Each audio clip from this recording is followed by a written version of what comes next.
This time, we'd like to convene the City Council meeting for Monday, March 21st at 5 p.m. Would the clerk please call the roll? Yes, sir. Mayor Burt, Here. Councilmember Du Bois, Councilmember Cormack, here. Vice Mayor Koo, Here. Councilmember Filsa, Here. Councilmember Stone, Here. Councilmember Tanaka. Here. For the record, 6 present. Thank you. And our first item tonight is a special order of the day in honor of the Tokyo Paralympic gold medal winner, Palo Alto resident, Katie Holloway Bridge. Welcome. And I see you have an entourage with you. So we would like to congratulate you on not only your gold medal, but MVP of the tournament and great achievements. And I see you're a Cal State Northridge grad like my daughter, so all the better. So would you first like to say a few words and share with us anything about your experience? Sure.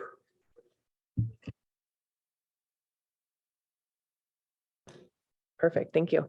Well, I wasn't planning on saying anything, but I just would like to thank the city of Palo Alto and just my family for being here and my family on Zoom as well. I have spent the last 8 years actually in the Bay Area as a resident training for the Paralympic Games, both in Rio and now in Tokyo. And I can say that this is probably the most challenging games I've ever been through with COVID and several different things that we faced as a team. But honestly, being a member in this community has been so fulfilling and so wonderful, coming home to the Bay Area where Olympians and Paralympians are bred and train. So I'm a big member of the Riga Center in Menlo Park. They're my community home away from home where I train. And I'm just so thankful to have my family and my friends and ultimately the community support that I have here. As a Paralympic athlete, it's very challenging to train and make a full-time job work. So as you can imagine, so it was great to have our win. I brought my gold medal to share. If I can share with you all, I can pass it around. I'm not sure how. Are you going to do the little bite it thing? Yeah, no, we don't really buy them anymore because of COVID, but they are gold plated and made of recycled cell phones. So they were sustainable, and Tokyo chose to make the medals that way. So. But I'm very grateful to be here. I'm grateful to Karna for offering this opportunity for me, and just a loving member of the Palo Alto community. So thank you. Well, thank you. And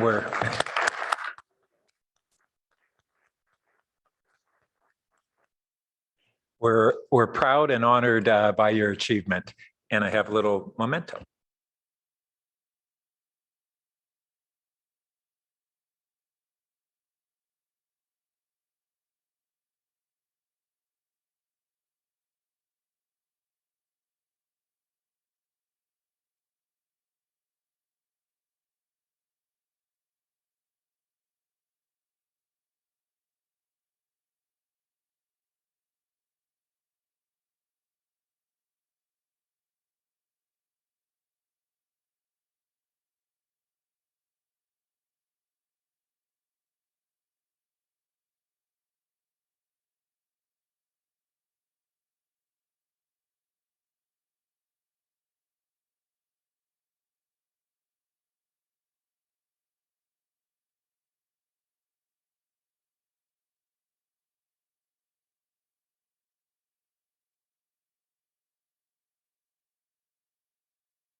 So we'll move on to our regular agenda. I'm sorry, Councilmember Cormack.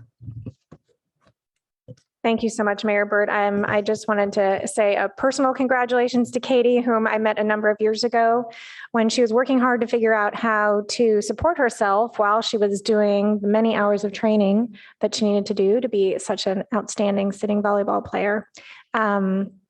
I'm thrilled with all of your achievements and all of the recent happiness despite the many, many challenges. And I want you to know I just texted a friend whose child was recently became a paraplegic and is interested in being a Paralympian, and just texted them and said, "Hey, watch on YouTube because look what people can do." So I know it's a tremendous amount of work, and you probably never wanted to be an inspiration to others.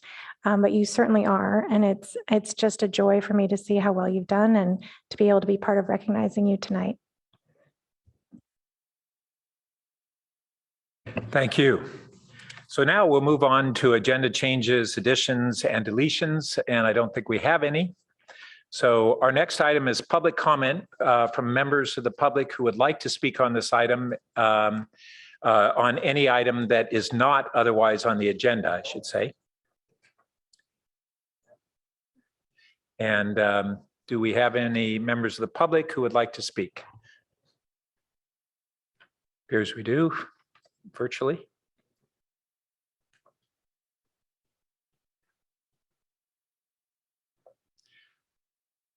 Okay, I see in person, where our first speaker is Rob Levitsky, to be followed by Ken Horowitz. Welcome.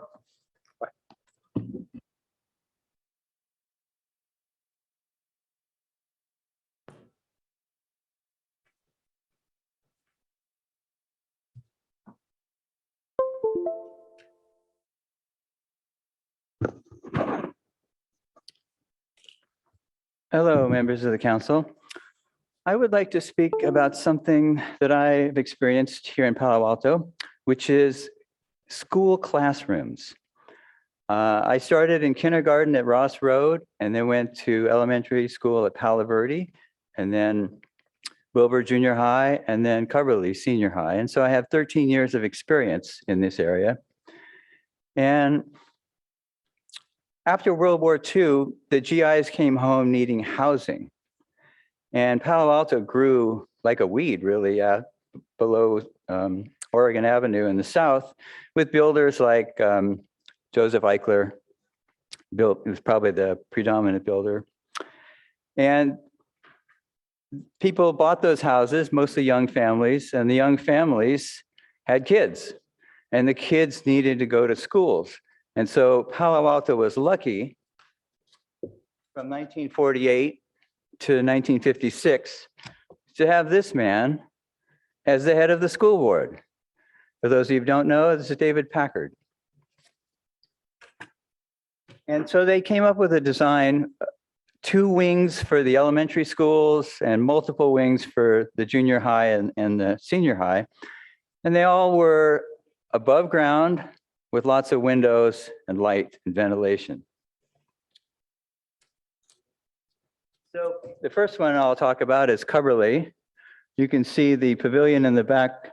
And the main thing here is you can see at the back of each classroom, windows, openable windows.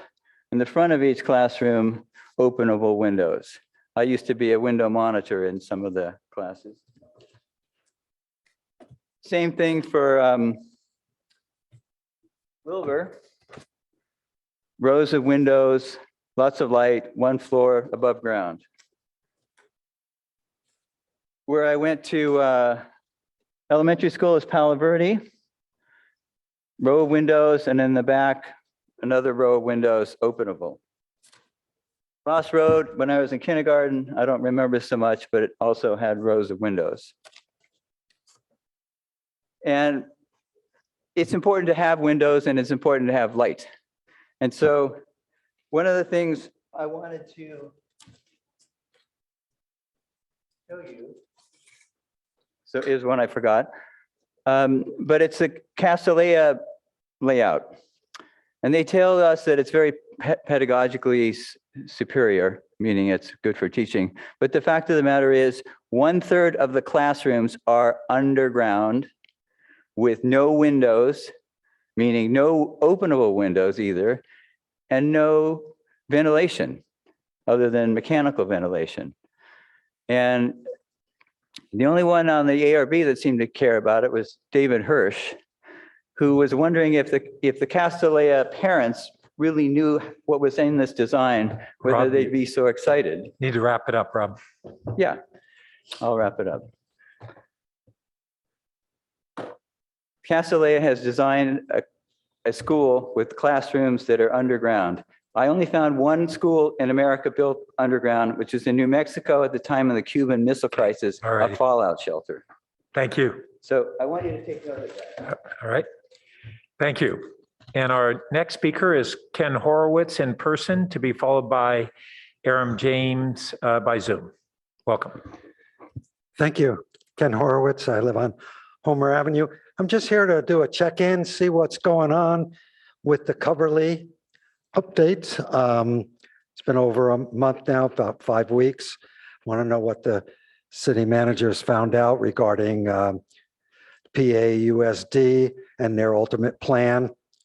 I did see that tomorrow night that the Coverly is on the agenda for the school board. They are going to update their fire alarm as well as their electrical infrastructure. You know, one of our major concerns or our greatest asset in Palo Alto is our children. We have a lot of children using Coverly. Is it safe for them? Continue to be safe. We continue to operate that facility. There's a preschool there as well. I'm convinced that you're not hearing the full picture regarding Coverly because the tenants don't want to move out because they got a good deal there. So why are they going to complain? But I think it would be important to find out from PAUSD what their plan is for the other 7 acres.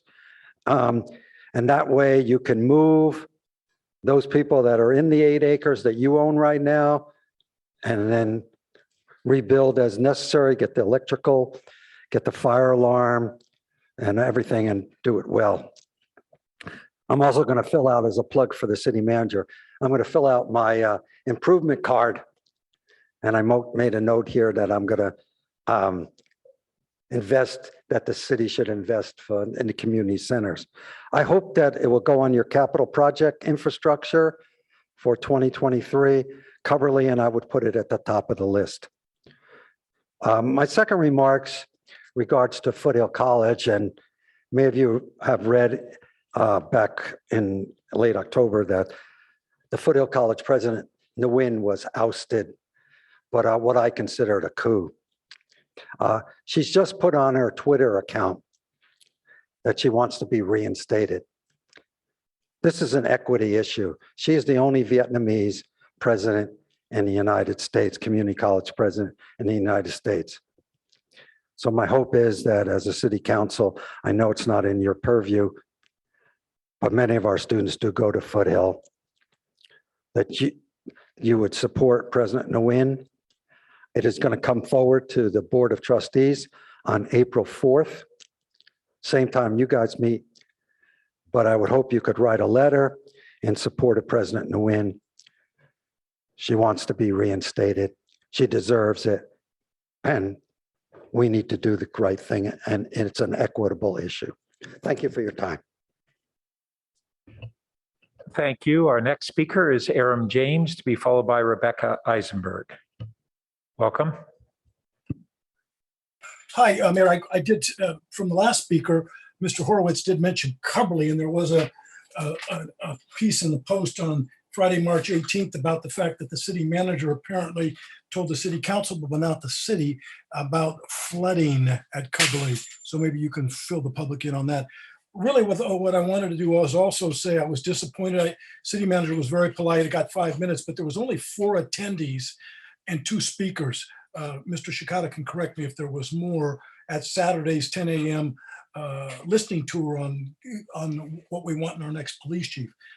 Mayor Bird, I thought you did a particularly good job last week in pushing the envelope regarding improvements of the IPA process. Some of the IPA responses and conclusions were underwhelming, including Janalco's reference to the Enberg dog attack as an unfortunate accident. I thought your review of the D incident, you know what I'm referring to, over in Barron Park was excellent. And I was really glad to see you push back on the city manager. And the big thing that I wanted to talk about is I still can't get, he's recalcitrant, the city manager, as to whether he's going to make the process for police chief public. Here's the idea that I floated, talked with somebody that has a better brain than I do substantially last night. It's going to be good for you, Ed, because if the city has an input, if the city council, Pat, I'd like to see you lead the cross-examination, talk about things like, the population like you did last week of blacks grows in numbers during the day, bring East Palo Alto into it so it doesn't, and so that when we, during the hiring process, I'd like to see the entire city council on 3 separate occasions interview, cross-examine the 3 finalists, let the public have access to on 3 different dates, and the press. But for Ed, it was pointed out to me, look, if he was to hire another big time loser like Keene did on his own, you know who I'm talking about, Robert Johnson, I don't bite my tongue on that, then the full blame would fall on Ed. He'd be protected if he made this an open, transparent proceedings, so that if the next chief turned out to be a big time loser as well, the whole burden's not on you, Ed, because the public was part of the process from the get-go. I'd also say on the next council meeting on April 4th, we're going to be talking about encryption. Josh Becker, you saw the article, is floating legislation to make sure that encryption comes back. We've got to have members of the press. It can't be just the city manager, the police chief, and the city attorney droning on about why we can't bring back encryption. So that's it for right now, but let's do the transparency thing. You, Pat, and the city council have to push Ed. If he's left to his own devices, Mr. Shikata is not going to allow a transparent process. Let's do it right. Thank you. Thank you. Our next speaker is Rebecca Eisenberg, to be followed by Renee Amador. Welcome.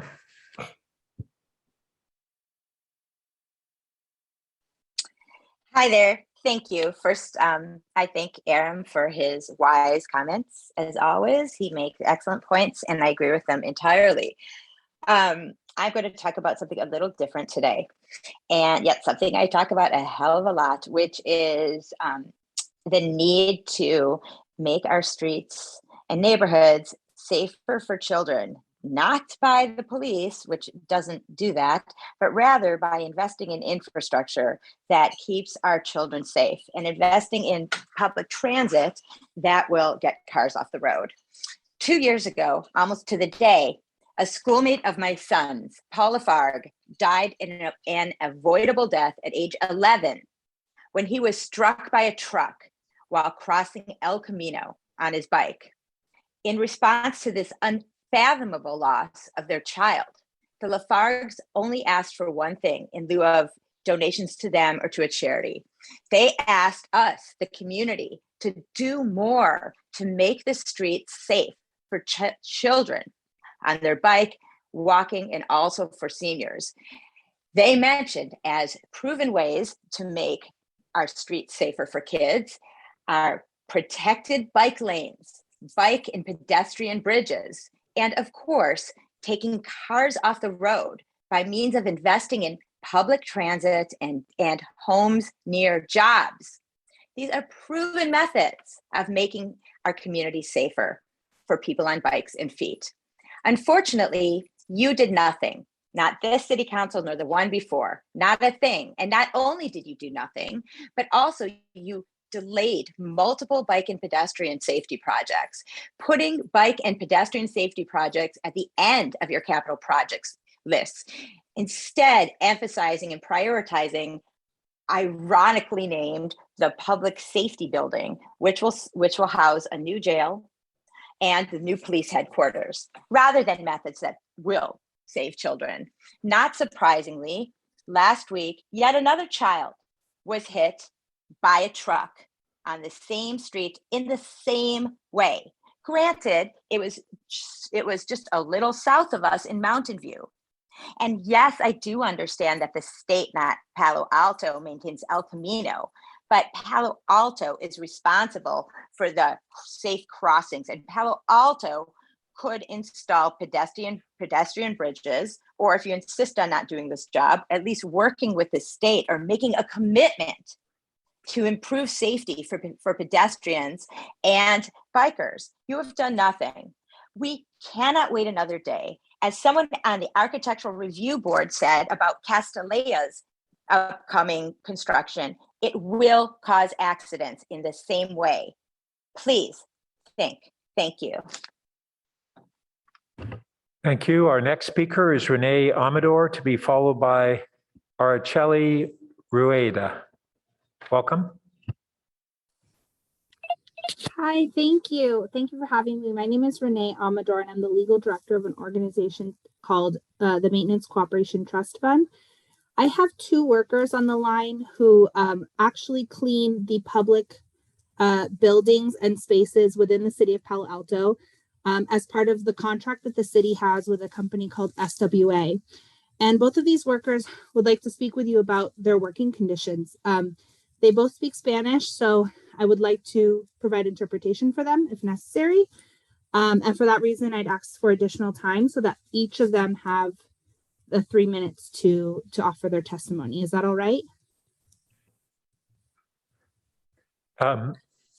What is needed is that their names need to be submitted. Okay. Can I submit them now? Yeah, go ahead. Okay. One is Magnolia Lucatero. Lucatero. Okay. Señor, ¿cómo se escribe su nombre? Señor. Magnolia Lucatero Ávila. Y el otro señor que está en línea, ¿cómo se escribe su nombre? Okay. He might have stepped away, so we'll start with Magnolia and hopefully he'll join. Okay. Okay. So why don't you proceed with Magnolia? Okay. Okay, señora Lucatero, puede seguir, empezar a hablar y yo voy a traducir cada frase. Sí. ¿Me escuchan? Yes. Okay. Adelante.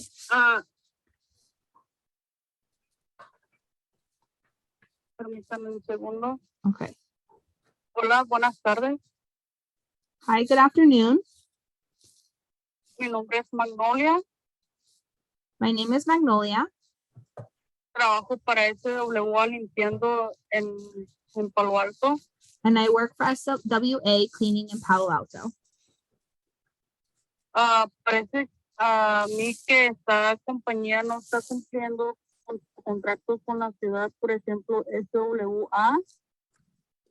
So the company SWA is not complying with the contract that they have with the city of Palo Alto.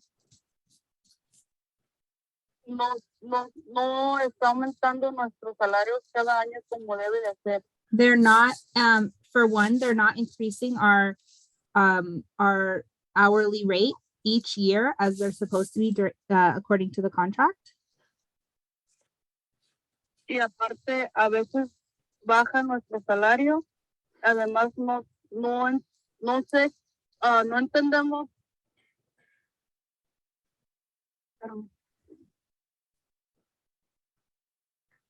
Sometimes they even actually lower our wage. And ¿Cuánto de PTO tenemos? Y también nos han dicho que no tenemos días de enfermedad. And sometimes we don't even really understand how our PTO works or even if we are entitled to sick days. Y también nos han dicho que no tenemos días de enfermedad. So they've told us that we're not entitled to sick days. Y no somos los químicos asignados por el contrato. Le falta de pagarme lo que me deben también con el hecho de que no tengo aseguranza médica que cura para toda mi familia, y también quiero que me ayuden para revisar sus contratos con SWA, ver cómo ellos no están cumpliendo con los requisitos de pago, incluso proteger y cuidar a sus trabajadores que limpian los sitios de esta ciudad. So that was a lot. I'll try to get all of that in there. We also don't use the chemicals that we're supposed to via their contract. They haven't paid me everything they owe me. Also, I don't receive health insurance that can help cover me and my family. I would like the city to review their contract that they have with SWA to see if they're complying with the contract and help me recover my wages to help me and my family and the other workers that also clean the the city of Palo Alto work sites. Thank you. Thank you. Okay, give me one moment to see if the other worker will connect. Just one moment. Señor, ¿estás? Hello, señor? Hello? Okay, so he's not answering, but I have my own testimony to go along with Magnolia's, if that's all right. So this is just on behalf of Very myself. briefly, we've been being flexible in our normal procedures for this. Thank you, of course. Hello, Mr. Mayor and council members. My name is Renee Amador, and I am the legal director of the Maintenance Cooperation Trust Fund. MCTF was established in 1999 as a partnership between SEIU, USWW, and responsible janitorial contractors in the property services industry. We monitor the non-union janitorial industry for worker mistreatment, and we also educate janitors about their rights. The janitorial industry, as some of you may know, is notorious for violating workplace laws and perpetuating wage theft with their workers. We primarily, for the last few years, actually, we've received reports from janitors who clean City of Palo Alto facilities, reporting that they are not receiving the wages required by the City of Palo Alto's contract with their employer, SWA. Our review of the contract and the workers' pay stubs corroborate their concerns. The janitors we've been in contact with have notified SWA that they believe violations exist, and according to our communications with them, have received no response. We have also spoken with your contract office and the city attorney's office in the last few years and have not heard whether any investigation into these alleged contract violations have occurred. We believe that every worker deserves to work for a responsible contractor that pays a living wage with the benefits necessary to support them and their families, especially for janitors who clean public spaces, and especially public spaces.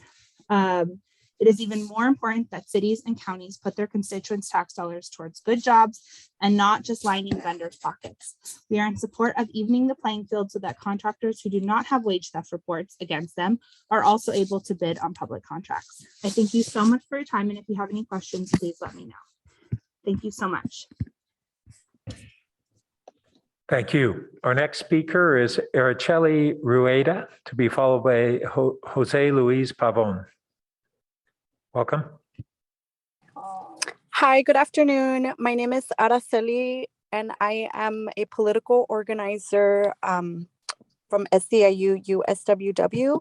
And on behalf of our union and our members that we have throughout the Bay Area, we would like to ask the Palo Alto City Council to adopt a responsible contractor policy and end the current contract the city has with SWA Services Group. Most janitors employed through public contracts are immigrants, women, or elderly workers who are vulnerable to be exploited and deserve equity in regards to access to fair labor standards. Janitorial workers work through the pandemic, continuously exposing themselves to COVID-19 to maintain the cleanliness and safety of the buildings. Just like these essential workers ensured that the city of Palo Alto was clean, we must make sure that they are treated fairly within the workplace. Thank you. Thank you. Our next speaker is Jose Margaret Wyatt. Welcome.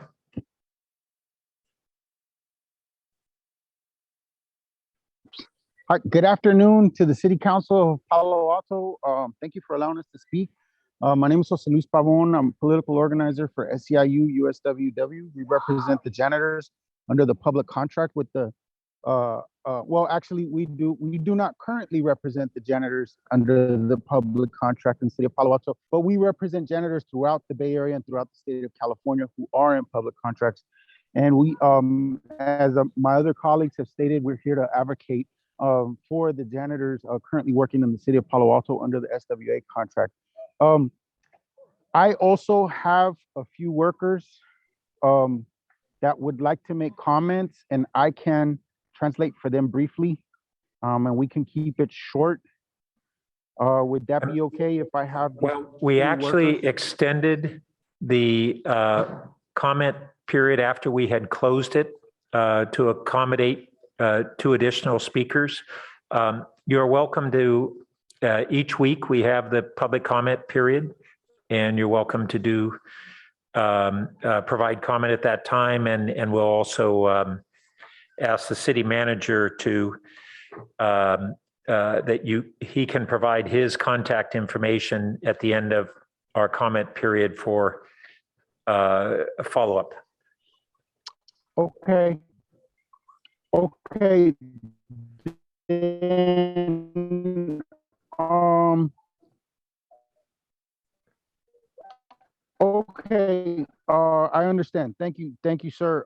Then I'll just give a brief comment. Sorry, your phone is breaking up. So our union is asking the city of Palo Alto to consider a responsible contractor policy. So what that is, can you hear me now, sir? Can you hear me now? Yes, we can. Can you hear me okay now, sir? Yes. Okay, we would love to meet with the city manager. We're doing the rounds of meeting with city council members, and we had a good meeting with Vice Mayor Koo and as well as several other city council members. We really appreciate you taking the time to meet with us and hear these concerns. We are asking the city to consider a responsible contractor policy. So what that would mean updating the legal language in the RFP process to raise the standards for how the contracting process is conducted. And one of the main values it brings to the city is that it increases protections for the city of Palo Alto to protect them from liability from irresponsible contractors that if they violate the terms of the contract, such as not paying the contractual wage or not paying other contractual benefits to the workers, this can be a liability to the city of Palo Alto. So in short, I'll just leave it there that we'd love to talk with you, to share models on how this has functioned in other cities, and help the city of Palo Alto, meet the goal of equity for our workers, our essential workers, many of whom are immigrants, women who are elderly people that are still on the job. And Okay. We'd love to collaborate with you. Thank you so much. Thank you. And our Okay, final thank you. speaker is Margaret Wyatt. Welcome.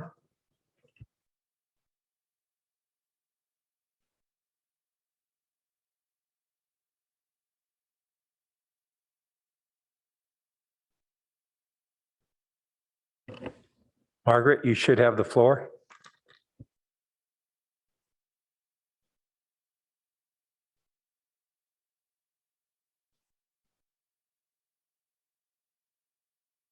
Now. Okay, good afternoon. Plastic, paper, and skin from the original paint straight. Do you have background noise? Okay, one moment, please. I'm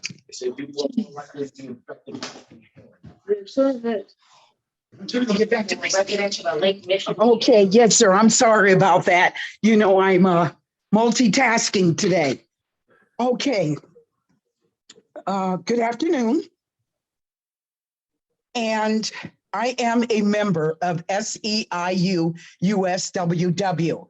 On behalf of our union, we would like to ask the Palo Verde City Council to adopt a reasonable contractor policy and end the current contract the city has with SWA Services Group. The SWA Services Group has had a track record of allegedly failing to meet fair labor standards in the city of Palo Alto and other Bay Area cities. We are asking Palo Alto to adopt a responsible contracting policies to protect themselves and ensure that they are getting the best services possible. Irresponsible contractors often have a track record of failing to comply with regulatory requirements and labor issues like wage theft that can pose a serious liability and operational risk for their clients, such as the city of Palo Alto. Most janitors employed through public contracts are immigrants, women, or elderly workers who are vulnerable to being exploited and deserve equality in regards to access to fair labor standards.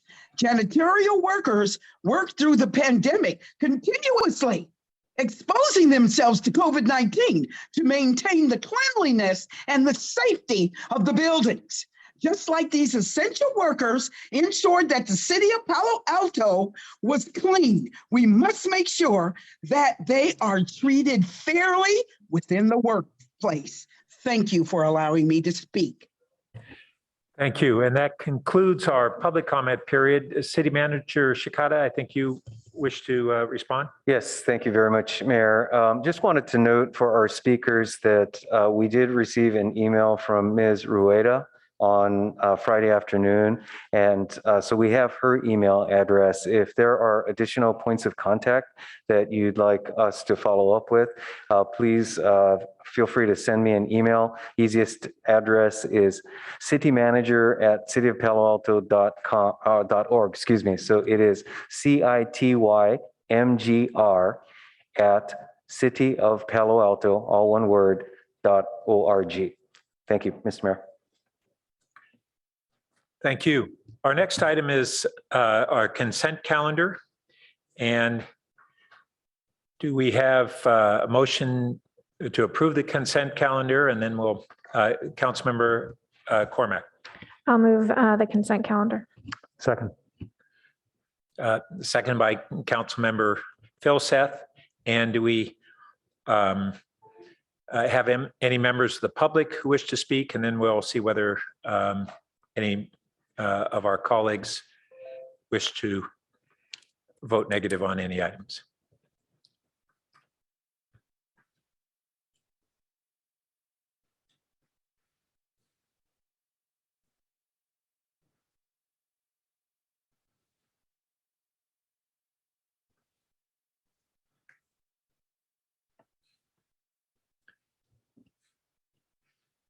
So our first speaker is Rebecca Eisenberg, to be followed by Art Lieberman. Rebecca, Ms. Eisenberg, you should have the floor. Thank you. First of all, I want to say again that when you vote prior to listening to public speakers, it really does show, although frankly, we knew this already, that you make up your minds without any consideration of the community. And I find that it kind of a bit shocking that you don't even attempt to make the appearance of listening to the public before voting. So anyway, on this consent calendar is an item number 9 that has no place on the consent calendar. I have to say it's also pretty low integrity for the city manager to stick a big mess up on his part in consent calendars as if no one noticed. Well, in this case, there were at least 2 letters from the public arguing that giving up funding for yet another bike safety improvement project is a terrible thing to do at this time. And both of these letters were written even before the 13-year-old was killed on his bike last week. But it was after Paul Lafargue was killed 2 years ago. There is a big problem of bike safety in Palo Alto. There is a big problem of children dying by your failure to act. Yes, I am saying specifically that your failure to act to protect bikers, as you would be doing if you approve number 9, which appears is what you're doing, will avoidably, yet inevitably, due to your own choice, lead to the death of more children. Here we have the city planning to give up $1 million grant that it had received from the federal government 4 years ago. And what is the reason to give up the $1 million grant and so-called apply for the next one, as if applying for these grants is so easy? You would think you would learn that already by Homekey when you failed to apply for 2 years for state money for affordable housing and homeless shelters. And then by the time you got around to it, the money was all gone. And now you act like the victim. For the same reason, you should not assume that more bike safety money is going to just appear. And therefore, you should give up this project because you didn't do it within the 4 years you had to do it. Why don't you put on hold some meaningless project that could cause harm, like the police headquarters and jail, and focus on capital improvement projects that will save lives? Stop spending so much time wringing hands on the Castellea development, which will create danger through the traffic and the more employees working for Castellea causing more traffic, and instead spend time saving lives with bike lanes. It's appalling that apparently no one even considered bringing this off the agenda or off the consent agenda. How many more children have to die for you to prioritize this issue? Thank you. And just to clarify for the members of the public, the council will be voting on the agenda consent calendar after hearing from the public speakers. We have not done so yet. Our next and appears final speaker is Art Lieberman. Welcome. Mr. Mayor and council people, my name is Art Lieberman. I am vice chair of Payback, but I'm speaking tonight only for myself, again, also on item number 9 on the consent calendar. My comment is, a bird in hand is worth 2 in the bush. The council was asked to approve giving up a grant for a bicycle improvement project. This is a figurative bird in hand, and then apply in the future in the hope of obtaining a similar grant for the same project. This is the bird in the bush, to which I say, a bird in hand is worth 2 in the bush. Why is the understaffed Office of Transportation asking approval to give up this grant? Is it because you, the City Council, recently asked the understaffed Office of Transportation to do another project? From the staff report, packet page 210, quote, the staff recommendation on this item is based on council direction on February 28th regarding the California Avenue and Ramona Street closure study, unquote. Council directed projects are top priority for the understaffed Office of Transportation. But let me ask you, did the council realize at that time that by adding this new project, it would result in the understaffed Office of Transportation giving up a grant of almost $1 million? A grant that took months of work by volunteers in support of city staff to lobby the VTA on behalf of Palo Alto. Will the city obtain a grant to do the South Palo Alto Bikeway project in the future? Maybe, maybe not. Maybe Palo Alto will never have the South Palo Alto Bikeway. So a bird in hand is worth 2 in the bush. It's one proverb. There's another proverb. For want of a nail, the shoe was lost. For want of a shoe, the horse was lost. And for want of a horse, the man was lost. To which I would add a new proverb for Palo Alto today that applies to the overworked and understaffed Office of Transportation. For want of a man or a woman, the grant was lost. Thank you very much. Thank you. So we'll return to the council. I don't see any lights, so we will. Actually, I'd like to register no on 9. Okay, Councilmember Tanaka, if you can use the switches, that's what we use here. So you said you want to register a no on 9. Is that correct? Is that correct? Yeah.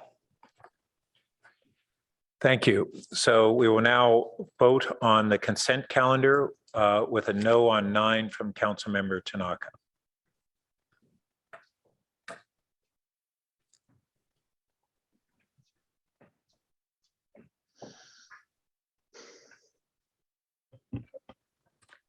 Councilmember Filsa, Yes. Councilmember Tanaka, Yes. Mayor Burt, Yes. Councilmember Stone, Yes. Councilmember Cormac, Yes. Vice Mayor Ku. Yes. Motion carries unanimously on 2 through 8, and motion carries 5-1 on item 9. Thank you. All right, we'll now move on to city manager Councilmember Tanaka, you want to speak to your no vote? Thank you. So yeah, I really appreciate the members of the public calling in on this item. I did look at it myself. I was kind of puzzled why we are giving $1 million. I understand staff's argument about the timing, but to me, we've had this for a while now, and we should have probably scheduled it better. This maybe should have been something that's off consent calendar. Maybe we could discuss and figure out really what happened here, but I have to agree with the argument that a bird in the hand is worth two in the bush. So giving up $1 million when we're short on cash doesn't seem to make a lot of sense to me. Thank you. So we'll now go to city manager comments. Thank you, Mayor, members of the council. Let's see if could the city clerk assist with pulling up the slides?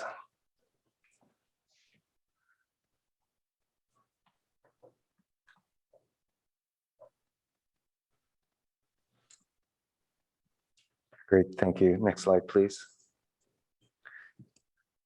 Just a few updates for council and community awareness. Would note, as hopefully no surprise to anyone, that we're continuing to track the COVID-related news. Most recently, last week, we received an update from the county health officer that noted the existence and tracking of what's called the sublineage of the Omicron variant. And as such, and I understand it was specifically commented that was detected in the wastewater in the Palo Alto treatment plant. And as such, again, was something that we have continued to monitor. At this point, does not appear to be causing an increase in the case counts. And as such, simply providing this information for public awareness. Also here, we've got some additional dates for testing that is being performed both through the our private sector partner Curative, as well as through the County of Santa Clara. Upcoming dates provided both for our Arts Center and Cubberley Pavilion, as well as the Curative kiosk at Mitchell Park. Next slide, please. All right, and then looking forward, wanted to note a few opportunities for community feedback on issues pending. And in fact, Dr. Horowitz noted one related to fiscal sustainability. Noted, I believe last week, postcards, mailers that have been sent out recently. And the next live opportunity for discussion is at a community information session scheduled for next week, March 29th. This will be an online Zoom session, so folks can participate in that wherever they are. Next slide, please. Also upcoming will be the third of our community listening sessions. As has been discussed previously, would note that our participation at this point has been relatively light, with seven community members providing comments in addition to the HRC members themselves. So certainly want to ensure that the word's out that the third session will be held next Thursday, March 31st at 5:30 p.m. Once again, this will be a Zoom session to provide as much convenience for members of the public as possible. And there's an online registration form, as well as an online feedback or comment form at cityofpaloalto.org/police chief selection, all one word. Next slide, please. Then also upcoming this week, additional concrete pours that were one was originally scheduled for today. That's been deferred for 2 days to Wednesday of this week, as well as next week on March 28th. Want to ensure that community members that are in the area, as well as tracking ongoing construction of the public safety building, are aware that this activity will be ongoing. It does involve extended construction hours for completion of the contract pours. Next slide, please.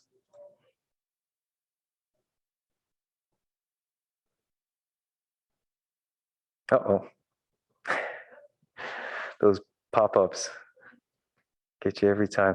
All right. And next up, just really want to remind community members that we do have an opening on the Parks and Recreation Commission that will be open until April 4th. That's the deadline to apply for a spot on the PRC, as it's referred to here. This is a position that requires Palo Alto residency, and at the same time want to encourage all Palo Alto residents to consider and put in for this opportunity to serve the community. Next slide, please. Then looking a little further out, May 7th, mentioned this last week as a save the date. We do have the May Fete parade and fair that will be coming up on May 7th. Again, this is an in-person activity, both the parade and the contest opportunity to enter a float for this event, as well as it's not listed here, but a puzzle activity. I have yet to learn a little bit more about myself, but I understand it's a pretty fun activity. So a number of ways for community members to participate in the May Fete parade and fair on May 7th. Next slide, please. And then finally, noting some upcoming dates for city council activities. Our council meetings on April 4th, 11th, and 18th. Also want to note the new date for the State of the City address. It's April 9th. This is a Saturday at 11 a.m. This will be at Mitchell Park Community Center, and really want to encourage community members to come out in person for that event. I believe we're also planning on a streaming of the mayor's State of the City address, so community members can participate virtually and in person. So looking at our upcoming agendas on April 4th, which will be your next full city council meeting. Next week, there's not a full council meeting. There's a finance committee meeting on Monday, the 28th. So next full council meeting is on April 4th, where we'll have a discussion of your council priorities work plans, again, related to the council priorities adopted by the city council at your retreat, and also a discussion and action potential for the police department's annual update, also including in that discussion related to radio encryption. The following week, on April 11th, we will have a study session in preparation for Earth Day, as well as additional ordinance items or elements relating to height transitions.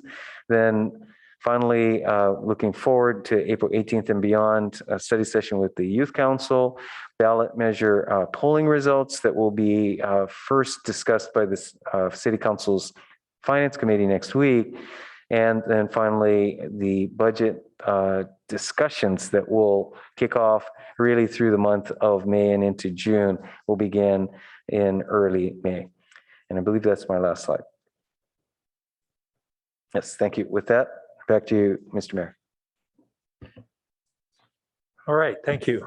We'll now proceed on to our action items. And our next item is item number 10, adoption of an interim ordinance establishing objective urban lot split standards and further refinements to SB 9 development standards.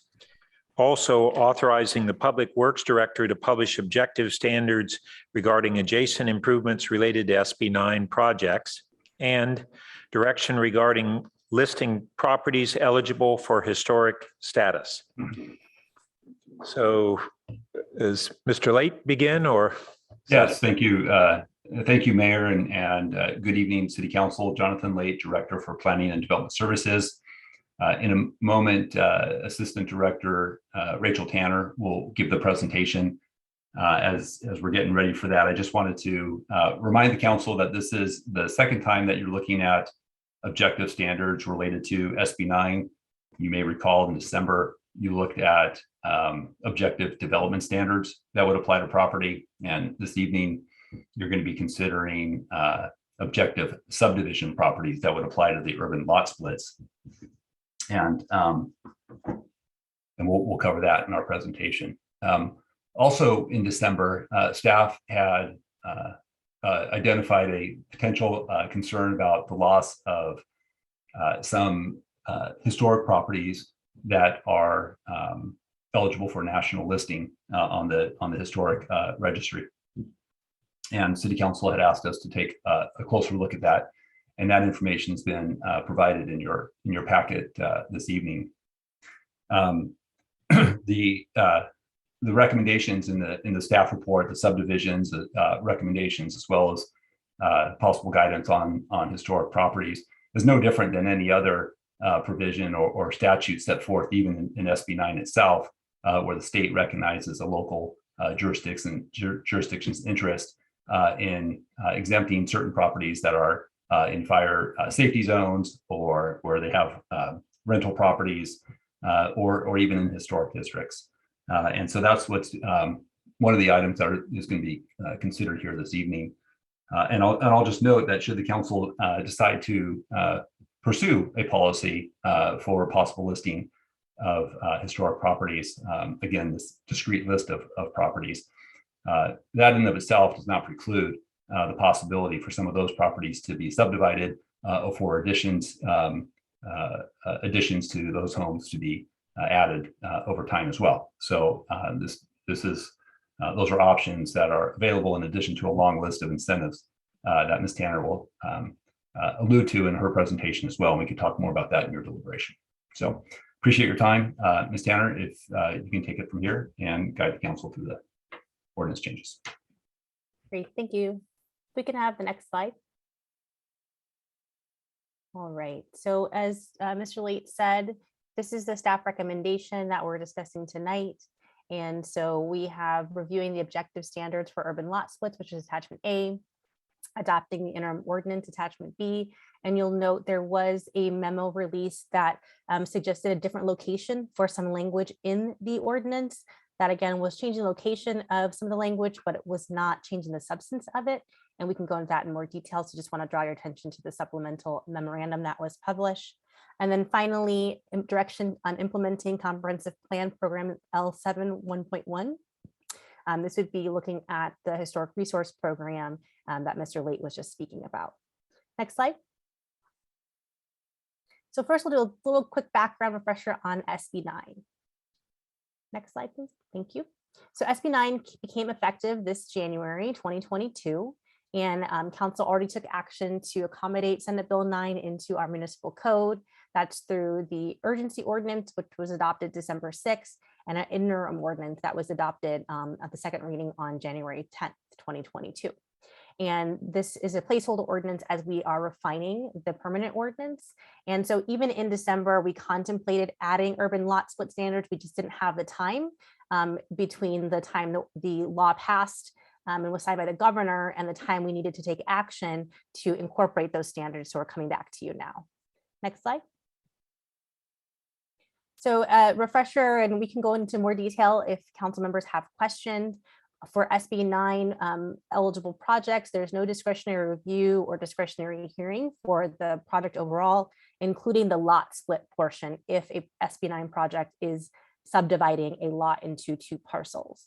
The law does give criteria such as the location, parcel size, needs to be a minimum of 2,400 square feet at the starting parcel, can have been a prior lot split under SB 9. There are map requirements for the subdivision, certain protected units that cannot be, that they're not eligible for SB 9, and requiring owner occupancy affidavit for the project.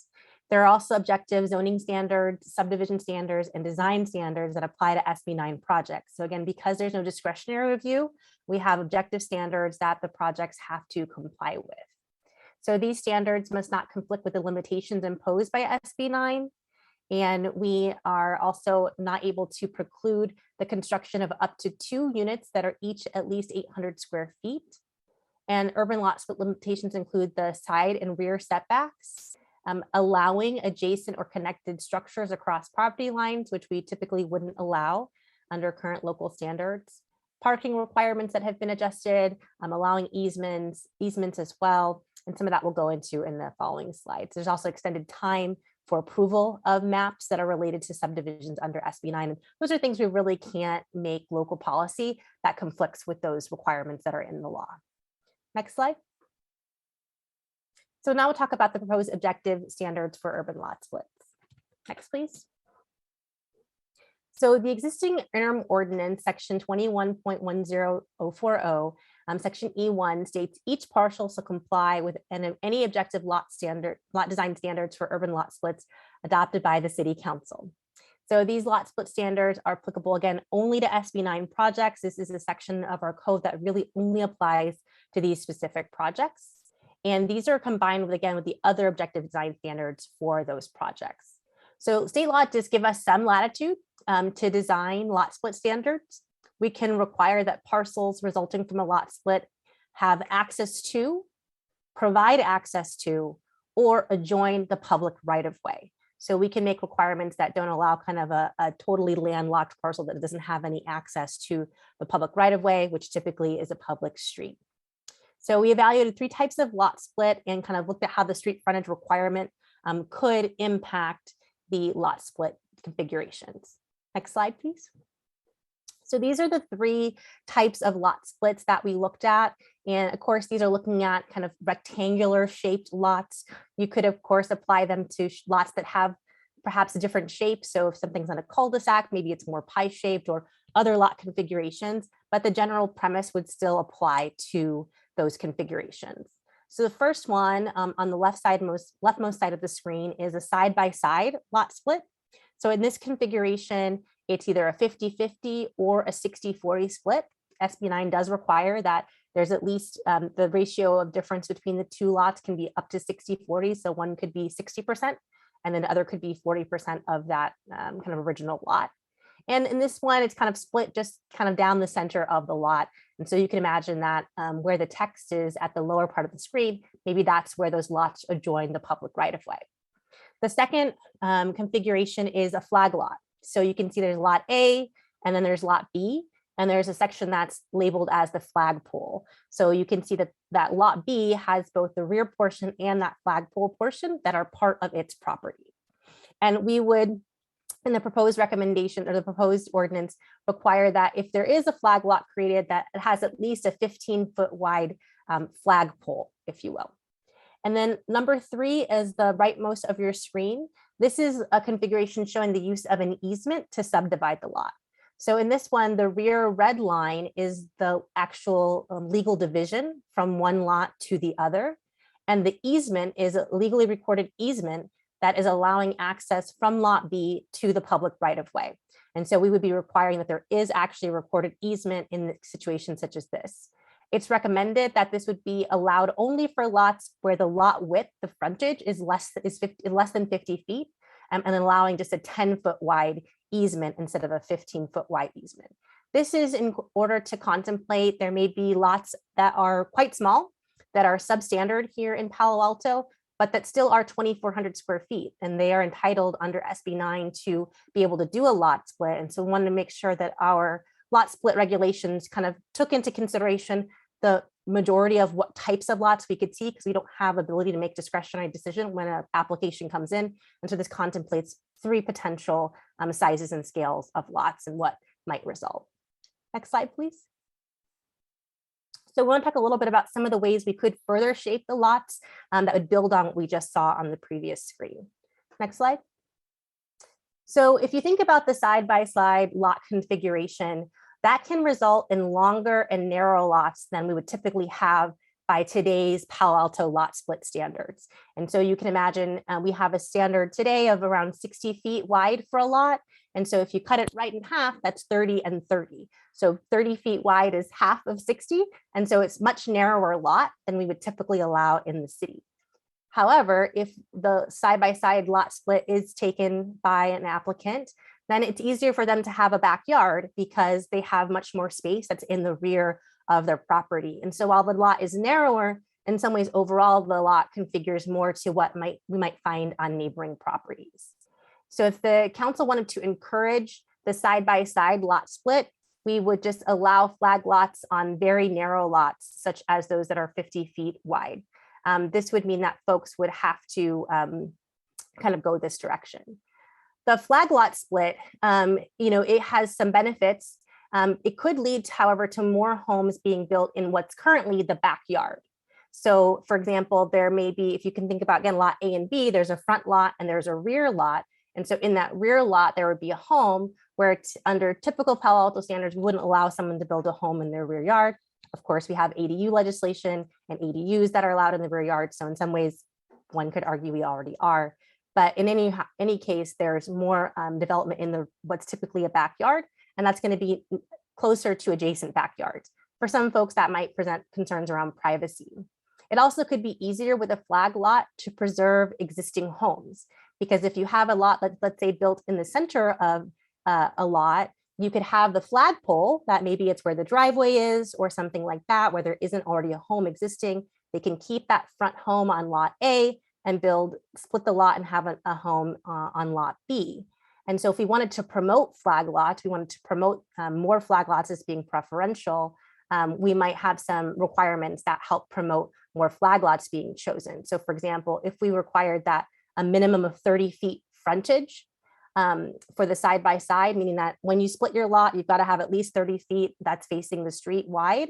A lot of folks might not be able to do that, again, because of our standard lot widths. And so they'd have to do the flag lot option in order to do SB 9. Again, council may not have a preference. They may say, all of these are great, and whatever fits the applicant's desires, we are okay with that. In that case, council doesn't need to take any further action to adjust the proposed standards. Again, we can come back to this if y'all have more questions. Next slide. We'll talk a little bit about the historic preservation as well, building on Director Late's comments. Next slide, please. So again, council asked us to look at and returning with information about how we could update our local historic inventory. And so SB 9 exposed the vulnerability that we have, potentially losing approximately 160 National Register eligible properties in Palo Alto, many of which are single family homes. So SB 9 does not apply to properties that are listed on a local, state, or national register, but being identified as eligible for listing does not mean a property is listed. And local listing does not preclude a subdivision of the property or home additions on those properties. For example, one of the few times we do allow new flag lots in Palo Alto right now is actually to help preserve historic resources by allowing a subdivision so that a historic home can be preserved. And so that could still occur under local properties that are listed locally as historic resources.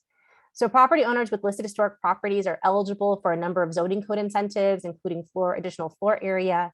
And so to protect historic resources from demolition or alteration, the city may conduct a process to consider listing eligible properties. And that process includes outreach to the homeowners, consideration by the Historic Resources Board, and ultimately consideration by City Council. Next slide. The last topic is adjacent public improvements that might occur next to SB 9 projects. Next slide. So we recommend adding language to the ordinance that allows the Director of Public Works to promulgate objective adjacent public improvement standards. So what's an adjacent public improvement? It's things like curb cuts, sidewalks, things that may get disturbed during the construction of an SB 9 project and that would need to be replaced or may need to be new. There may need to be a new curb cut that connects the public right-of-way, crosses the public right-of-way to allow vehicles to access the private property.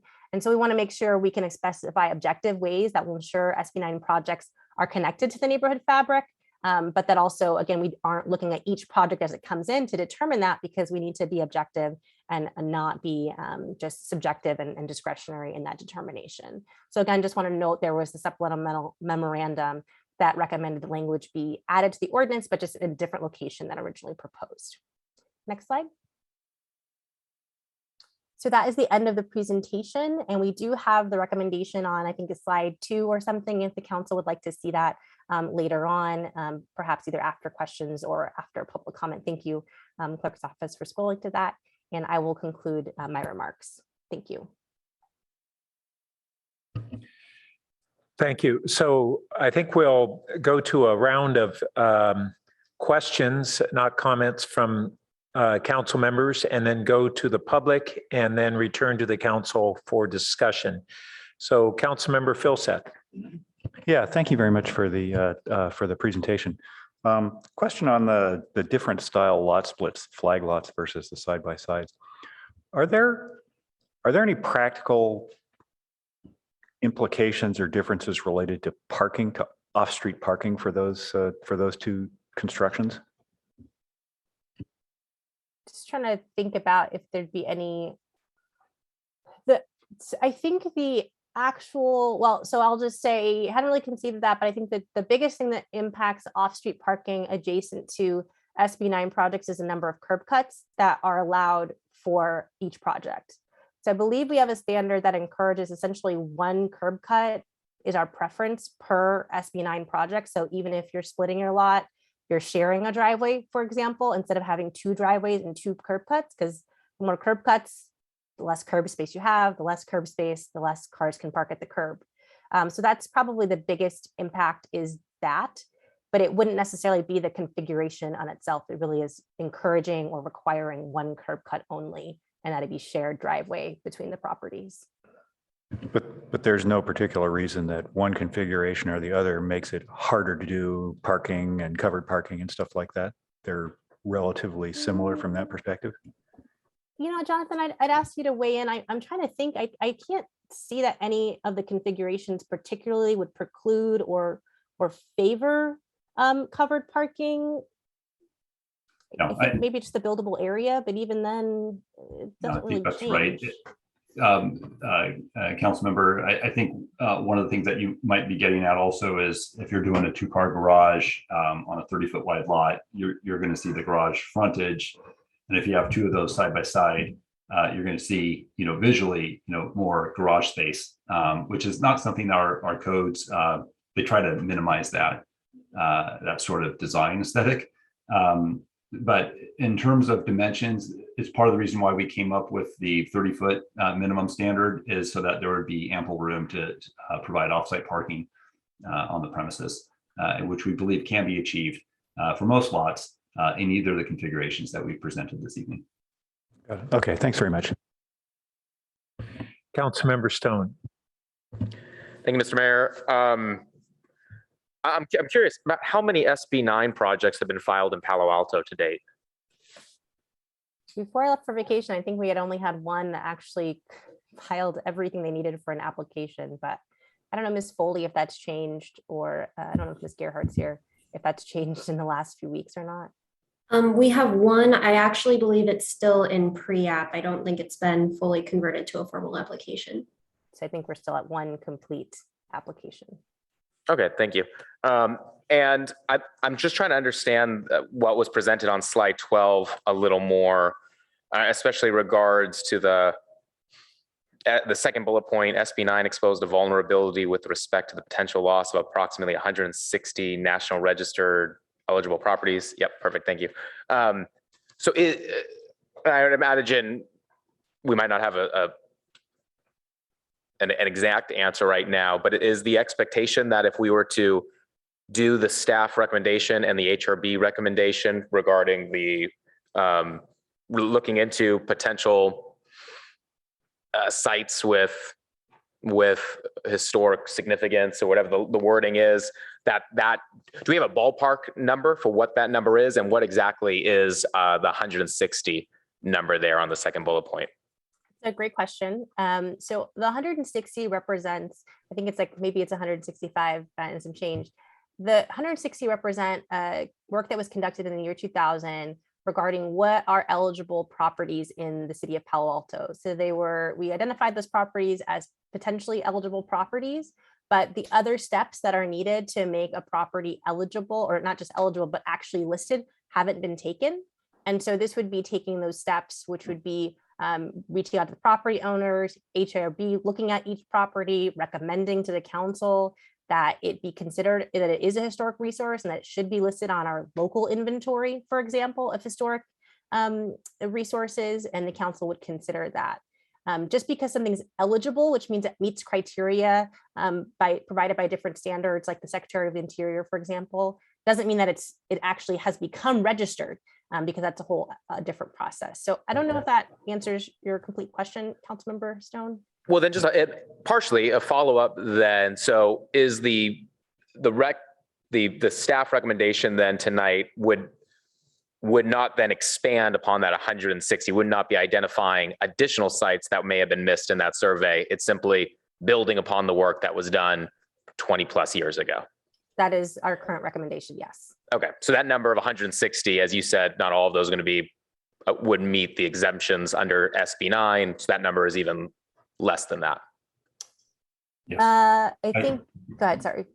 I'm sorry, I can add a little more color to that. So of the 165 or whatever we listed, it's actually about 130 of those properties are residential.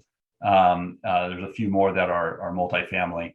But you're right, it would go through a process, and I would expect that it may be less than that ultimately that could be designated or might be designated, depending on the additional research that we need to do to verify that the historic integrity of those buildings remains intact. It's been 20 years, so we've done some analysis with the great work of the Historic Resources Board, but we still need to have that thorough sort of vetting, which would go through the HRB and then ultimately to the City Council for endorsement.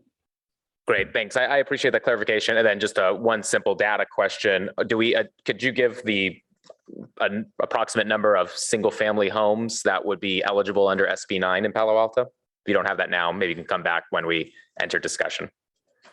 Yeah, it's more. Yeah, Yes. I would have number to, for you. I don't know, we have that number at our fingertips. We can see what we can find. If you could find that by the time we get to the discussion, I'd appreciate that. Thank you. Councilmember Cormac. Thank you, Mayor Burt. Okay. How should we think about the utilities with respect to those three separate lot splits? That wasn't referenced at all here, and I know we always have this issue with ADUs. So what implications, if any, do these various lot splits have for our utilities? So I don't think that there are any implications from the lot split configurations for the utilities. The California Building Code governs when separate utility hookups are required for different structures and different residences. And so those would need to be put into place. There may be additional utility access easements, for example, that would be required if, a water line is running underneath one property and connecting, let's say, to that rear lot, if it doesn't happen to align with the flagpole portion of it. So those would be things that we would want to have recorded, but I don't think the configuration itself necessarily creates those issues.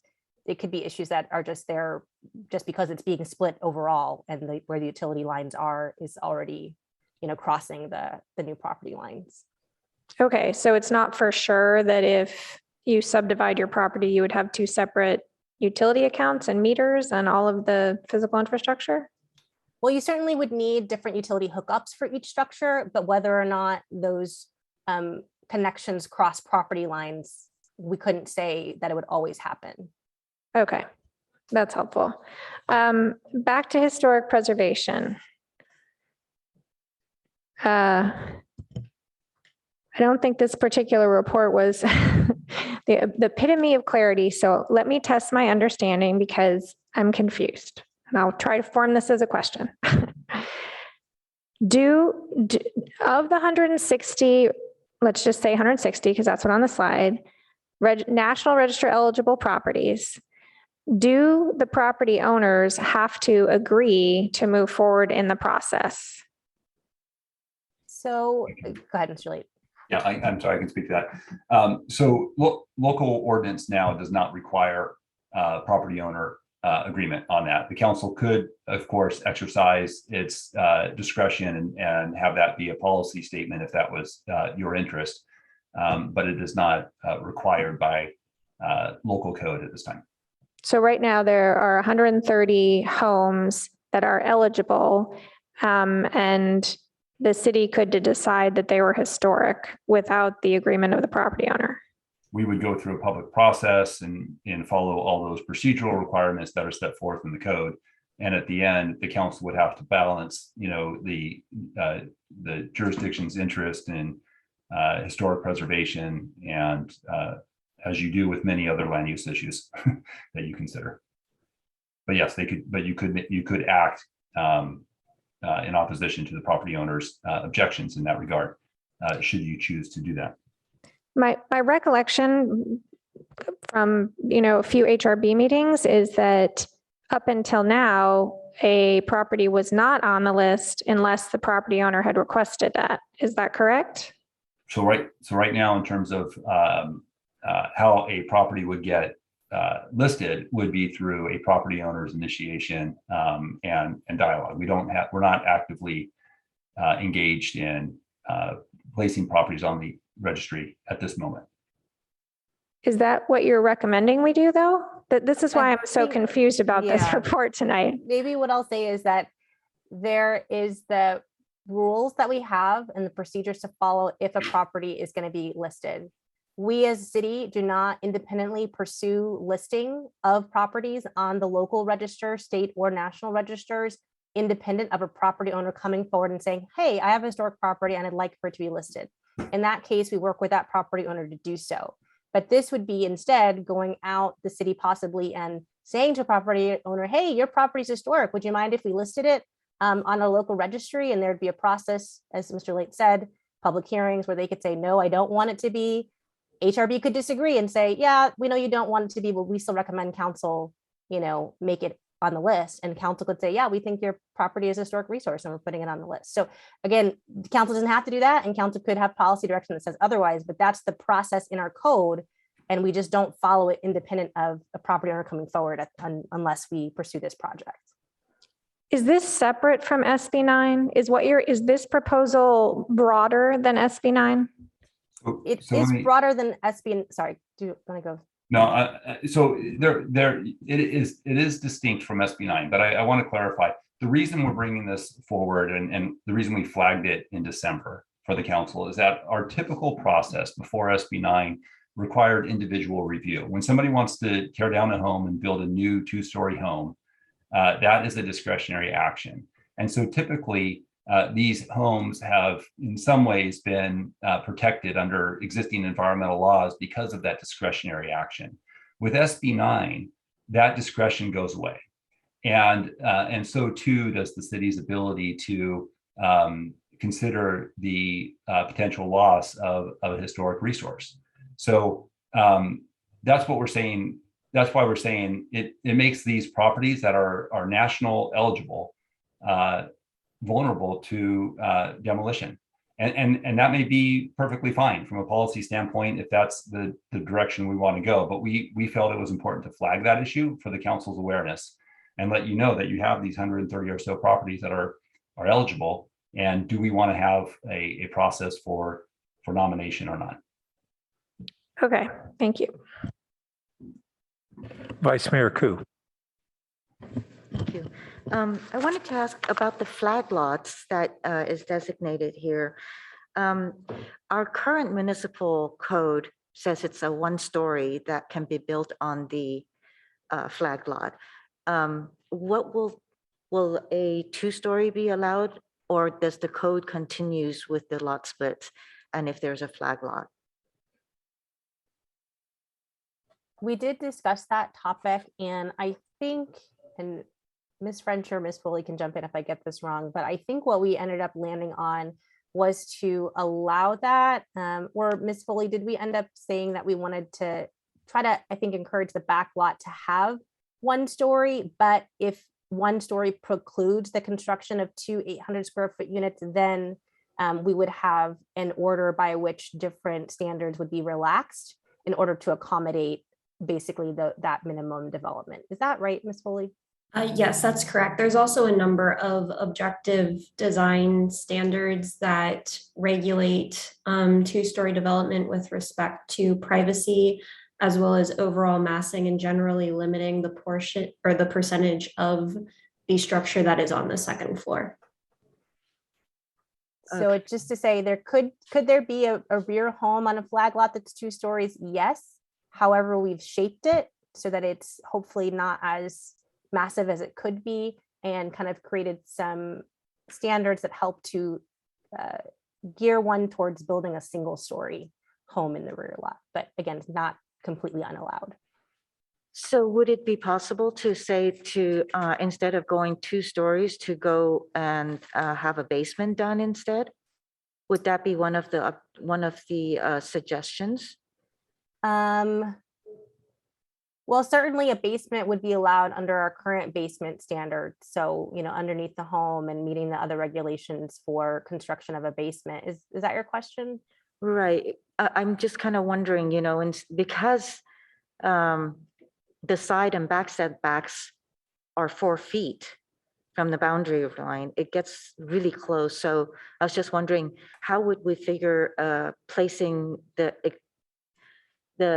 extra square footage instead of above, but go underground? And since basements are not counted towards the square footage, in this case, can it be counted to as the square footage, the FAR for the structure? I suppose we could have an SB9 development standard that says for SB9 projects, these are the objective standards. But it's not contemplated in this current draft of the ordinance. Okay. So we would contemplate that at a later for the permanent one? Or we certainly could look into that. Mr. Late, did you want to add something? Yeah, so yeah, I would say it would be in the next, so dealing with the urban lot splits that we're talking about now, it wouldn't be captured under this ordinance that's before you, but we could look at it going forward. I do think there's some provisions about state law about reducing development standards, and there's some kind of restriction about going lower than what was already allowed on the books. So right now we exempt basement floor area, as you know, and if I'm hearing you, you would say, well, let's count that as basement floor. Let's count that basement floor as floor area, but say you can't do a second floor. We'd have to take a look at that and see if that was in alignment with state law. Okay. But we've got that note. Thank you. Another question is on slide number 5. The third bullet point says allowing adjacent or connected structures. What's that? What would that be like? What would that be? Example. So that would be an example. Let's say someone built a side-by-side townhouse. And so there are 2 distinct properties. There's a property line division, but they have a party wall. The wall may not even be structural, right? So from a fire code standpoint, it's, 2 separate structures, but from an observer's point of view, it's crossing the property line and they're connected. Okay, and then the 3 examples of the lot split is just basically to address different lot sizes and frontages. So it can accommodate, it's not choose one, pick one over another. Right, yeah. Okay, right? Staff would recommend we allow all 3. I think that our read of state law is that all 3 are permissible under state law. And there could be some tailoring that we have recommended. So for example, on slide 8, the flag lot in the middle, we're saying it should have at least a 15-foot wide flagpole, which is what we already would require in the instances when we do have flagpoles. So it's not that different really. And then on the third one, it's kind of saying only allowing easements when it's a relatively small lot. We don't think that's a superior way to split the lot. And so we'd want to just keep that to when the lot's just so small that it can't accommodate a split without an easement. Okay, thank you so much. And then one last question for Ms. Stum. Tonight's adoption of this is just simple majority, right? It's nothing, it doesn't require the supermajority vote. Yes, thank you, Vice Mayor Koo. That's correct. Okay, thank you. Okay, first I wanted to ask a follow-up question on, we can refer to it as slide number 5, and what was just asked by Vice Mayor Koo on the urban lot split limitations. When I first read this, I had thought that was after we did a lot split and that it applied to the duplex on either side that would be permitted. But are you saying that allowing connected structures, that we would have a lot split and that structures could be connected at the midpoint of the lot split? Yes. And is that a requirement under SB 9 that we don't have flexibility on, or is that something that we're putting into our objective standards? That is my understanding of the way the law reads, that we have to allow that. But I'll invite staff, if I'm misremembering, to correct me. That's what I believe. We looked at that, I think, pretty extensively. Hi, good evening, Mr. Mayor. Kyle Ariano, Assistant City Attorney. Could you just repeat the question one more time so I make sure I'm understanding it? Yeah, so when we do the lot split, does SB 9 require that we allow connected structures on either side of the lot split? It doesn't require that you allow it, but it also doesn't specifically prohibit it.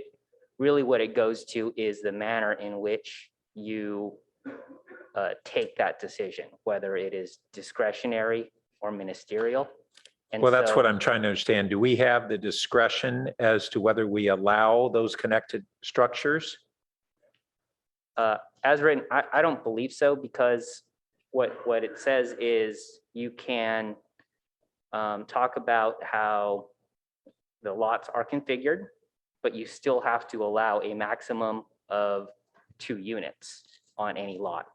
Yeah, but that doesn't sound like they have to be allowed to be connected.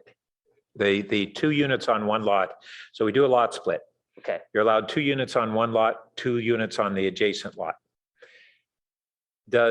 Are we required to allow the units that are most abutting the split location to be connected? Are we required to do that? Can we look that up, Mr. or Vice Mayor Burt, if that's okay? I think Sure. I want to make sure that we do get the right language. I do want to note that if we do have discretion, certainly understand if council does not want to allow that. It does mean though that on the lot split, especially in a side-by-side configuration, the buildings could be closer together and further from adjacent properties, given the limitations overall of square footage. So there is some benefit, but we can look up whether or not we have discretion or we need to allow that. Just Okay. give us a minute to confer. Next thing on the flag lot, the 2 different options, the flagpole, which is a non-easement, and the is a 15-foot section, the flag section, and the easement is a 10-foot. Why do we have the 15-foot on the one that is not an easement? Is that a requirement? Did it be that minimum for some reason? It could be a different size than 15 feet, but that's Oh. part of what we require for driveways and for visibility to have the driveway. So again, with allowing just the shared driveway, we assume that many folks will use that as part of their flagpole that they would develop. Yeah. And so then there's like, when you get to the end of the street, the visibility you want to have for that driveway. Well, but if we have it as an easement, it's a driveway as well. So why would it need to be wider if it's not an easement, but in fact, part of the flag lot? It doesn't necessarily need to be that way. But that's Okay. again, kind of part of our current standards, I believe. Okay, well, that's, When we do current flagpoles, it's required to be 15 feet. So we're consistent with our current standards. I see. All right. And lastly, on the historic properties, those same, we'll call it the 130 properties, any of them that now might seek a major remodel that might trigger a historic impact or a demolition, can you review what is the requirement on those properties that are already listed as, by virtue of the fact that they're listed as eligible for historic designation? What process do they currently have to go through, those property owners, based upon their eligibility for historic designation under CEQA? Just to clarify, are you talking about the 160-ish properties that we're kind of talking about? We that- narrowed it down to 130 that we think are R1, so I used that number. Right. So just to clarify, and I'm sorry for being repetitive, and I will tell you, it also took me a while to understand this. So don't feel like you're in bad company. So they are eligible to be listed. They are not listed anywhere. They're not listed on our local inventory, state or national, but they have properties that we believe or believed at the time that they would be eligible for national register status, which is a pretty high bar to meet. And so part of that process to go through to go from eligible to actually being listed. But that's not my question. Let me just be clear. My question is, on those 130 properties today, by virtue of their eligibility or otherwise, their historic character. Mhm. What is the current process that those properties would have to go through if they were to seek a demolition, for instance, Yeah. So under CEQA? So maybe I can chime in here. I think there, and Amy's camera's on, so she can correct me if I get this wrong. But I think there's a sort of a pre SB9 answer and a post SB9 answer. So last year, that process, if somebody had one of these homes and they wanted to demolish it and replace it, that would, and presumably replace it with a two-story structure, that would go through a discretionary review. We would say, hey, wait a minute, you've got a historic resource here, and we can't administratively approve that. There's a CEQA process, and we would go down that path. That is the very reason why we felt like, while we didn't have a policy explicitly, protecting these properties, we had a sort of a legal process by which, when somebody wanted to develop the site, we had to do this environmental review, and they would get caught sort of in that process. SB9 eliminates that discretion. And so by it not being listed on the local inventory, we no longer have that ability to stop that. And so if it's not, if now we're in SB9, this year, staff wouldn't be able to do anything about that structure. It would just be demolished, and if it were listed, then it would go through a process. It would just be exempt from SB9 and not subject to that. But what I'm trying to focus on is what, until SB9 and until this year, those properties and those property owners weren't exempt from of them owning an historically eligible property. They already had to go through the same set of CEQA requirements by virtue of it being an historic resource. And as a result of SB9, if we don't adopt something along the lines of what's being considered, we would lose that. But what I'm trying to focus on is that those property owners already have that responsibility to abide by CEQA as an historic resource based on their properties being historically eligible. Is that correct? And that goes through a ministerial review. And under this proposal, the change would be, it would go before the HRB. Is that correct?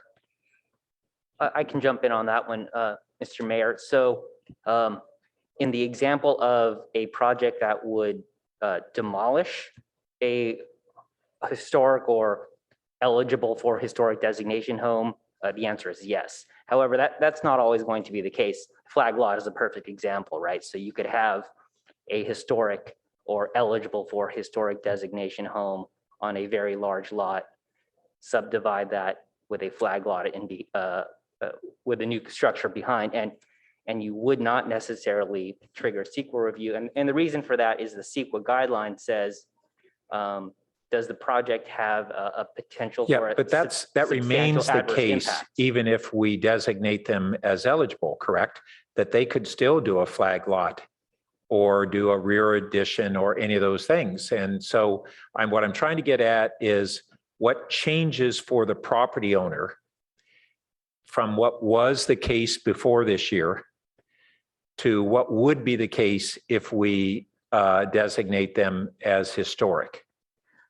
So again, if we're just talking about a project that would involve demolition or substantial modification, right? Not a flag lot where the existing historic home essentially remains intact. We're talking about demolition, substantial modification. What we would do is basically sort of revert to the status quo ante, right? What CEQA said before, as Director Late mentioned, how it applied before SB9, how it might apply after SB9. Adding additional properties to our historical resources inventory would put them back into the pre-SB9 world of discretionary review. Okay, I think I got it. Mayor Burt, we did have an answer to your previous question, if you're ready for that. Please. So this is regarding the properties connected across property lines. And so the language of the statute says that notwithstanding subparagraph B of subparagraph 2 of subdivision B, an application shall not be rejected solely because it proposes adjacent or connected structures, provided that the structures meet building code safety standards and are sufficient to allow separate conveyance. So that's where we take that part of the standards from. So your interpretation is that SB 9 mandates that we allow connected structures if the property on two separate, a divided lot. Is that correct? Yes. Okay, thank you.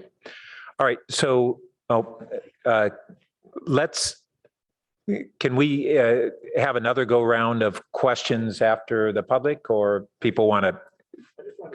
Okay. All right, Councilmember Phil Seth, and then maybe Councilmember Cormac. I'll try to be quick here. Let me just make sure I understand what you, because the mayor asked a reasonable question, which is the goal here is that somebody doesn't tear down the HP garage and put up some there, right? And so the old process, the old check and balance was that, well, it would have to go through individual review. And once it went through individual review, the whole issue of historic resource and CEQA and so forth would come up, and that would be the check and balance. And therefore, we didn't have to go inventory all these things in detail right away because it would just, the process had a built-in check and balance. Now the check and balance is gone. So now we're going to go, the proposal is to go take a look at this. Is that an accurate way of looking at this? That is an accurate way to look at it. Just one more complication to add for you all, which is that if it was a single-story home that's proposed for a potentially eligible site, that does not have any discretion either, and that home, though it be an eligible resource, could be demolished and replaced with another single-story, As long as it was single story, which is probably a pretty unusual case. Okay, thanks. Yeah. Vice Mayor Koo, did you have a follow-up? Just back to my question on the allowing adjacent or connected structures. You mentioned that, so if it's one lot split in half, you have A and B lot, right? So on A lot, you're saying that that can be like attached structures. There could be two homes on it and they can be attached. Yes. So you can imagine a couple scenarios. One would be there's home A and home B, and from the pier into the street, it's like two side-by-side townhomes that are connected. I think under certain configurations, you could imagine that each of those has an ADU built into them. And so just looks like two buildings, or looks like one building, but within that one building are 4 units. Then how can it be allowed to have separate conveyance then? Well, while it looks like one structure, from a building code standpoint, it'd be 2 separate structures, just as a townhome condo can be sold separately from one another. They can be, it's really the building code that governs what is making those 2 independent structures in terms of fire rating and things of that nature, the building systems, et cetera. Okay, I'm still a little bit confused because if you have a lot split, then if you build the 2 homes on one lot, how can you split those up to let them be sold? Oh, sorry, I think I misunderstood your question. It would be, they would have to be on the separate lot. So you'd have to build across the property line. Sorry if I misunderstood that. That would be confusing what I said too. They have to be across that property line, one home on A and one home on B. But again, to the outside observer walking down the street, would look like a single structure. I see. Okay, thank you. Okay, let's go ahead and go to members of the public.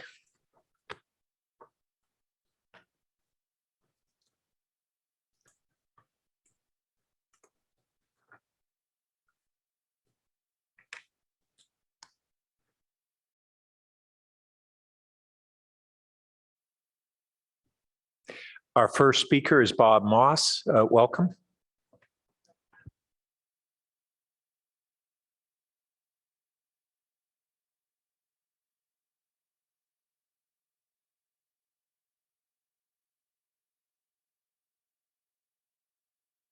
Issue of historic properties.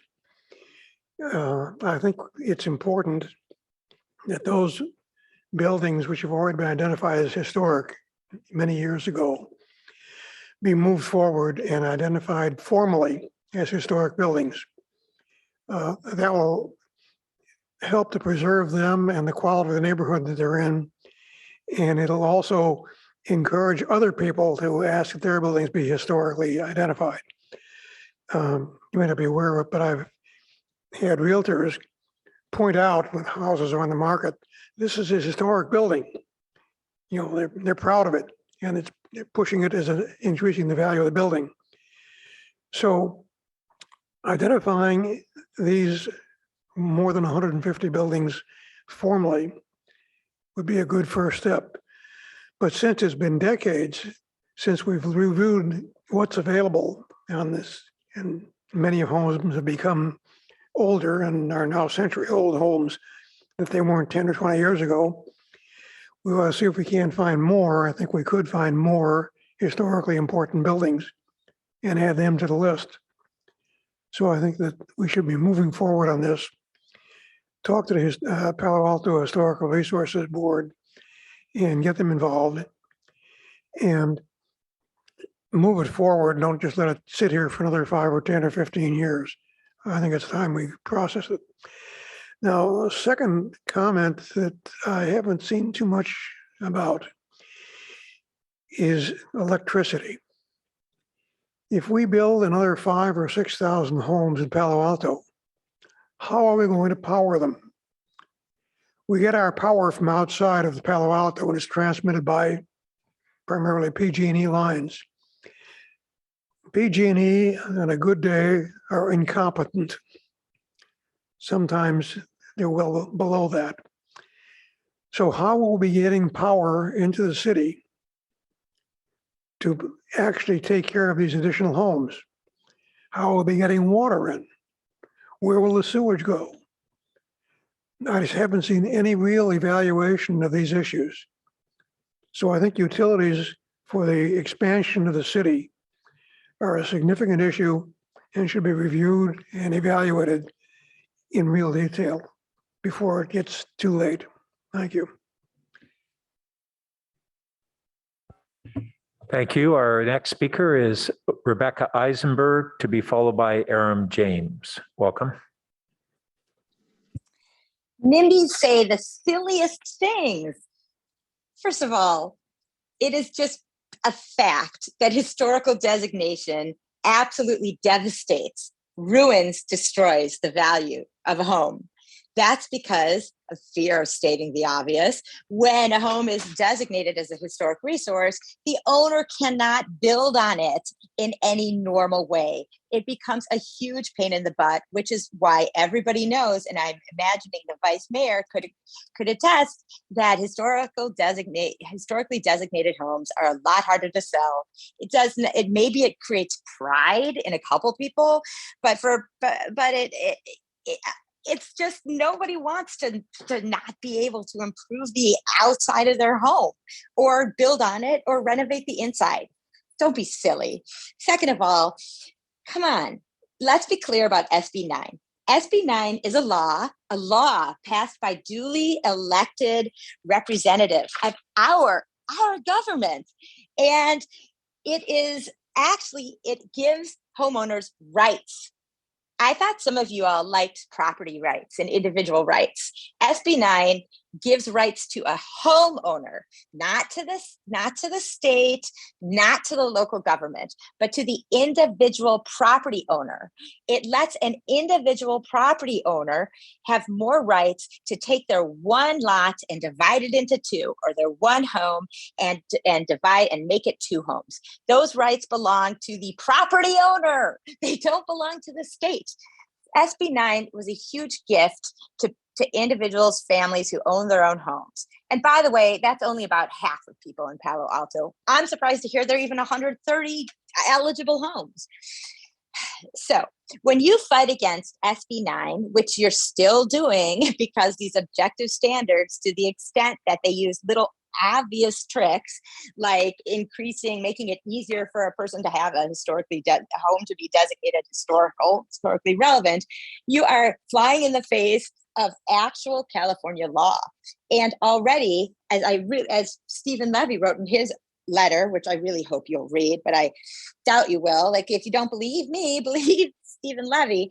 He has made clear that the state is aware of Palo Alto's arrogance and non-law abidingness by continuing to fight against state housing laws. And it's just literally, passing these clearly illegal so-called objective standards will just make us much more of a target by the state, which will make us much more of a national joke. Please, SB 9 is for the good of the community and the good of homeowners, and you're fighting against the community when you fight against it. Thank you. Thank you. Our next speaker is Aram James, to be followed by Liz Gardner. If any other speakers wish to speak, they need to put in their names at this time. Okay, let me just start with thanking my friend. Let me start with thanking my friend Rebecca Eisenberg. You know a whole lot more about property issues than I do. I took a break. I had some other things to do between the oral communications a few hours ago and the beginning of this conversation. So I hope I'm not repeating stuff, but I'm be very curious to hear from Molly Stump. There's a supremacy clause, where state laws trump local laws and federal laws trump state laws and all that stuff. I'm wondering how much the cost of litigation is. I know you can't predict that with certainty, but I can imagine how many lawsuits, if we try to run contrary to what the state laws standards are on these SB 9 issues. And isn't that something we're concerned about, interested in, and getting some kind of sense of what it's going to cost?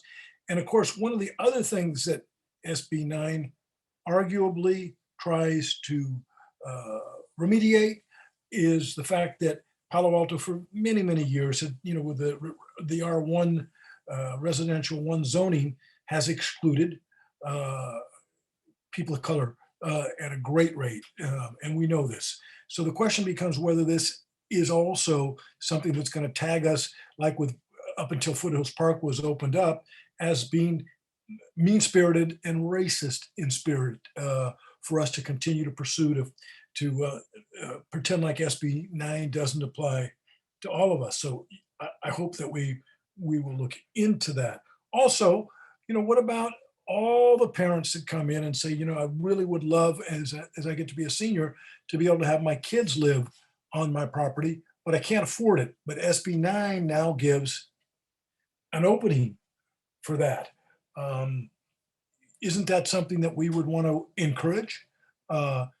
One, not running contrary to the state, like I said, and inviting a massive amounts of litigation, potentially, for just being stubborn and pretending like California and Palo Alto is its own state. Two, are we running a risk again of being sued for our history of continuing to gentrify and racism and that sort of stuff? And three, are we going to cut out alternative housing for not only all the other folks of color that should be able to come into Palo Alto and be able to purchase lower income, less expensive property put on people's properties for purposes of SB 9? And then finally, how much are we willing to spend on this resistance, when ultimately I suspect we're going to lose. We're going to lose. So maybe somebody can try to answer those questions for me down the line, if not directly tonight. Thank you very much. Thank you. And our last speaker is Liz Gardner. Welcome. Thank you. 2500 El Camino Real, Mayfield Place.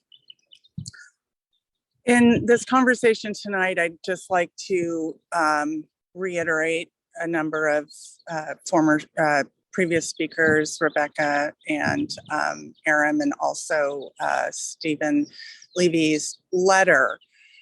It really feels to me like this is another invisible wall going up in our community when the council has said from your dais respectfully and about equity and inclusion and Black Lives Matter and Asian hate crimes and the rise in crime in our area, the lack of positive outlets for our teens to get involved in. I am wondering, as far as this conversation goes, would multifamily residences in these R1 stated historic properties be included? There are longtime multifamily homes in these areas that have rented out and are historic buildings. Would they also be registered?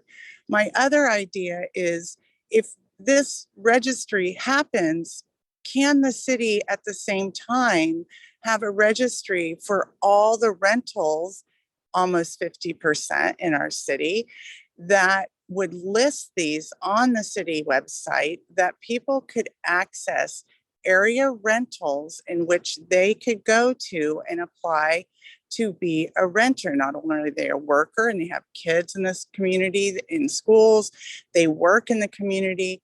Can we also provide a really substantial service to our residents who are renters? I have a personal story. I lived in a historic home, which I did not know was historic until I was a renter, until I tried to do some sustainable double paned windows in the front. And I had to go through the city housing department. The landlord was on board. There was all kinds of tax rebates for this. And we were denied it because of it would ruin the look at the front of the house. Now, the house was not on a national registry, but because of the age of the house and where it was located, we weren't able to do that, which meant we weren't able to actually have a more sustainable dwelling, safer for myself and my children. So there are complications when you go and you register these homes for upgrades such as solar, or like Bob Moss, was it Bob Moss, about our electrical grid? How is that going to pertain to this as we move forward to a zero waste and sustainable community? Thank you. Thank you. So we'll now return to the council for further questions, comments, and then motions. Who would like to go first? Councilmember Cormack. Thank you, Mayor Byrd. All right. In terms of the lot splits themselves, I appreciate staff's work on bringing forward 3 options and sharing the pros and cons and further ones tonight in the presentation. I think, there's so many different shapes and sizes of lots in Palo Alto, even though, you've drawn like a standard one. And I think it's appropriate for us to allow all of those for the homeowner and to avoid trees and neighbors, et cetera. So I'm comfortable with the 3 different lots in the recommended motion of part 1. So one thing we haven't talked about yet is there's 2 different places, one where the director of planning determines a fee and one where the director of public works is determining, I don't have it listed, something on another page. Can staff just address that? Those seem unusual. I feel like we don't usually see that as a request. We usually see, here's what the fee will be, or here's what the process is.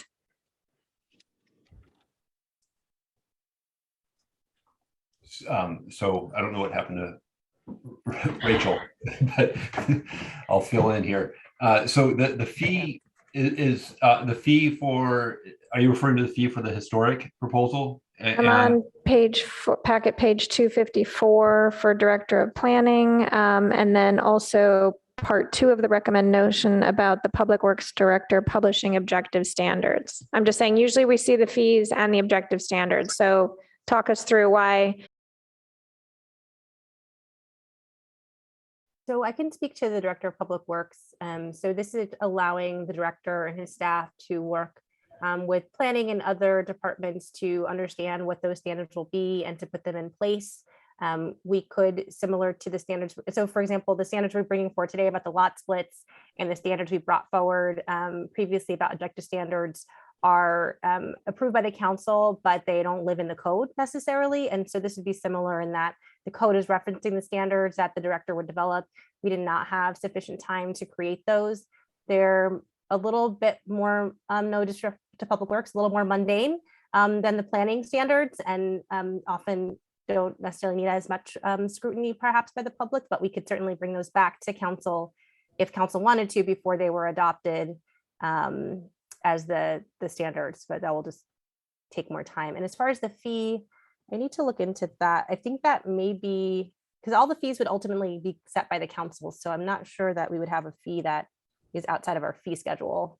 Yeah, and I don't have that authority to unilaterally set fees. So I think we're probably talking about determine the appropriate application to be filed for the processing of a lot split, which we don't currently have on record. Okay.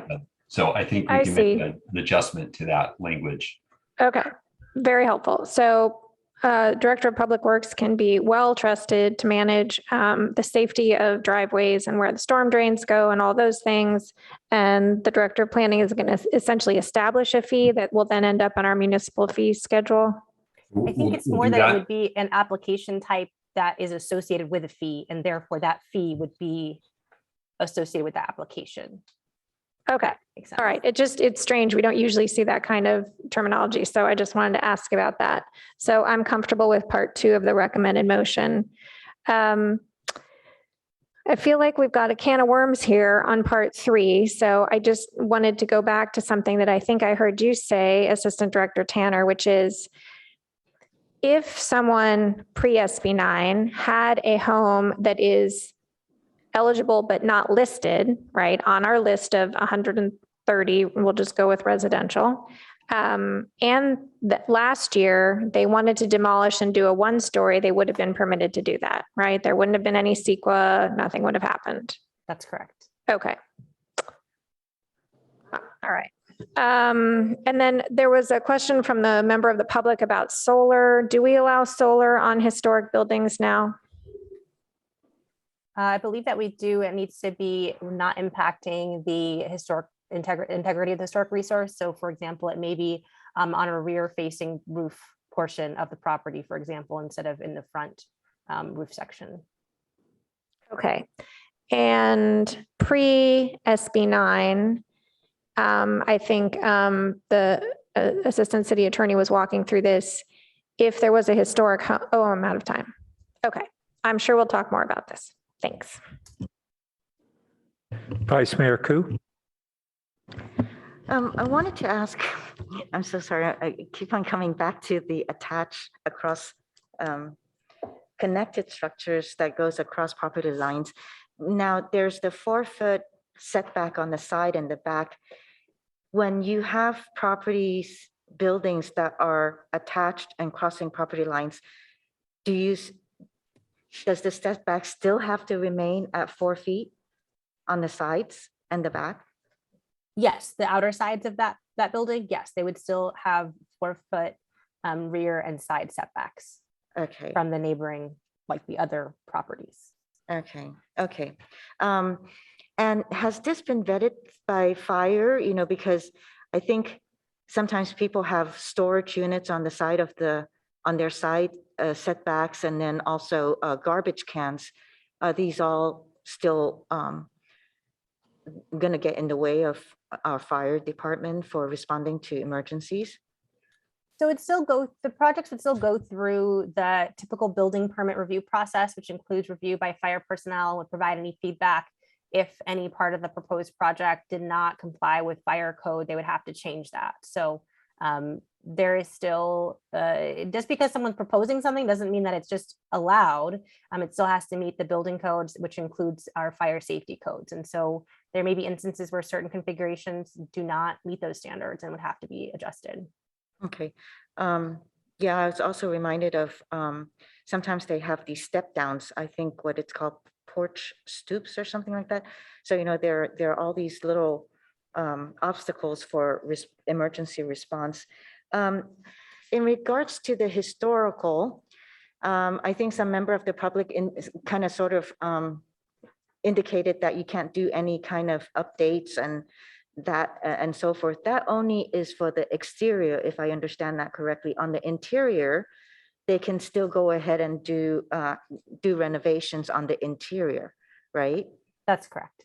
Okay, very good. I And wanted just to clarify, I'm sorry, 'cause there is a lot of misunderstanding about historic properties and exterior. It depends what the character, the historic character defining feature is about a property, and it could be architecture, it could be place, it could be any number of factors. So I wouldn't want to characterize every historic property as one that couldn't be altered or modified, and every property could be added onto. It just has to be done in a way that respects the consistent with the Secretary of Interior standards. And we definitely allow solar panels on top of historic homes. So Okay. those are all things that are permissible. Yeah, I just wanted to have that. I appreciate your clarification because I certainly don't want the public to listen to what, to kind of go on what was being said. And additionally, you know, with historic homes, I think there is a set of buyers who like historic homes and are proud to own historic homes. So even in my profession, I still see people who would be willing to buy it and to pay a premium on it. On the other end, I also want to say that, yeah, I'm not going to go into that, but thank you. Yes, I'm so sorry. I have one more thing.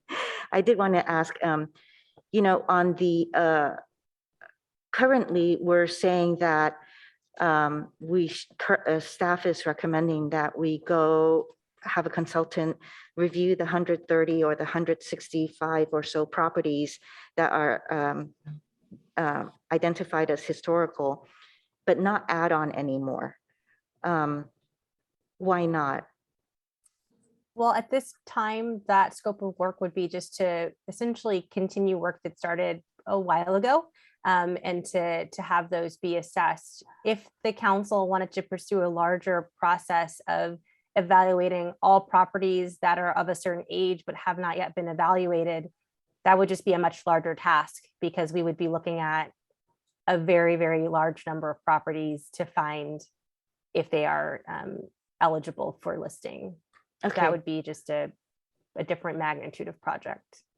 Okay, and on this here, in this recommendation, it's only looking at, so it would be to assess those properties, but will there be outreach to the homeowners or the property owners so that they can understand the incentives and what the process is going to be, so that it's, so that they know and that they're encouraged rather than they don't know enough and they reject it, you know what I mean? So will there also be inclusive of outreach to them in a manner that would help them understand being designated as a historical property and what all of the great things they will have as a historical property? Yes, that will definitely be part of the process. And will that process be vetted and provided by HRB?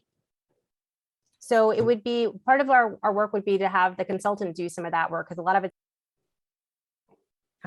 is what? Sorry, to do outreach, to make sure that folks understand, that they know when the hearings are, they understand this process. So that will be quite a bit of the work. And the HRB would obviously consider that property owner's thoughts in the discussion. So if they came to the hearing and said, I don't want my property listed, HRB could take that into consideration as part of the hearing as they're making a recommendation to council.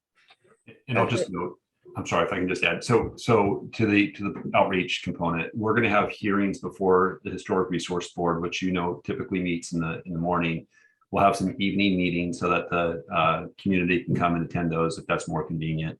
We want to create a lot of opportunity for people to become aware of this action, so nobody's surprised and they can express their support or concerns to the board and have that opportunity for that dialogue.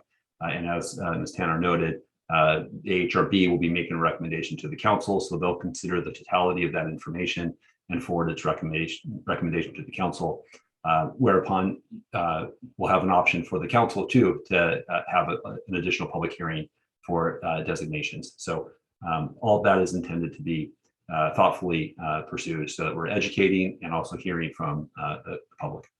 I just want to make sure that, you know, when the consultant is conducting outreach, that it is in collaboration with the HRB, and it's done not like a one-on-one, but more informative in a group kind of setting, or what would be the best way in order to inform the public. Thank you. Thank you for that feedback. Councilmember Stone. Thank you, Mr. Mayor. And Ms. Tanner, can you confirm the number of SB9 eligible properties?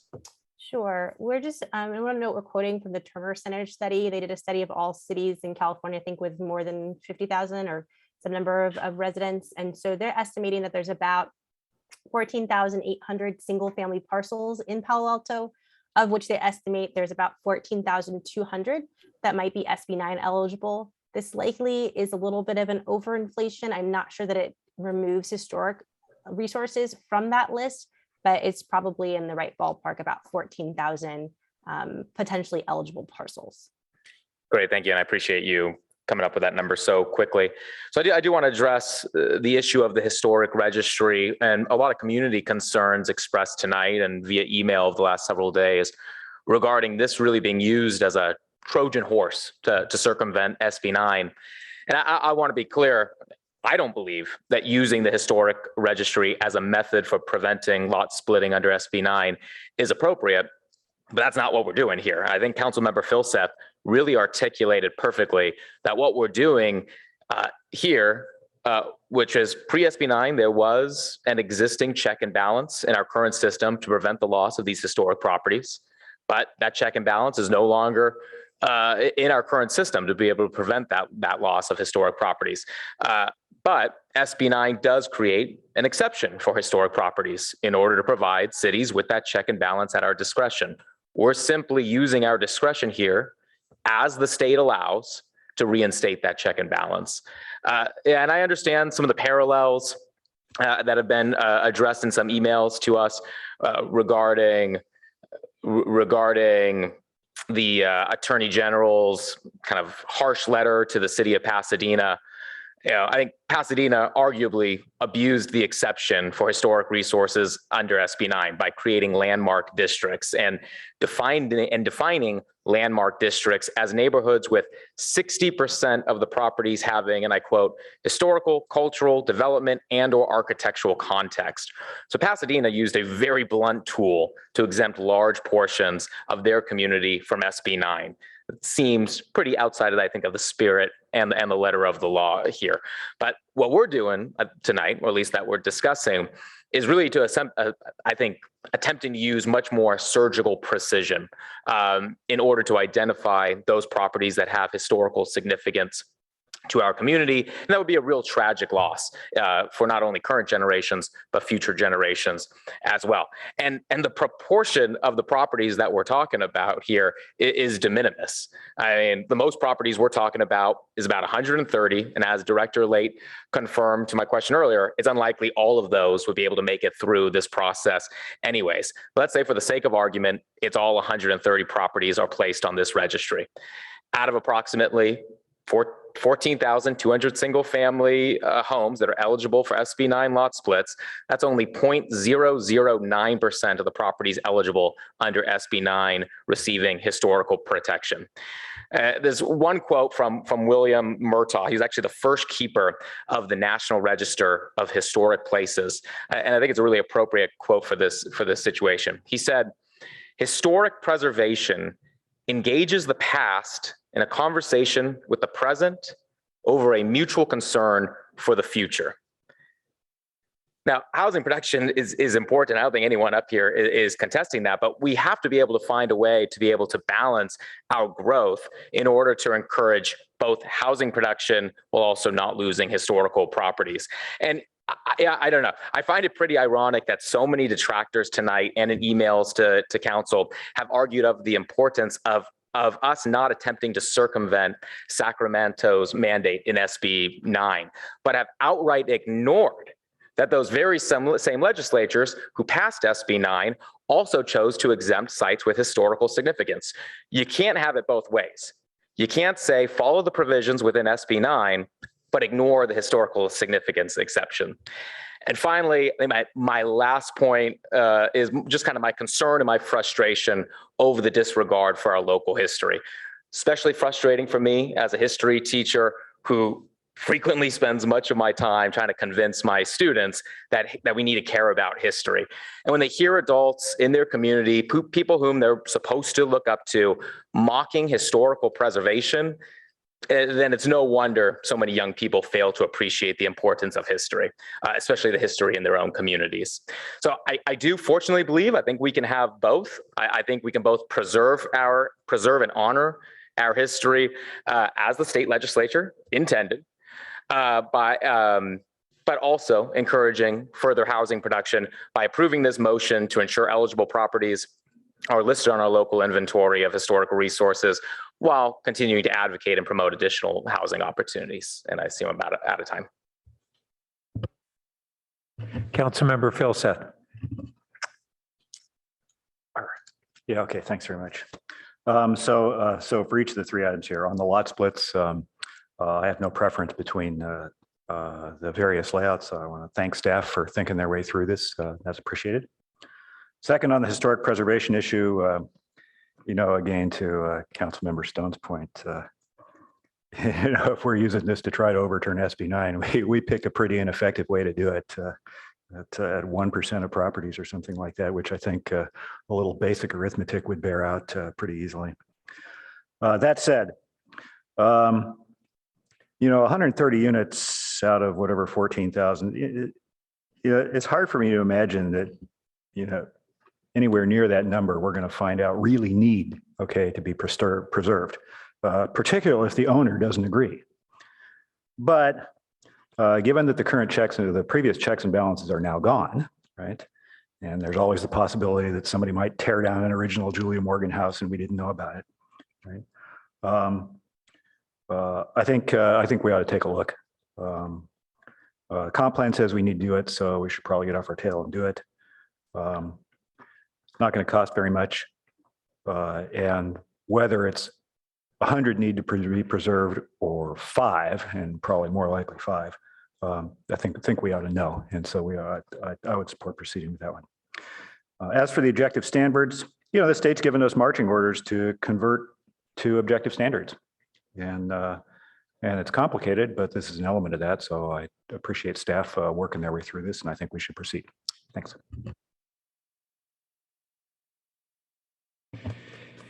Yeah. So first, a slight clarification. It's 0.009 of the total, or 0.9%. So it's less than 1% of the R1 properties that we're considering as to be added as to our historic inventory.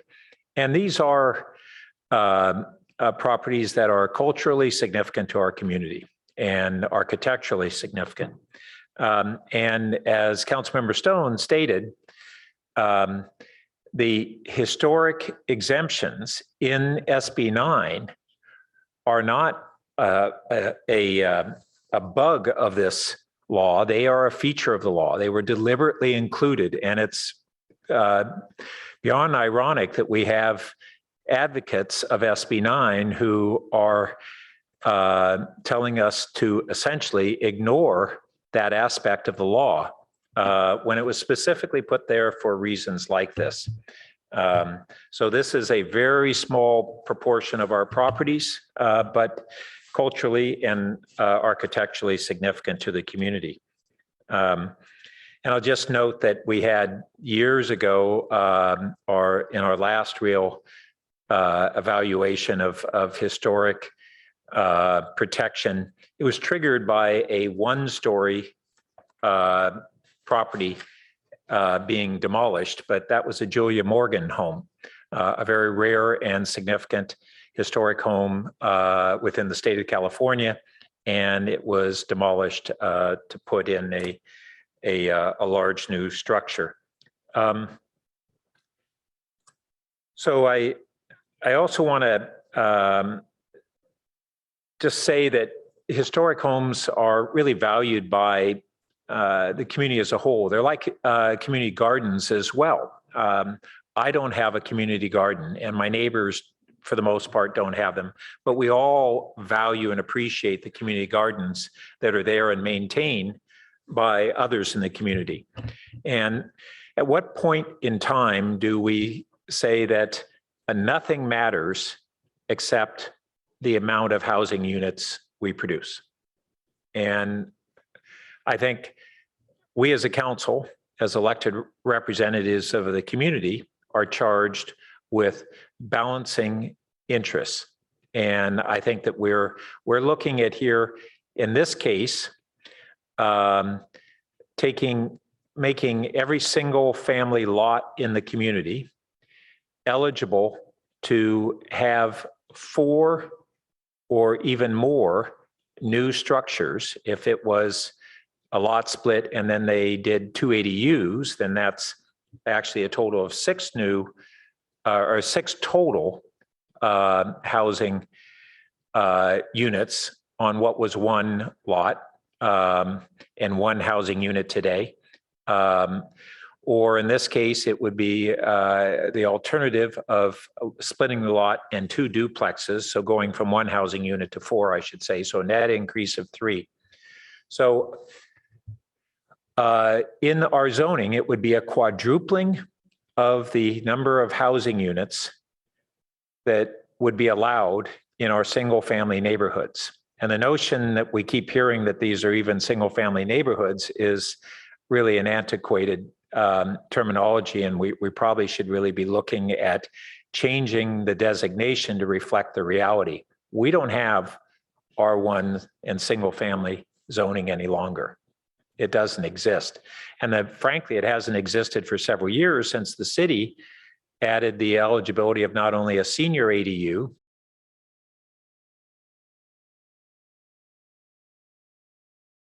footage of the home. So it's kind of an outdated designation. I do want to say that on the possibility of the flag lot designation, when we a number of years ago decided to discourage flag lots, I don't remember all the details, but somehow that 15-foot driveway was essentially put in. But if we're looking at allowing flag lots as part of a way to have an SB 9 split, I don't think we want an unnecessarily wide driveway. If you have a lot that's 100 feet deep and you're going to split it and have a flag lot, that driveway might be even 55 feet deep. And so that's 5, if we went to a 10-foot width times say 50 feet, that's 250 square feet on a lot that might only have behind there 2,000 square feet. So that's a significant, or actually it'd be, I'm sorry, it would be on the adjacent lot, but nevertheless, that's a significant proportion of the lot size that we would be devoting to an extra wide driveway for no benefit to anybody, not to the new residents, not to the community, not to the streetscape. I just don't see why we would want to stick with that 15-foot. So let's go to next council members. Councilmember Cormack. Thank you, Mayor Byrd. I'm a little surprised at the vehemence of some of the comments tonight. So I'm sure that we're going to be able to work through this together and balance these interests. I guess, does staff have the list of the addresses of these 160 properties? Yes, we don't have that here for you right now, but we do have that list. I'm a little surprised it wasn't in the staff report. And I think it's a little problematic because there's probably people who live at those addresses or work there and don't know that they are potentially eligible and that we're making a decision tonight. So I guess that staff will probably say that's why we're going to do the outreach and we'll inform them and there'll be opportunities. But I am concerned that we don't even have the list. Our next item, we've got extensive list with multiple addresses and potentially, the public would be advised and we would have some sense. People are talking about Julia Morgan building. I have no idea what these buildings are or look like. So I'm honestly a little disappointed we don't have that. Sorry, go ahead, Director Late. Thank you. So I just feel like we're at the beginning stages of this. We're seeking council's guidance on whether to pursue this. We've laid out that path, but the list has been provided to the HRB. It's been published before. We were looking for a sort of a higher level direction for the council, but we can certainly make that available to the council as well. But you're right, the outreach and also our consultants work to make sure that we think that these properties still merit designation is part of that groundwork that we need to do too. Director Late, surely by now you realize that this council is interested in the details. This is a pretty big decision. So I'm certainly going to be supportive of us doing more outreach and fixing whatever problems may have inadvertently been created. But I feel like we don't have as much information as we usually do. And it's possible that people who live in these homes are unaware of what we're contemplating. And that's just not a comfortable place to be. Are you looking for motions, Mr. Mayor, or not yet?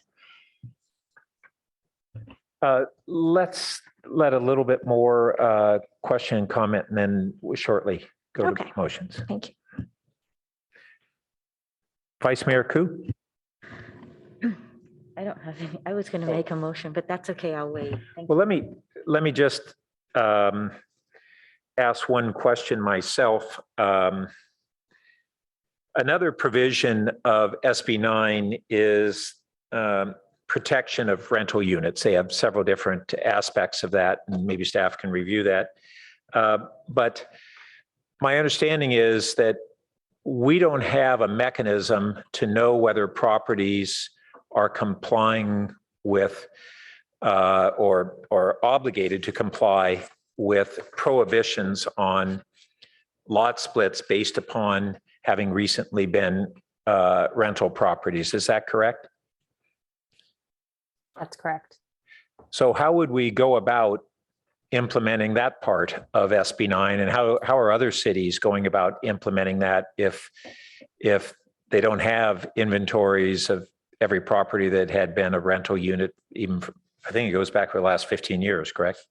Yes, and I believe that the rental prohibition is for the last 3 years, and I think the 15-year is for certain types of rent controlled units, I believe, that we may not have here in Palo Alto.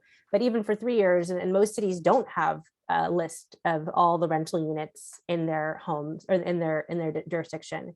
So affidavit is one way to have the project sponsor applicant to swear that it has not been rented. So the honor system, essentially, under the penalties within that affidavit.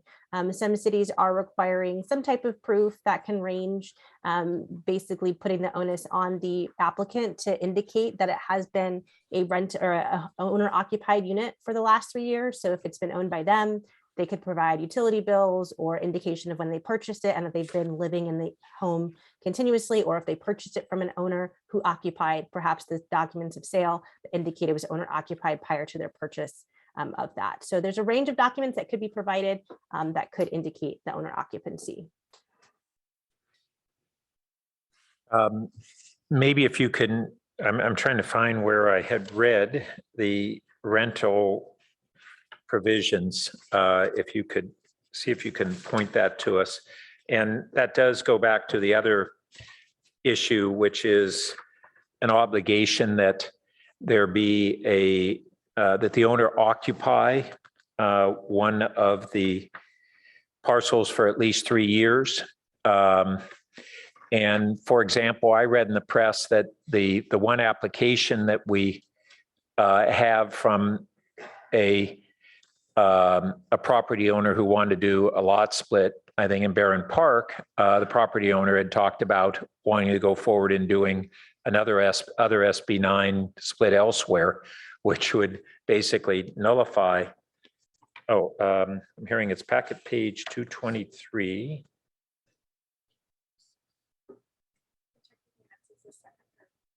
Oh, yeah, okay, great. I'll return to that in a moment.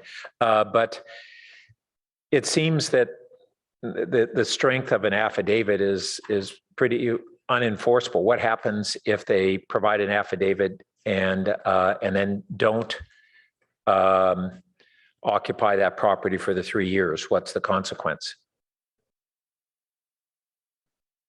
Thank you. That's a great question. I believe that we did look into this, and I'm sorry that my memory is not as sharp as it was in December on this topic.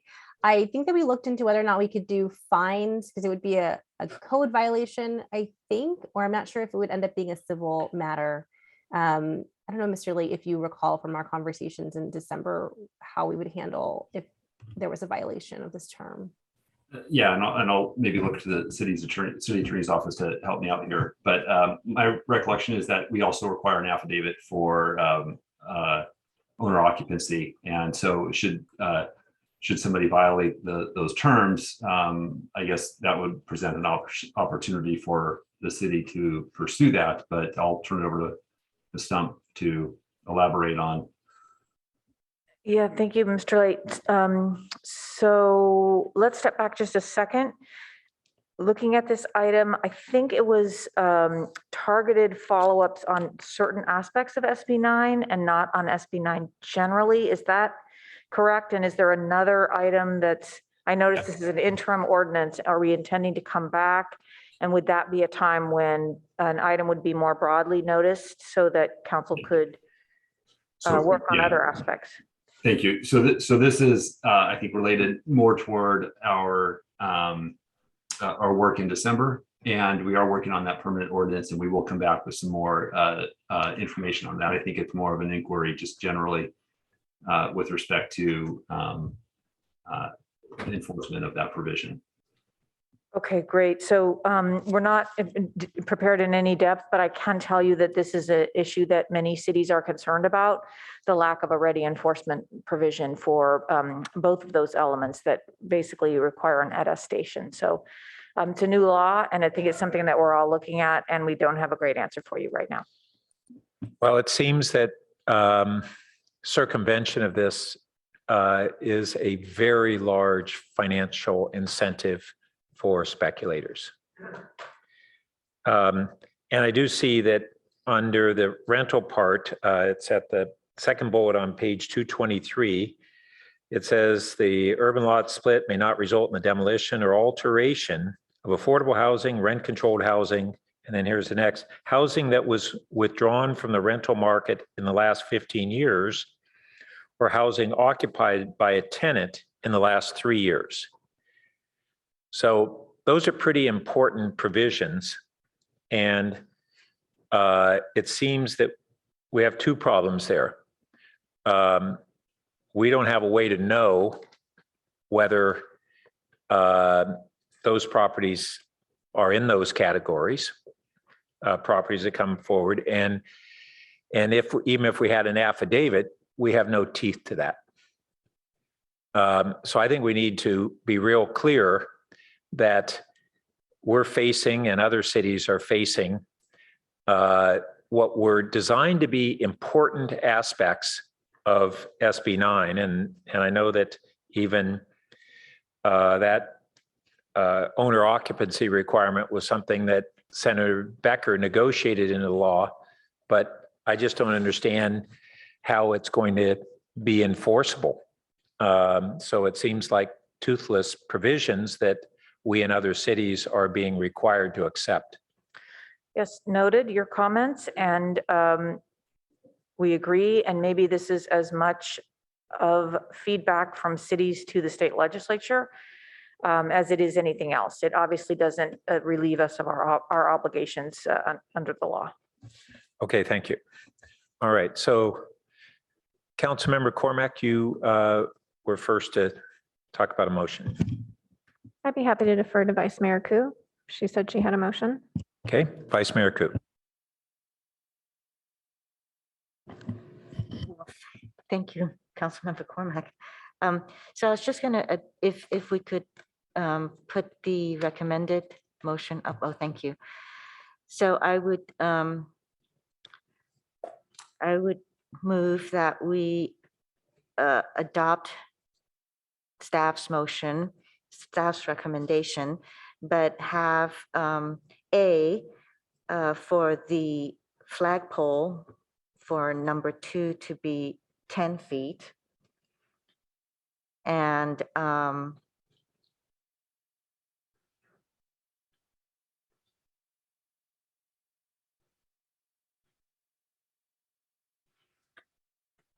the concerns, and then also C for to add collaboration with the Historic Resources Board for community engagement.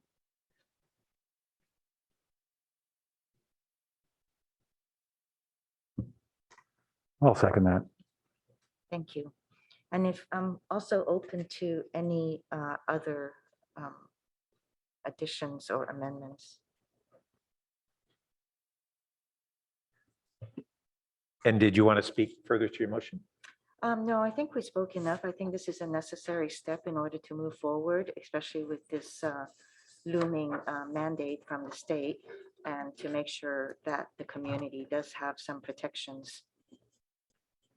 If I might ask, yeah, Mr. Mayor, Vice Mayor Ku, on item A, just for clarification, do you mean the flagpole to be at least 10 feet wide? Yeah, at least. At least, correct?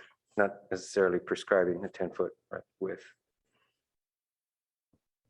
Is that clear? It's the flag lots. I believe so. It's consistent with the language that's in your staff report, so I think we can work with that. Staff can certainly clarify if they feel necessary. And No, that's fine. I guess only if the council wanted it to not be 15 feet, this would give the applicant or a developer the chance to go 15 feet. You know, if the council feels strongly about that, then we'd want to know about that. But otherwise, establishing the minimum 10 foot, which I think is consistent with our code, that would be fine. Councilmember Filsath. Yeah, thanks. Just briefly on the historic thing, I think, you know, it's not the best, but the reality is the state's kind of forced our hand. They've sort of given us a do it or lose it kind of thing. And so I think, you know, we have to respond to that. That's all. And I completely agree that we should involve the public. But again, you know, it wasn't an urgent thing before, but it is now. But that's being handed to us. This isn't coming from us. This isn't coming from council. Councilmember Cormac. Thank you, Mayor Burt. If the clerk could just adjust Vice Mayor Ku and the motion. Vice Mayor Ku, not Councilmember Ku. And then could staff please, I didn't really understand why before we wanted the flagpole to be 15 feet wide. I thought perhaps Assistant Director Tanner was talking about visibility, et cetera. It seemed like there were safety reasons for it to be 15. Could you just refresh our memories on that? Certainly, 10 feet is the minimum. 15 feet does allow us for some more visibility. And then we typically do have some landscaping requirements along that flagpole, if you will, along the driveway to help meet kind of our landscaping requirements. And so those are the two primary reasons for the width. But 10 feet is the minimum that we do allow in some cases already as well for a driveway. Okay. And then does staff interpret C? I mean, we don't say anything right there about reaching out directly to the people whose properties have been determined eligible, but it is referenced in the staff report. So does staff interpret C as communicate directly with homeowners and property owners who may be affected? I think unless we were told not to talk with them, we would assume that we were going to do that as part of our outreach effort. So I think that that's safe to say. I think if if council were ready to make some determination that the property owner permission is required, that may be something too far today, but that's certainly something that y'all could make a decision on later as the projects come forward. Well, I'd be interested in staff and HRB recommendations on that when this does come back to us. I certainly see our prior practice as being, stare decisis, as it were. And I also understand that we may be in a new situation. So I'd appreciate some more thought on that when it comes back. Thank you. I see no other comments. So I just want to ask for a clarification on C where it says direct staff to implement. So is that, is staff taking that this is a decision to go ahead and proceed with adding eligible properties to the registry, or is it something less precise than that? So what, oh, good. Go ahead. Well, I was gonna say, what we're asking the council this evening is specifically about the 160 plus properties that we have on that. That's the focus of our engagement this evening. And I think the HRB has some interest in expanding the program and as part of their work program. And so we would look forward to sharing that with the council. But this motion is specifically geared at these 160 some odd properties. Okay, excuse me though, Director Late, this is not a final action to add those properties to the. That's correct. Yes, this is direction to pursue the work and return to council for a later decision. And that's what I think maybe we should have as clearer language in C. That's what I think I seconded, is we're going to go hire a consultant to look at these things. Eric? That's what I think I seconded, is we're going to go hire a consultant to look at these things in detail and figure out exactly which Okay, ones but- really are historical. Not. But we need language in the motion that reflects the intent. Well, I guess if I may, our code already has a process that's enshrined in it that lays out what has to happen for a property to go through the process. So it's simply saying that the city would like to expend resources to undertake the work of that process. Right now, we don't have resources allocated to implement the process that is in our code. So can we use change the that language word on page implement? 8? Could we use the language on page 8? Direct staff and the Historic Resources Board to undertake this work and appropriate resources for consultant support to carry out the requisite research and project management. Well, I think the city attorney had a more succinct language. Actually, it was the city manager who's very good at this. Initiate implementation of comprehensive plan program L711 instead of implement.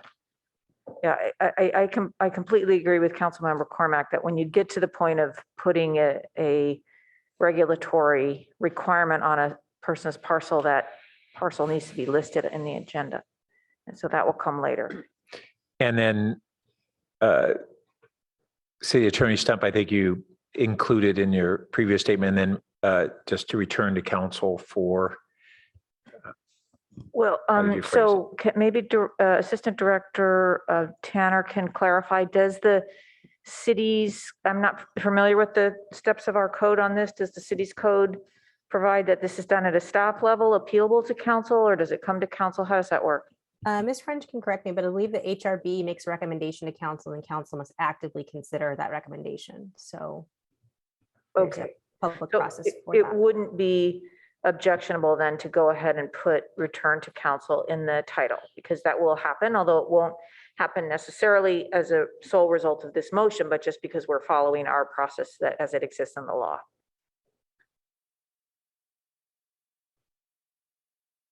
That was a long way around the barn to say, could we put that in the motion? Yeah, what I'm trying to be clear on here is whether the motion is saying we are directing tonight that those 160 properties will necessarily be added to the inventory, or whether we're initiating. That's not my understanding. I'm sorry, just a second. Or whether we are initiating a process by which we would review that action and return to the council.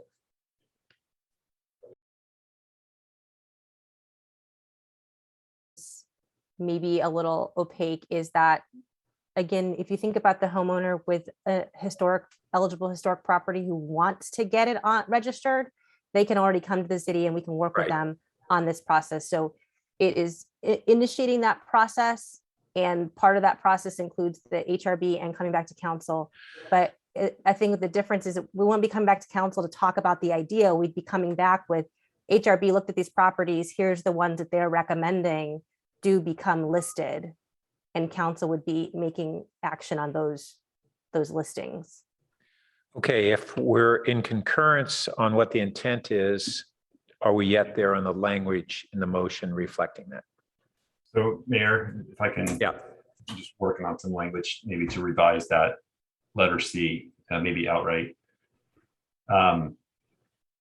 So direct staff to work with the HRB to review the 160 plus 165 nationally eligible properties noted in the staff report, and make recommendations for listing on the city's local historic inventory to the city council.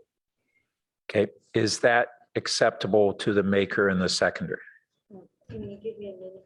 Probably, but let's see it in writing. Yeah, can you give me a minute to see it in writing when she's finished?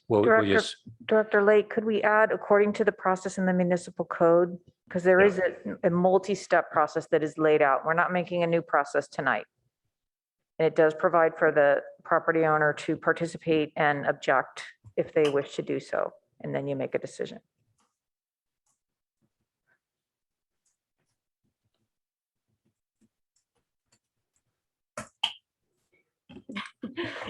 Mr. Lake, can you read that motion one more time?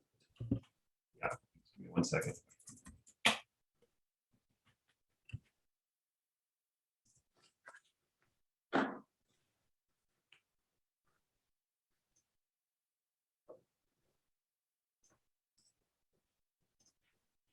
Okay, so what I have, Mayor, is direct staff to work with the Historic Resources Board to review the 165 nationally eligible properties noted in the staff report and make recommendation for listing on the city's local historic resources inventory in accordance with the process set forth in the municipal code.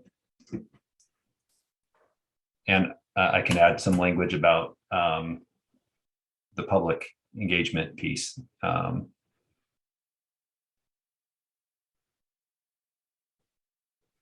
Collaborating with it. Okay, I think we've got that. I wasn't sure if our clerk was going to be able to keep up with you, but she managed to. So no, impressive. Okay, and then council, if you just wanted to add something about, we're already going to do it. We documented our, we will have a public engagement process, but I think that's the gist of what we're asking the council. So should we say where we have D that we make it part of C and say, or in collaboration with the Historic Resources Board for community engagement or something to that effect? You see that last clause that was appended? Yeah, that certainly works for staff. Okay. And then one thing, Mr. Late, we did, I think part of the 165 is national, and also we have a handful of California eligible properties that I think, so I just want to make sure we have that included. Yeah, I think it's I think you guys use the term locally as well, nationally and locally in the staff report. Could just cover the basis to say nationally, state and locally, just so we, as we're moving through, if there's something that is on one level or something we're not out of step with what the council's, I think, intent is, which is to look at them and to go through the process.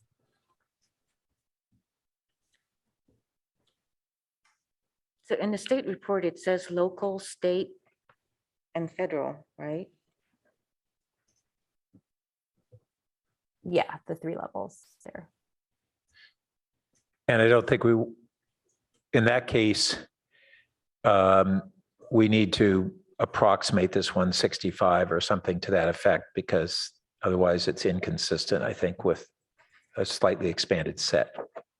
So we could say the 165 or so.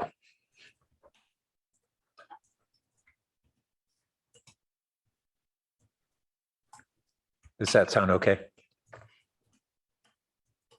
Okay. Yes, I think so. That's great. Thank you.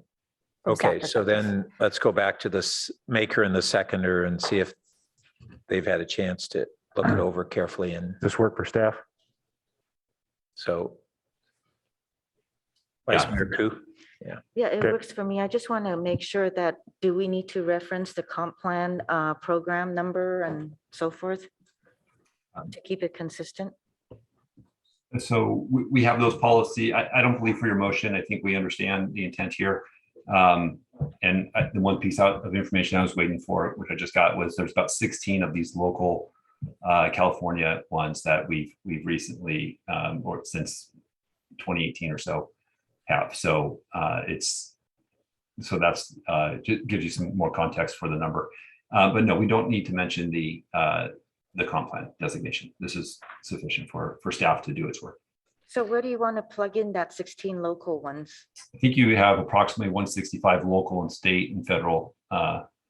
It's the ones that are referenced in our staff report. So I feel like we have an understanding, just the universe that we're talking about, if the council does. But we're happy to expand upon that further if And if I may, frankly, the 165 was a number that included multifamily. That's right. And so we were actually talking about approximately 130 plus 16 or whatever. Yeah. So why don't we, so in that case, are we clear that we don't think it's exceeding 150? So maybe we say approximately 150, just so we don't have people misinterpret. But if you add the 150, 130 plus, um, plus you the said, 16. yeah, that's 146. So, sorry, Mayor. Yeah, go ahead. So the 165 does include, as you noted, some multifamily properties. It also includes some commercial properties, which obviously is not the focus here. So if we're focused on the single family homes, we can look at that 130, and then we would add roughly the 16 or so that we've done for the California registry. So yeah. Now I realize there's really, if we're looking at taking the previously identified eligible properties and bringing them into the tent, there's no reason why we would want to exclude the multifamily properties, for instance, from this process, just because we're being triggered by SB 9. Sure. So maybe we keep it the way it is and just close enough. And again, we can work with the HRB. They're going to send a recommendation to the council, and we'll have that. We can expand on that. The point is, it's a fairly discrete number of properties in the neighborhood of 160, 170 or so properties, and it may be a little bit more, maybe a little bit less, but that's okay. Councilmember Cormack.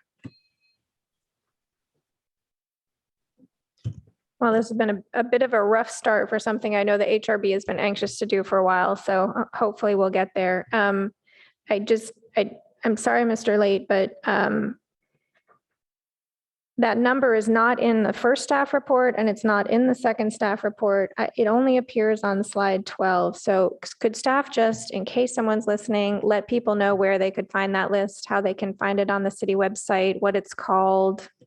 When did the HRB look at it? I mean, just broad brush, just so, because now you've HRB, referenced I it. believe, did look at it at their last meeting. I think part of the challenge is that there is the 2000 study, and then there is additional eligible properties that we have been identified as we have gone through the process we described, where homes are evaluated as they may propose a 2-story home or other demolition.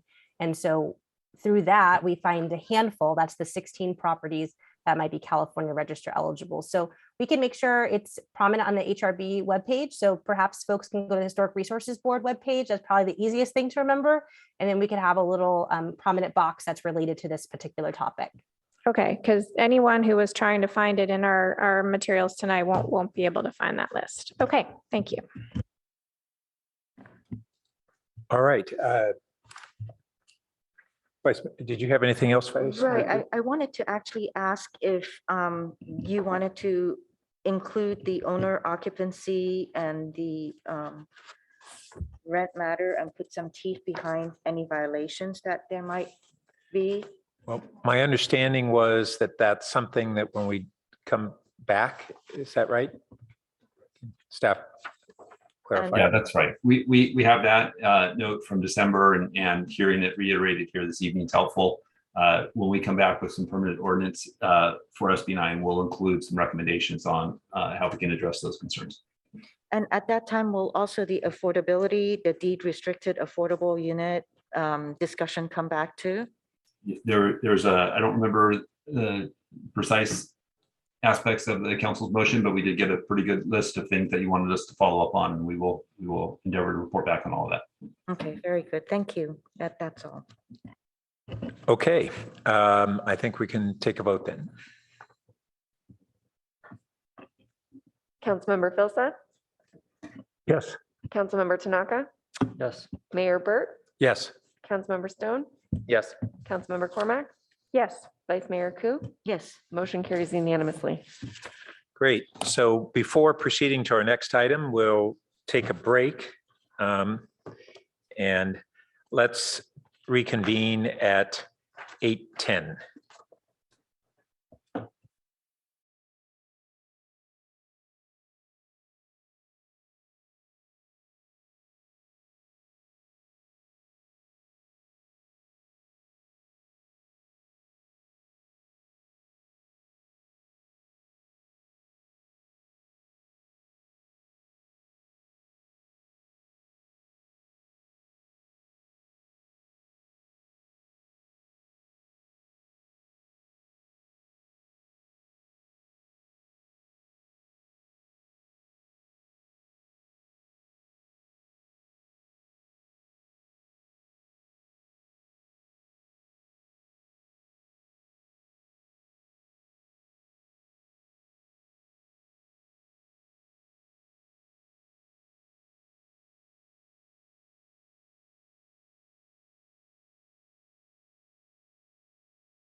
So our next item is item number 11 on our agenda, which is to approve the Housing Element Working Group and Planning and Transportation Commission recommendations for the 2023 to 2031 housing element sites and their associated unit yields, as well as potential feedback on housing element policies and programs or other housing related direction to staff. And this City Manager Shikata? Yeah, well, I'll just hand it off to staff. Mr. Late, Mr. Wong, please proceed. Oh, thank you. And I'm going to hand it off to Mr. Tim Wong, our senior planner and resident housing expert. So he'll give you the presentation.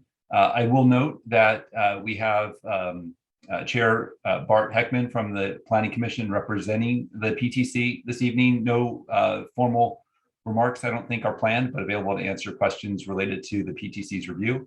And we also have the two co-chairs this evening from the Housing Element Working Group here as well to add any more context for the council's consideration. But Mr. Wong, you want to take it from here? Sure, great, thank you. And just one last person, we have Lily Rudolph of Rincon Consulting here to also help the city in getting our housing element update certified. So good evening, City Council. Once again, my name is Tim Wong. I'm Senior Planner, and before you tonight is the housing element update site selection consideration for the 2023-31 planning period. Next slide, please. So the council has seen this before, but I'll just give a real brief overview of what is a housing element, what does it include, why does the city need a housing element, and the council has heard all this, but what is RHNA, and we'll also again do a quick summary about some state legislation that does impact the update process, the schedule itself, and talking about city and PTC roles. So as part of the update. So next slide. And so what is the housing element? Bottom line, it's one of the 8 mandated elements in a general plan, or for the city of Palo Alto, the comprehensive plan. And it is the only element that is required to be approved by the state. Next slide, please. And what does it cover in a housing element? First and foremost, it identifies adequate sites for the jurisdiction to meet its regional fair share. We call that RHNA, the Regional Housing Needs Allocation. In addition, the housing element includes programs and policies to promote housing opportunities, which could mean reducing barriers to development and also looking at fair housing.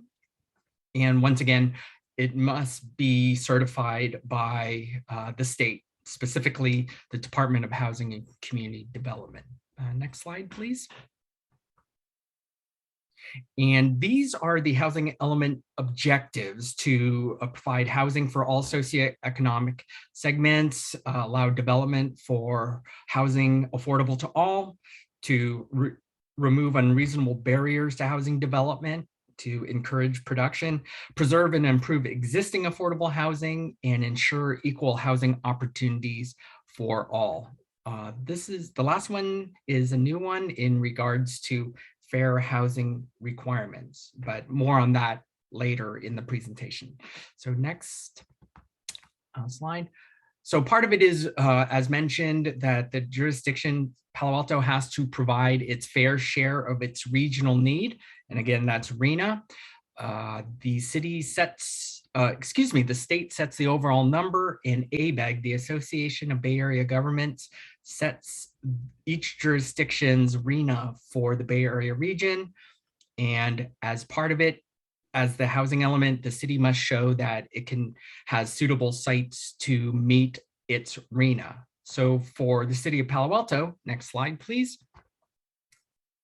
The city of Palo Alto, its RHNA is 6,086 units for 23-31. And actually, the city will be planning for above 6,086 units, as I'll explain further in the presentation. And as you can see It is broken up into income levels, and also it's basically a tripling of our current RENA. Next slide. And these are some recently adopted state requirements or legislation that we each housing element must adhere to. First one is SB 1397. It requires that the jurisdiction have sufficient inventory of land to meet its RENA. And as part of that, that's why at this process, we're going through some rezonings to upzone specific sites to be able to create that inventory of land to meet our RENA. Next slide. The next one is SB 166, no net loss. And basically what that does is it requires that the city be able to meet its RENA at all times. So in this instance, the city will be creating an additional unit buffer. Therefore, if some of these identified sites are developed below its projected yields, the city is still able to meet its RENA at all times, employing the use of this buffer. And I'll explain that a bit further also. Next slide. And this is a new one, affirmatively furthering fair housing.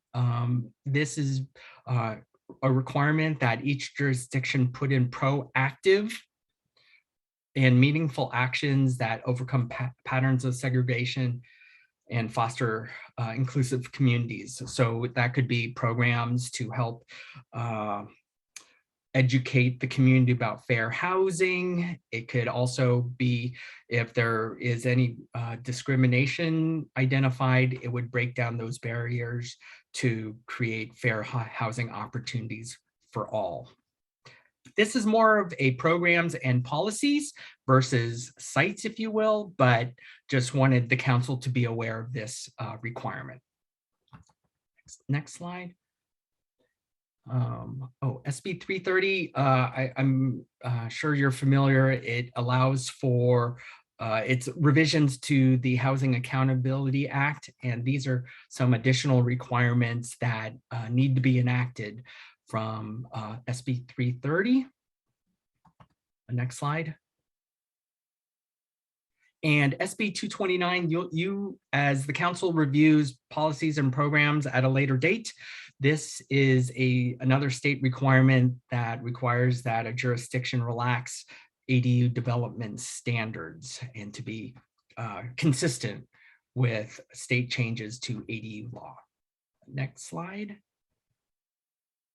And this is a timeline of the update schedule with the number of advisory groups. Starting in May of 21, city staff started working with the working group, meeting monthly in identifying sufficient sites to meet the RENA. And a month later, starting in June of 2021, staff has been meeting bi-monthly with the ad hoc committee, providing them updates of working group process, as well as receiving their feedback in certain proposals and strategies. And then as of February of 2021, the PTC started their process of site review, and that's what you're considering this evening is PTC's recommendations for site review. As you can see, we are shooting for August to review the public admin draft. And after that public review draft is released, 30 days from there, we will submit it to HCD for their initial review. And based on their comments, staff will make revisions. It'll go to PTC in November and the council in mid-December to, in all likelihood, early January of 2023. And just wanted to point out that the council will also be reviewing policies and programs in June as outlined in the timeline. So next slide.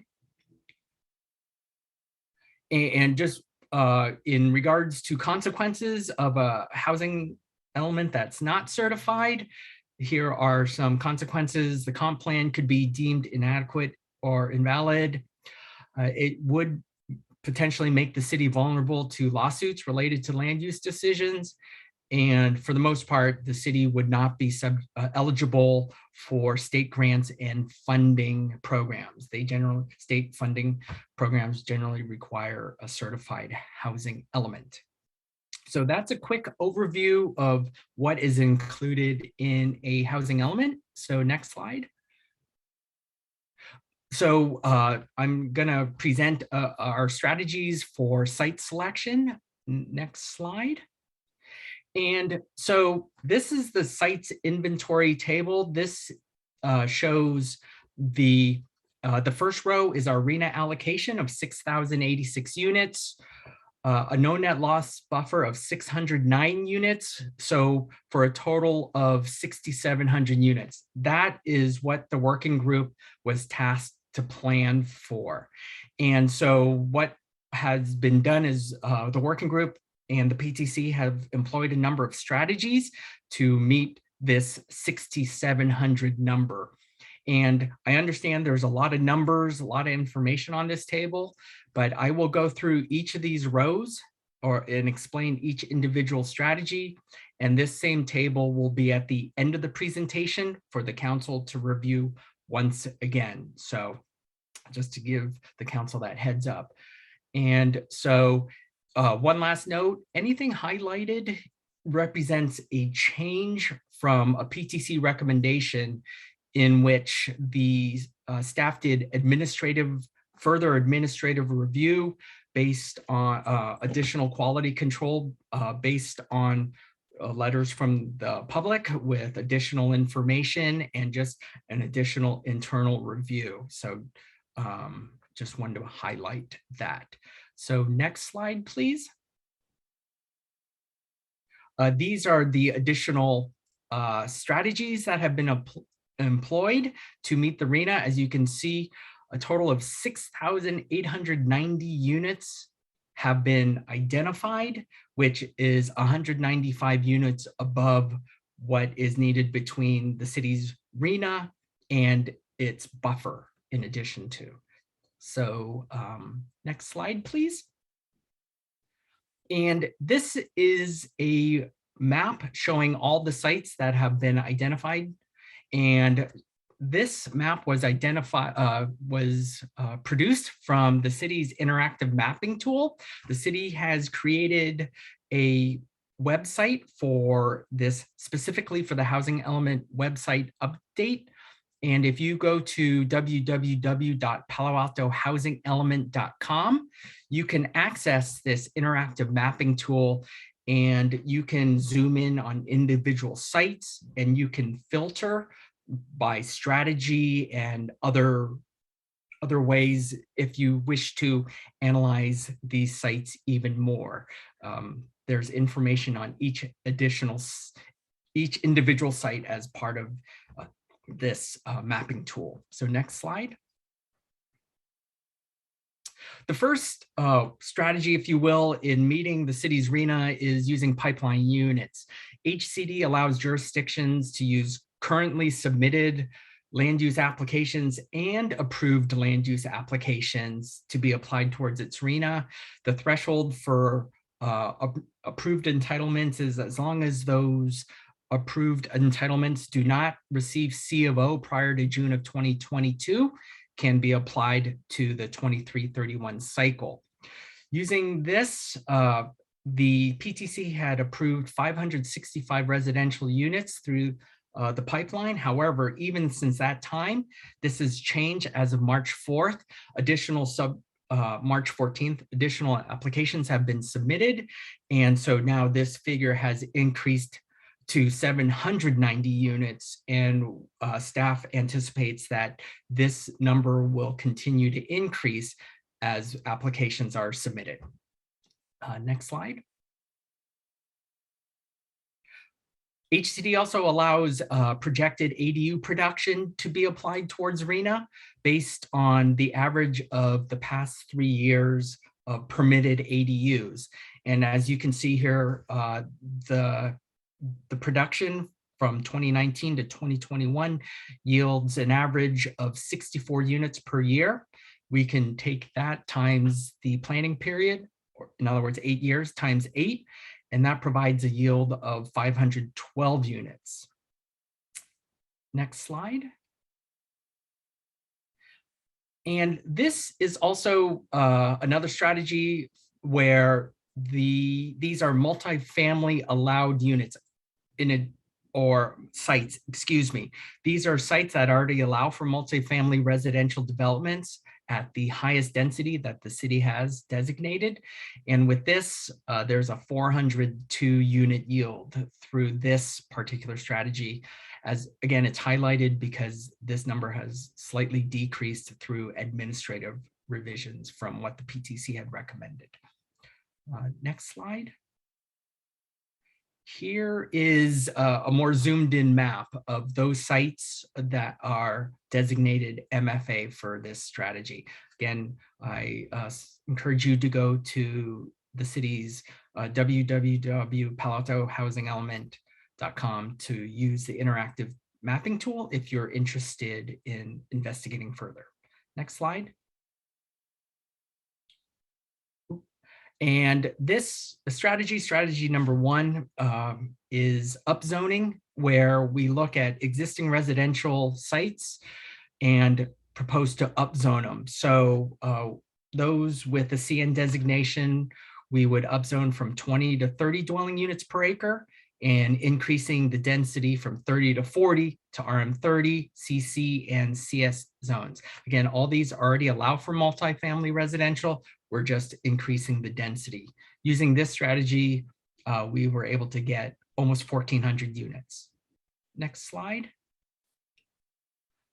In addition, we looked at even upzoning from around Caltrain stations, in which anything within a quarter mile of a Caltrain station to upzone it to 50 dwelling units per acre, while a quarter to a half an acre would be up to 40 dwelling units per acre. And using this, 739 sites would be the potential yield. Next slide, please. And this is a closer view of those identified sites in this strategy. Okay, strategy number 3, we looked at transit corridor, which is mostly for bus service, and it's mostly focused along the El Camino corridor, although there are some sites in the Alma area. And with this strategy, it yielded 232 units. Next slide, please, sorry. And these are a closer view of those selected sites under strategy number 3. And I would just like to point out that with all these yields, they are based on a certain default density. They are projections. However, you certainly they aren't minimums or maximums. Again, they're just projections. So if a developer comes in and chooses one of these sites at a lower projected yield than what city had calculated, then that is where we would use that buffer to make up for that difference. And if a development comes in on one of these selected sites with a higher yield than projected, then great. We would just go ahead and use those additional units and apply towards its RENA. But just wanted to remind the council that these are projected yields and they're not set in stone, but it's just a way to show HCD or the state how the city plans on meeting its RENA. And so next slide, please. The fourth strategy is using faith-based institutions, in which staff looked at faith-based institutions with large parking lots, large meaning greater than half an acre. And based on that review, found these faith-based institutions, and at a dwelling default density or assumed density of 40 dwelling units per acre could yield 148 units. And this was a working group recommendation. In addition, the PTC recommended that any units created on these faith-based institution sites be 100% affordable. Next slide, please. Here is also another strategy of using city-owned parking lots to build residential units on these parking lots. And as part of it, again, we looked at parking lots that are greater than half an acre. And using that, we identified 4 in the downtown area and 2 in Cal Ave.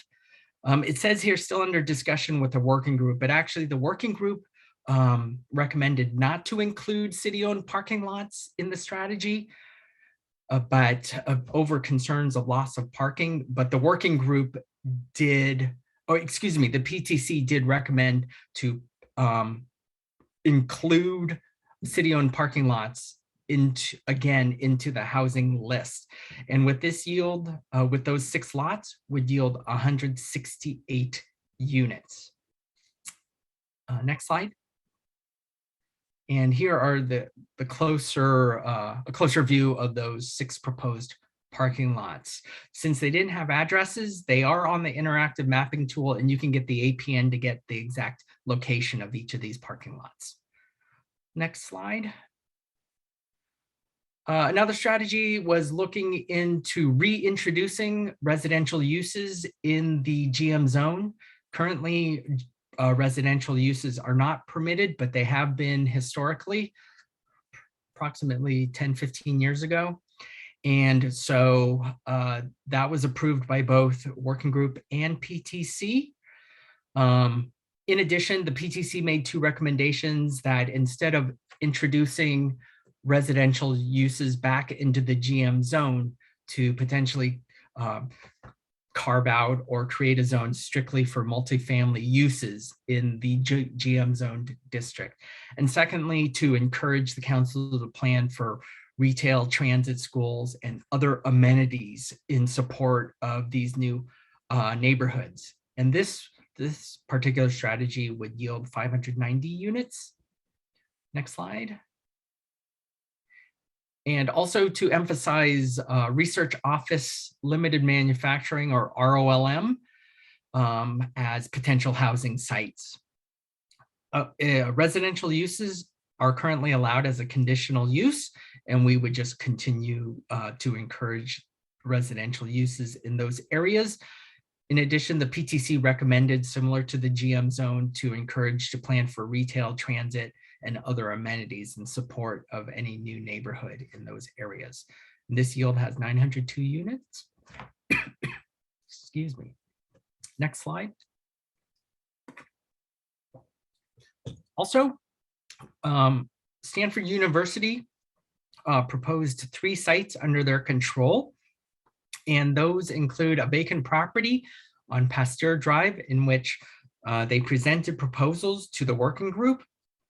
And the one proposal on Pasteur Drive would yield 420 units. Also looked at the Palato Transit Center, in which the working group approved 180 units. Transit Center, better known as 27 University. And lastly, a third parcel on 3128 El Camino Real, in which they proposed to put 225 units. And that's the current McDonald's site at this point. Those were the working group recommendations. The PTC voted to increase the unit yield of the transit center up to 270 units and recommended those units primarily be affordable.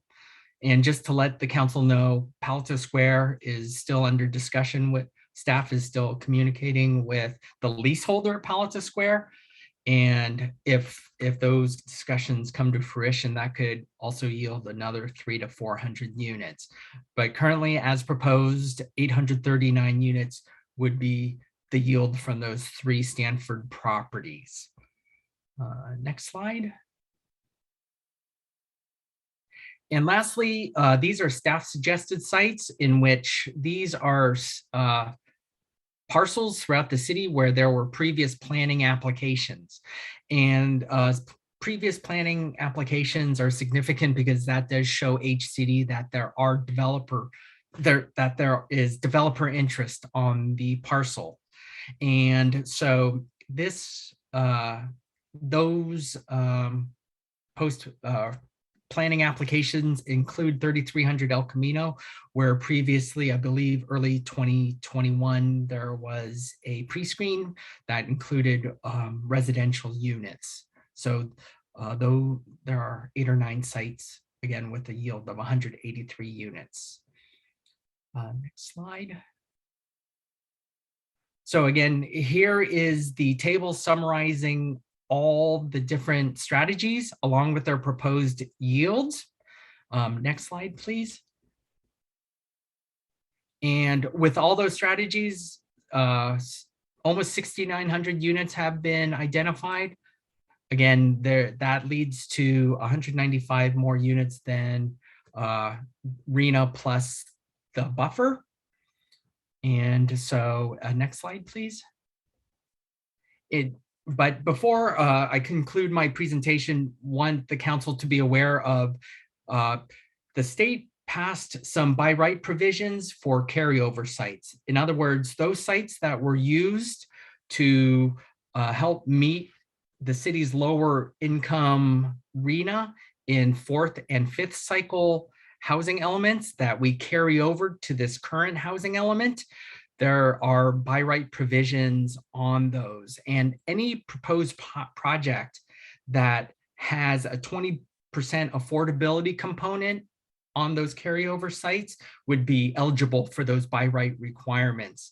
And when I state by right, that means that only design review on those proposed projects can be done based on objective standards with no environmental review. And with that 20% affordability component, that means it's for lower income or below. And this by right requirement impacts 11 sites on the 6th cycle housing element.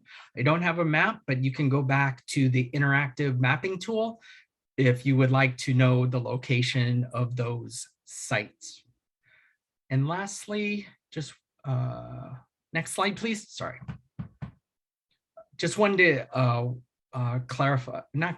explain the administrative revisions. Again, it was part of the city staff's QC process, in addition to public input once the sites list was released. And so following up on public comments, and again, an internal QC review, but overall, staff revised the list to remove 68 sites with the yield of 414 units. Those are generally smaller sites that were removed. And there are 194 units more than needed to meet the city's RENA and buffer. So next slide. So before you is the recommendation. It's a lot of language. I won't read it, but you have it on your screens. There are a total of 7. Next slide, please. That's the entirety of all the PTC recommendations. In addition, staff welcomes any additional direction on housing policies and programs that the council wishes to provide this evening. And so that concludes staff's presentation. Next slide, please. For more information, if any member of the public would like to comment or ask, that is our email. And again, that is our project website, where you can find all information about the housing element update process, including past meetings and other state housing element resources. So with that, staff concludes its presentation and be happy to answer any questions from the council. Thank you. And before entertaining questions from the council and then going to the public, Commissioner Heckman, did you have anything to share from the Planning Commission recommendations beyond what Mr. Wong provided. Thank you, Mayor Burt and members of the City Council, Bart Heckman, your liaison tonight from the Planning Commission.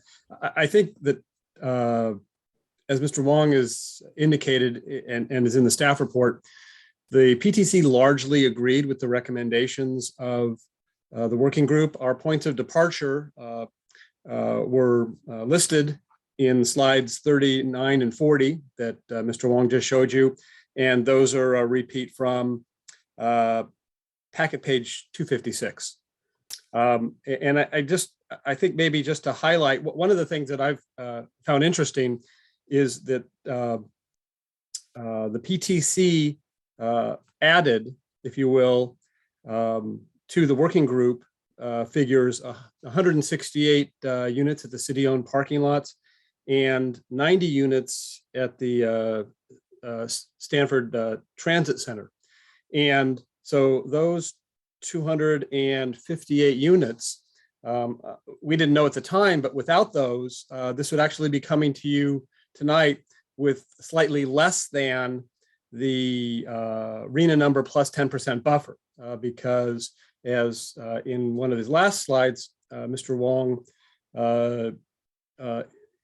showed that I think 414 units perhaps have been eliminated since this came through the PTC. And so I think that's the reason I want to emphasize that is I think it's important to recognize the fluidity of this circumstance. Staff is still working on these numbers, and we don't want to be in a situation where we're between now and when we're sending inventory to RENA, more sites are eliminated and we actually end up below the number that we're required to provide them. So that was the aspect I think that I most wanted to highlight, is that those additional 258 units that we added. Most of our recommendations were unanimous. We had a couple of motions that failed and one that passed 4-3, and I'm happy to go into any detail on any of those 7 items that any of the council members have questions about. Thank you. Thank you. Colleagues, who would like to go first with questions? Councilmember Phil Seth. I guess I just want to make sure I'm clear on this, because I sort of think I heard one thing from Mr. Heckman and something else from Mr. Wong. And so what is the number? I mean, is the number 6,800 or is it 7,000 or is it 6,600 or what is the number?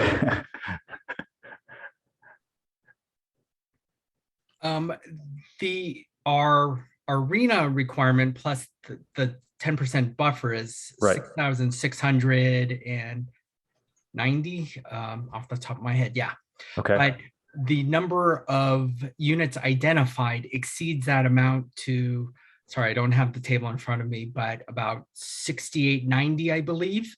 Yeah. So we do have additional units over what would be our RENA requirement.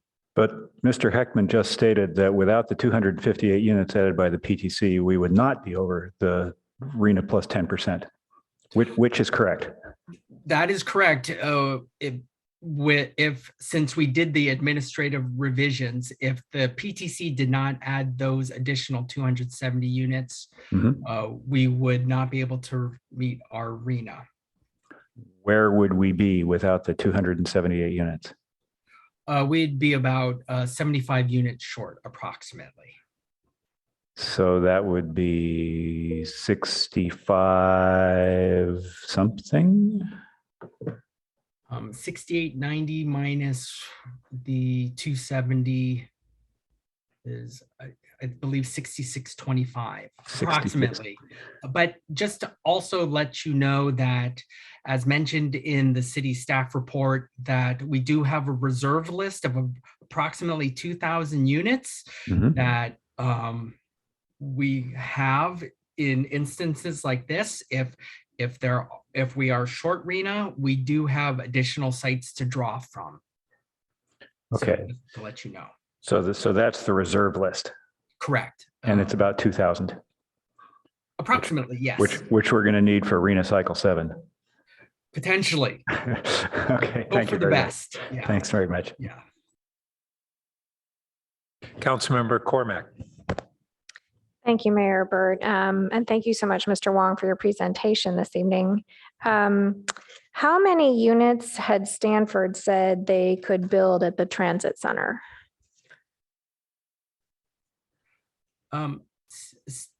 Councilmember Cormac, Stanford had provided different proposal or development scenarios.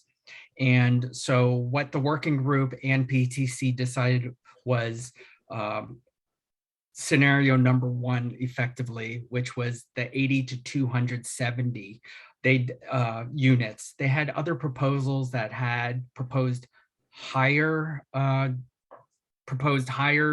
buildings to get a higher unit yield, but that's what the working group, both working group and PTC did.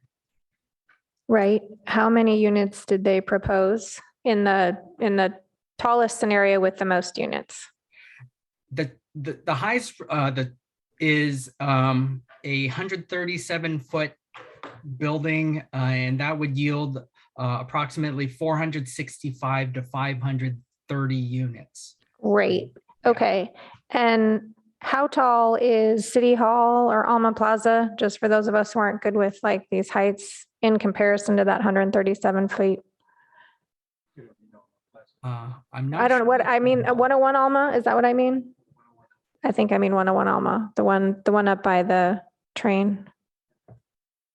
Anyway, you can get that answer later. I'm just trying to get order of magnitude. And then has the city school liaison, there are a lot of references to, not a lot, there are some references to schools and we've gotten some emails about that. Has the city school liaison committee shared any of this information yet?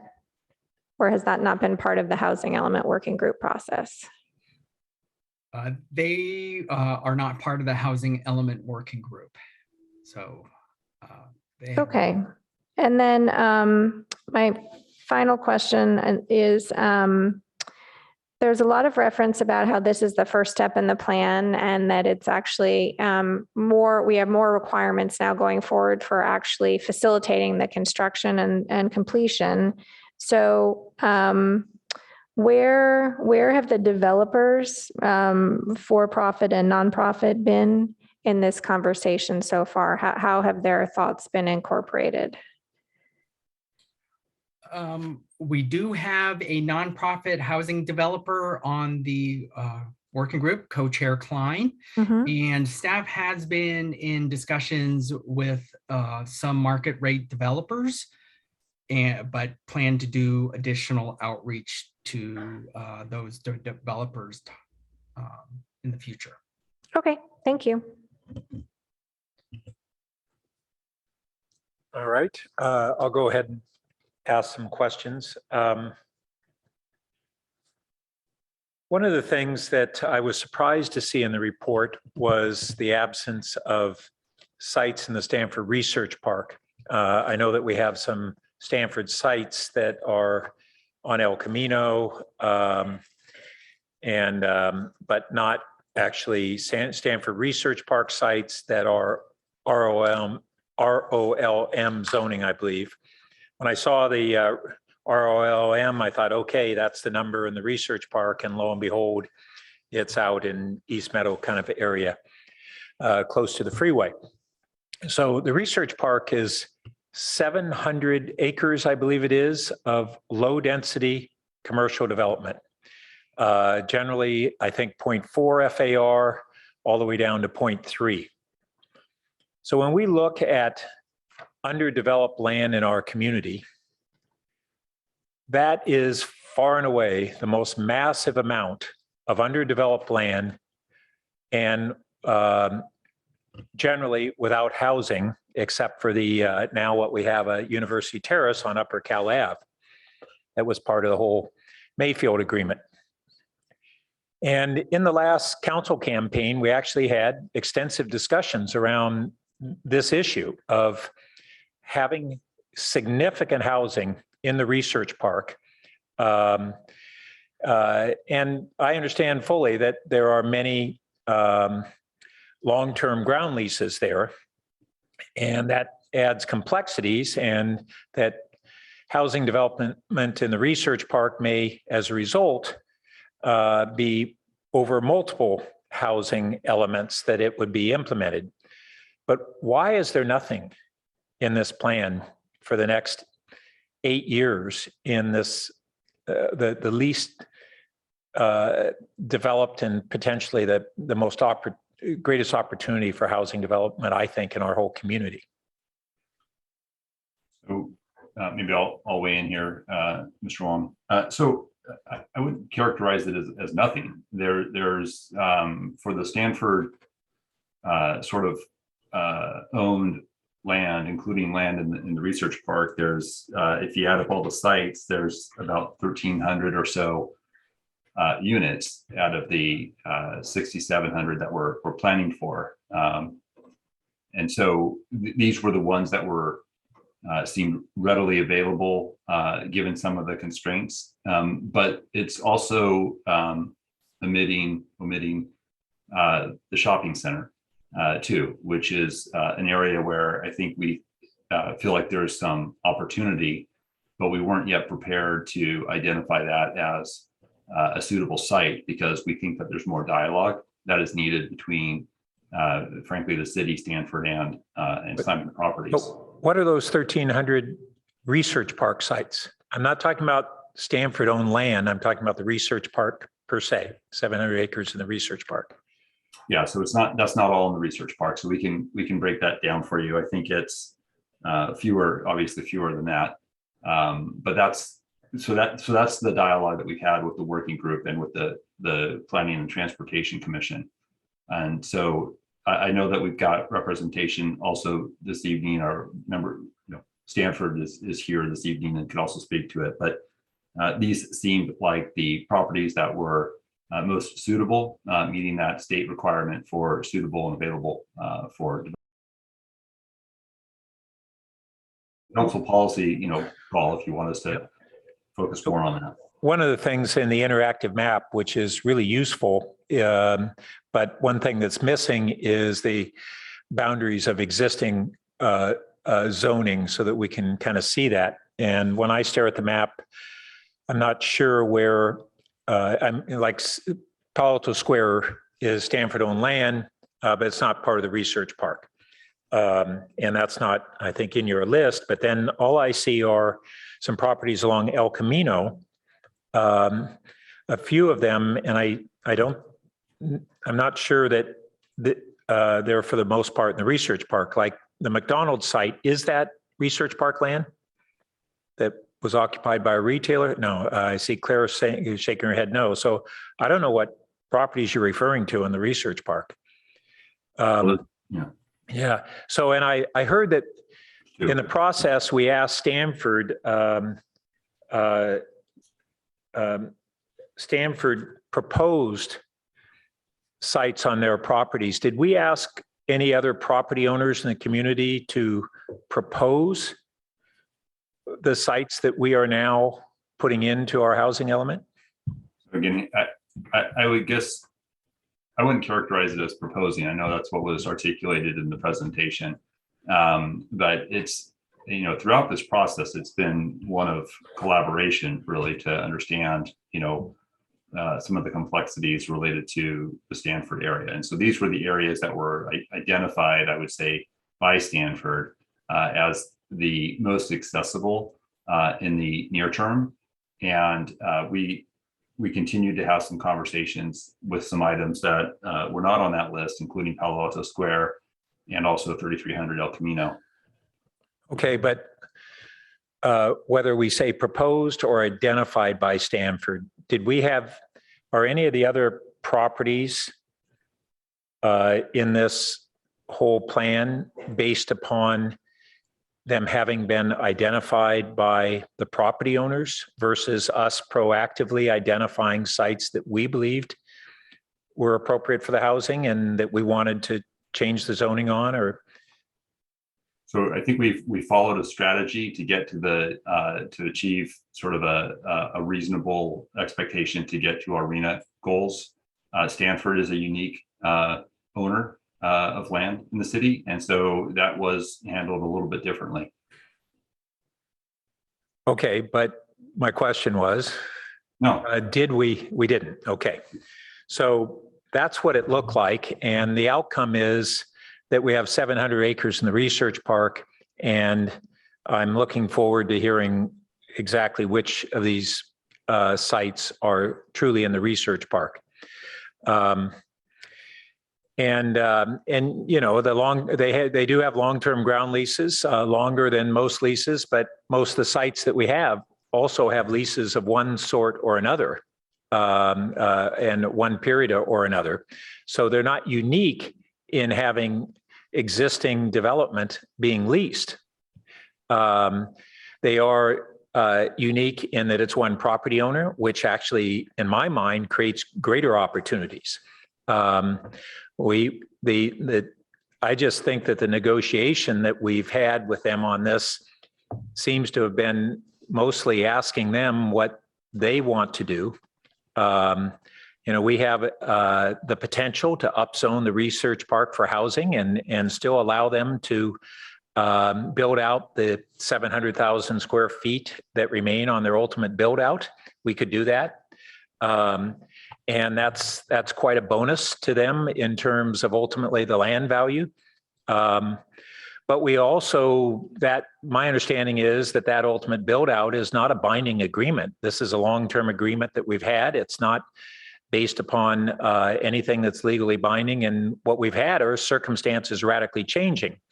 Our RENA numbers are triple what they were before. And this is the largest area of underdeveloped land in the city where we could really do constructive planning of high density housing that would probably be better received for taller buildings and higher density than much of the community, because very little of the research park abuts existing neighborhoods and would have those kinds of impacts on neighborhoods. And we certainly could have a different approach in those areas.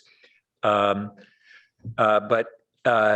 we have that discretion on negotiation with them on whether we continue to allow them to develop commercial. And I'd be fine with continuing that, provided that they really come to the table on a significant housing plan for the research park. Like I said, that's bonus FAR to them, potentially above their existing commercial FAR. And I understand the complexities of over time, needing to allow a higher FAR commercial on certain parcels and higher height potentially on certain parcels so that it would liberate others for housing. Those are all complexities there.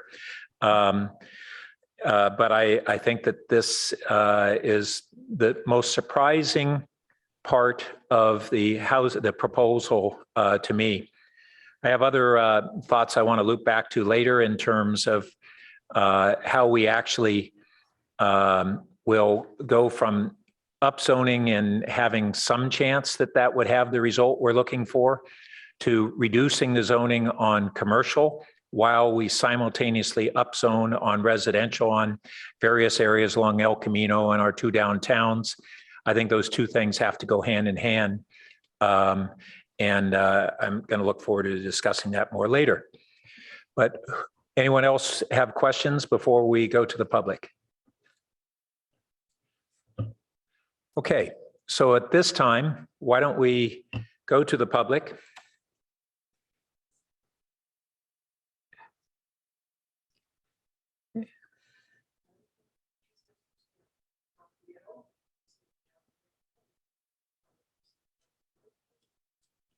Okay, our first speaker is Liz Gardner.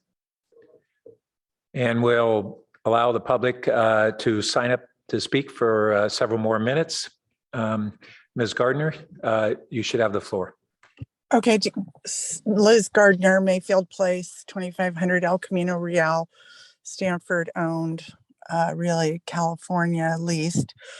I did want to just give an update to the city council, which I presented a couple of weeks ago, about the gentleman that died of hypothermia on the very day they were doing the Santa Clara County homeless count or unhoused count. There is going to be a memorial. By the way, I call him the California Ave Senior Man. There's still no name to him. I don't know if he's actually been claimed, but there is a memorial service for him being held March 27th, in which I will send you guys the invitation, which is now out by his memorial area that people have been dropping off flowers. So I did want to follow up with that. In the discussion of this recent housing element, I was really hoping from a philosophical point of view, and especially somebody that lives in multifamily housing, that it's not just about units. These are homes for people. These are homes for families. We as and I'm speaking from a low income housing choice voucher family, we deserve to have a floor plan or a design or a supportive complex where we can dine, celebrate, pray together as families. Right now, in our tiny little overcrowded space, we choose between the corner of a table and an ottoman, and I cannot have any family members over. My kids cannot have overnight guests. It's not about bedrooms so much as it is about an egress and a space to grow and thrive, mature. And I'm not talking growing like having more kids. I'm talking about becoming adults, becoming part of the community. The other thing I did want to stress, and this is about design and support and services, is that, low income people should be included in the work from home. We have no stations, no dedicated areas in which to work from home. 95%, I always reiterate this, work low paying. I hope I just get 25 more seconds on this. Work low wage jobs in our community, service jobs. And I just really want to tell you, I've had a really good day. I've had a lot of responses. I called another apartment complex. They welcome Section 8. I've just been having a good day. And I really thank Tim Wong for really specifically just being clear on his presentation. And I also support Mayor Burt. Thank you for bringing up Stanford Research Park. That's one more second. It's near schools and shopping and bikes and bike paths and parks. Yes. Thank you. Thank you. Our next speaker is Rebecca Eisenberg, to be followed by Matthew Reed. Welcome.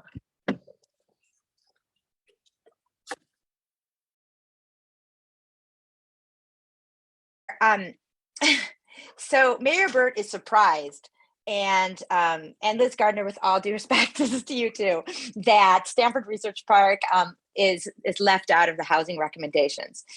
For 2 years now, I and others have been trying to explain to the mayor and to city council that federal laws currently prohibit housing in most parts of Stanford Research Park because of the level of toxic waste contamination there. Use of groundwater is also prohibited. You can find this on the Environmental Protection Agency website. Look up HP, as in Hewlett Packard, Superfund site, because that area is one of our country's worst toxic waste Superfund sites. It is irrational, illegal, and if you ask me, it's also cruel, just inhumane to continue to make these arguments that affordable housing should be on top of a Superfund site.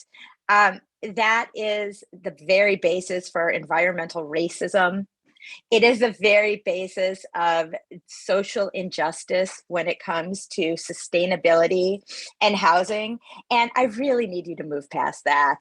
It's a very beautiful lie that Mayor Burt and Councilmember Stone repeatedly made through their campaign, that the Research Park is an acceptable place for housing, but it's a lie nonetheless. And by this time, after 2 years, it is irresponsible and unethical for you to continue to say that. And it is not a surprise that it's not on the list if you just simply look at the facts. Does this have to remain a Superfund site? Of course not. It is within Palo Alto's rights to direct HP and or Stanford to clean up this mess. Right now, you can see a huge pump that operates just east of Alma Street, that I was told by a retired firefighter and others, it serves as the one mechanism that protects our own water from contamination. We've been living far too close to this toxic waste site, to the Superfund site for too long. And that is limiting our housing. It's true. Other point is that it is crazy making that City Council continues to impose these horrible and counterproductive height restrictions. If you just converted your own City Council building to housing, as I think Councilmember Cormack was maybe getting to, that would solve like half of your problem. I don't get why commercial buildings get to build up, but housing, which is so much more urgently needed, can't. Thank you. Our next speaker is Matthew Reed, to be followed by Aram James.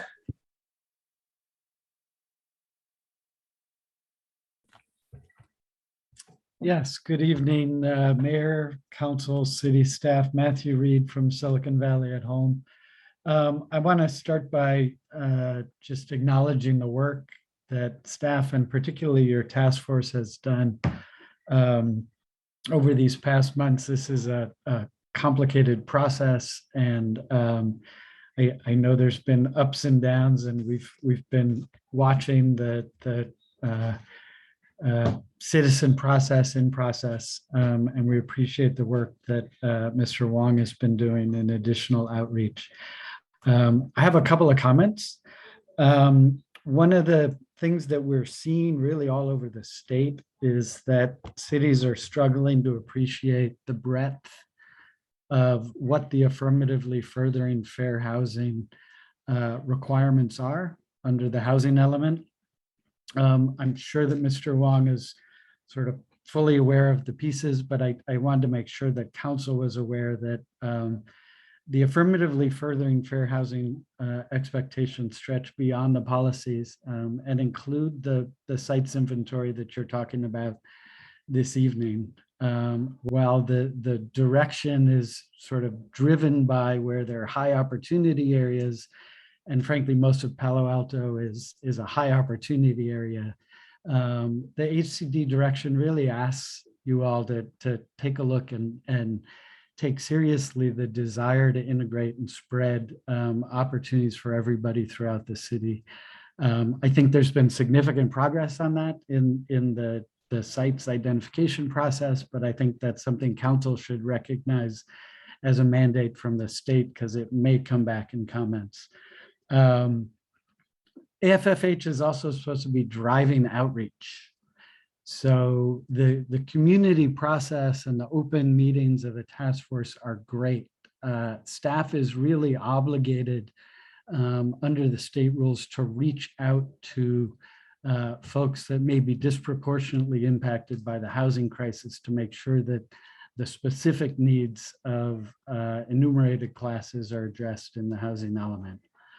The one comment I wanted to make about the sites inventory, and we don't have a sort of searchable spreadsheet, but just looking at the addendum for tonight's packet, we did flag earlier and still have concerns about the way that the realistic capacity is being calculated. Currently, it is using 80% of maximum. We don't believe that this is actually reflective of the state guidance, and we would ask staff to assess that very carefully, because it would be very damaging to overestimate the realistic capacity and have that come back in comments from HCD. I appreciate your time and look forward to future opportunities to share. Thanks.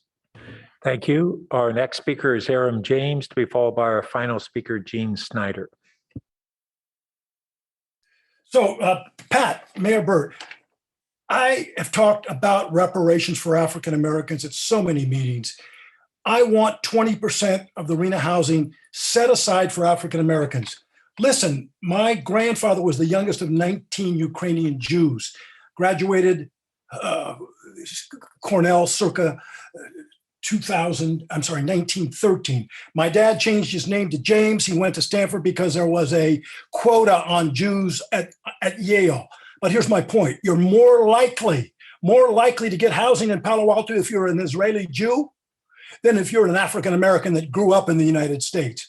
The Planning and Transportation Commission, look, I'm not a land use lawyer, I'm a public defender, but I know that my people, the Jewish side of the family, is way disproportionately represented on commissions that have to do with housing.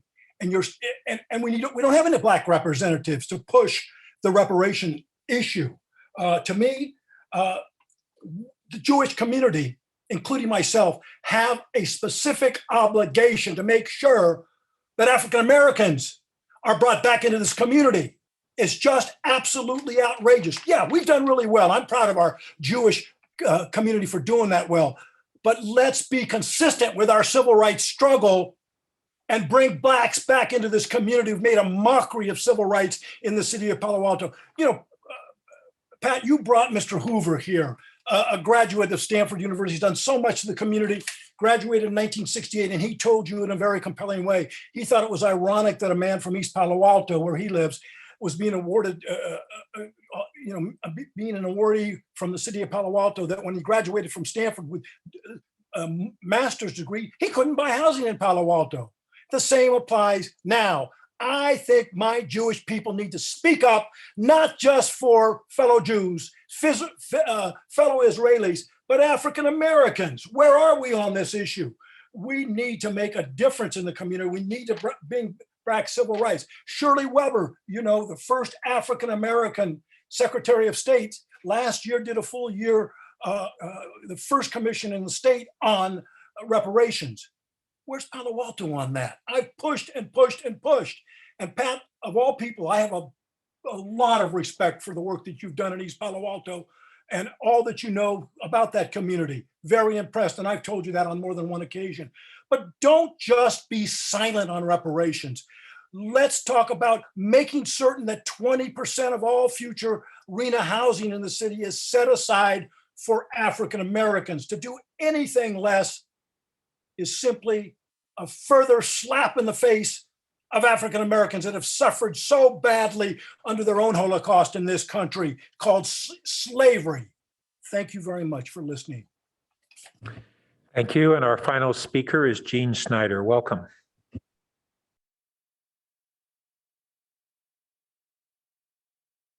Sorry about that. I had to unmute. I'm hoping you can hear me. We can. Okay, thank you. Yes, my name is Gene Snyder, Associate Vice President of Real Estate for Stanford University, and I've had the pleasure of participating in the Housing Element Working Group as one of 2 Stanford representatives. The Stanford team has appreciated the working group process and the diligent work on the part of the city staff, especially Tim and Claire, to enable meaningful discussions about future housing in Palo Alto. The list of housing sites you will be reviewing this evening include 3 sites that we identified on Stanford lands.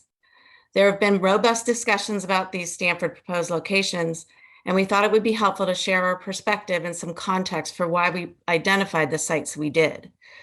All 3 sites are under Stanford's direct control today, making it easier to realize near-term housing development. The vast majority of Stanford's lands in Palo Alto are either ground leased or developed with active and thriving uses. While these conditions don't necessarily preclude adding new housing, they create complexities in complying with HCD requirements that sites be suitable and available. Stanford-controlled sites provide a clearer path to realizing actual housing production sooner. The housing we envision being developed on our Palo Alto lands will be multifamily rental housing. This is because Stanford's founding grant prohibits selling any Stanford lands. We know from our own experience there are cost hurdles to building rental housing, as construction costs have risen to the point where market rents barely cover construction costs, even without including land value. As a result, height and density, as well as market-tested design standards and incentives, will be essential in making rental housing feasible to build. While feasibility is a critical consideration, we also believe the 3 Stamford locations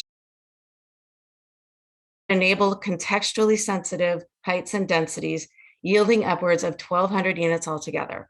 These characteristics include walking distance to major employers and amenities, significant distance from single-family neighborhoods, proximity to existing tall buildings. For 2 of the sites, locations on El Camino Real that support the pearls on a string planning concept in the city's current housing element, and all sites are served by public transit and Stamford's robust transportation programs. This last point influenced our decision to also propose some flexibility with otherwise cost-prohibitive parking ratios. Parking can be one of the single biggest barriers to financial feasibility in housing, and we believe that parking can be an opportunistic lever in increasing unit count and affordability. We are eager to hear your feedback on all of the working groups' proposed housing sites in general and the Stamford proposed sites in particular, and we thank you for the opportunity to speak tonight. I'm also here to answer any questions you may have. Thank you. Thank you. So returning to the council for questions and comments.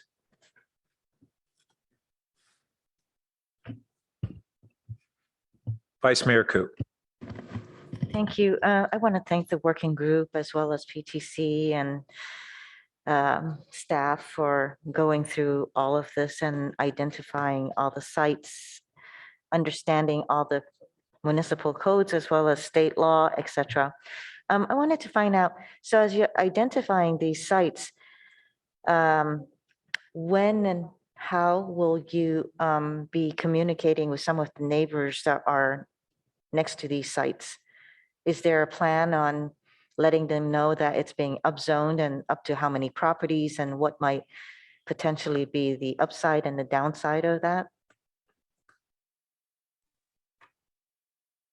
If I'll go ahead and answer that. We are planning to contact the property owner of the identified sites, but I will say not the surrounding neighbors. And so is there, what is being contemplated in order to notify or have some community engagement there? Well, what the property owners will be letting them know that their site is being upzoned. It's more of a just an informational notice in regards to that. But there are I'm sorry, Tim, just to interrupt. I think the Vice Mayor is concerned about the adjacent property owners and the notification to them. So Vice Mayor, I think, if you have some ideas about that, or the council does, we can certainly explore that. I think part of the process here is a very public process. We have these, we've had these very open working group meetings and planning commission meetings. We can certainly reach out and send notice cards to individuals that are surrounding these properties. We can pick a radius of a couple 100 feet or 300 feet or something to put them on notice so that they can know about opportunities to participate in discussions about this. But the focus has been trying to identify those sites. And if there's more that we need to do for the adjacent property owners, we're happy to do that. I think that is definitely something to consider, but also, and in addition, I think that as we start our town halls up again, in any means, including engaging the neighborhood associations, that would be another way to get word out. But certainly, I think they should know that they're going to be impacted with neighbors that are upzoned, the properties are upzoned, and potentially it can go multiple stories. There might be traffic problems, loading and unloading, all sorts of things. So I think that they need to be engaged and notified of such. I think that's just one, that's my most concerned question. Thank you. Councilmember Stone. Thank you, Mr. Mayor. And I've had the privilege of serving on the ad hoc committee for this item, so I've been able to get most of my questions kind of answered through that process. But do want to thank Mr. Wong and his entire team, and anyone else on staff who has worked on this. It's such a massive lift, and I think a lot of us at the start of the process didn't think we were going to get to the finish line. Really great to see that we have, and thank you to the PTC and all of other and our working group as well. One question I have for the PTC's recommendation on the Stanford Transit Center. I understand we have more units now coming out of that. The staff report mentioned it was due to an increase in density. So is that are we just talking about a change in FAR, or are we also talking about an increase in height?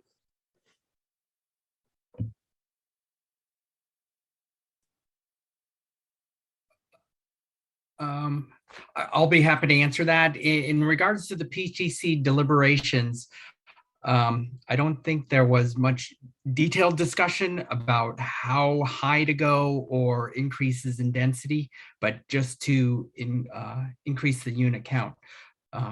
Commissioner Heckman looks like he has additional comments, but I recall it wasn't that detailed of a discussion. And Mr. Mayor, through the chair, Commissioner Heckman can weigh in on that. Sure. Thank you. Thank you. So Mr. Wong referenced, I think in response to Councilmember Cormack's question, that Stanford actually proposed 3 different development densities, each with a higher story limit. And their lowest density was, and I want to say it was 5 to 6 stories with a unit count of 180 to 270. Then their step up, and again, I'm going from memory, 7 to 8 stories with a range of 360 to, I think it was 495. What the PTC ended up doing, the working group liked the shortest building with the low end of the range 180, where the PTC ended up after a failed motion at 360 was a 4-3 vote at 270. So that's the same size building, same max height or approximate height as the working group 180. So it's still in that range of that smallest building. Great, thanks for that clarification.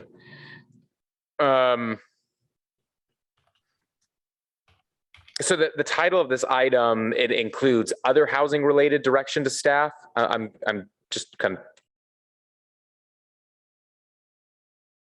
other possible housing related policy changes. That was a pretty vague. Yeah, I'm happy to respond to that. I don't often go before the council without getting a list of other items assigned to us. So I wanted to make sure that we had that opportunity properly identified for the council. So we're not proposing anything, but you may have something in mind that we need to take a look at. So we try to create that space for the council. Okay, thank you. You know us well. Thanks for setting that up then. So I do recall hearing that the Palmer fix was being included in kind of the toolbox being developed for a housing work plan. Is that the case? Or do you need council direction on that?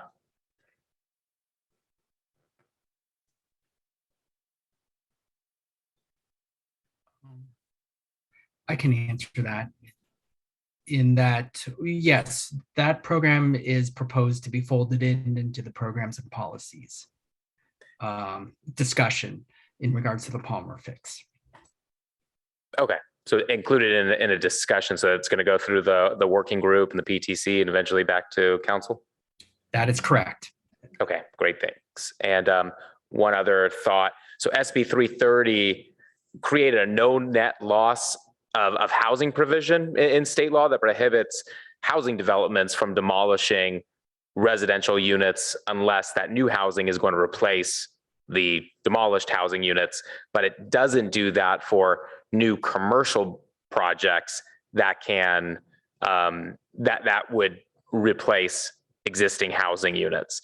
So I just not sure if that is being contemplated as a way to kind of address what I think is a loophole then under SB 330.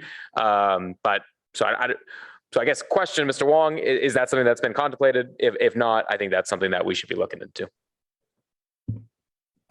Thank you very much for those comments. It has not been contemplated, but that's something we can certainly add as part of the discussions.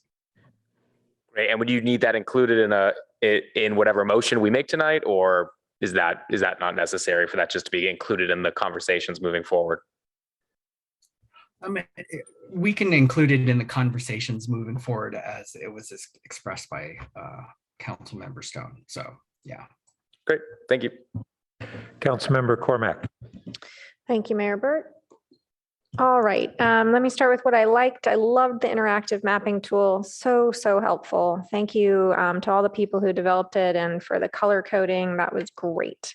Mr. Wong, thank you for going line by line on the table with the visual explanation. I think for anyone who's trying to catch up on this or, come in at the middle, I think I'm going to recommend that to people who are trying to understand what we're doing here. I did want to acknowledge the comment from a member of the public that these are homes for people. I know we always use the shorthand for units. I find myself doing the same thing, but I think that's a really helpful reminder as we're doing our work today. I have a lot of questions. So the staff administrative review that you referenced, is that in connection with the emails we've gotten with photos of people reviewing specific sites, or is that a separate thing? We've gotten a couple of emails recently suggesting that some of the sites perhaps shouldn't be on the list. Is that the same thing as the administrative review, or is it something different? That was definitely part of the administrative review in incorporating those comments received from those letters. Great. Okay, thank you. I have to say, I didn't find staff's description of why we should have a 10% buffer very persuasive in the staff report. So it concerns me a little bit, but we'll see. We'll see. I didn't have a spreadsheet with me, so we'll see if Councilmember Phil Seth has already done this. But so I think if we're 195 over the 6,695. Anyway, if we had to get to 15%, I think that would be 7,000. Is that right? About? And I think we only need 110 more to get to 15% because we're already 195 over. I'm just concerned about the 10%. So can staff take another stab at why we should feel okay with 10% when the state recommends 15?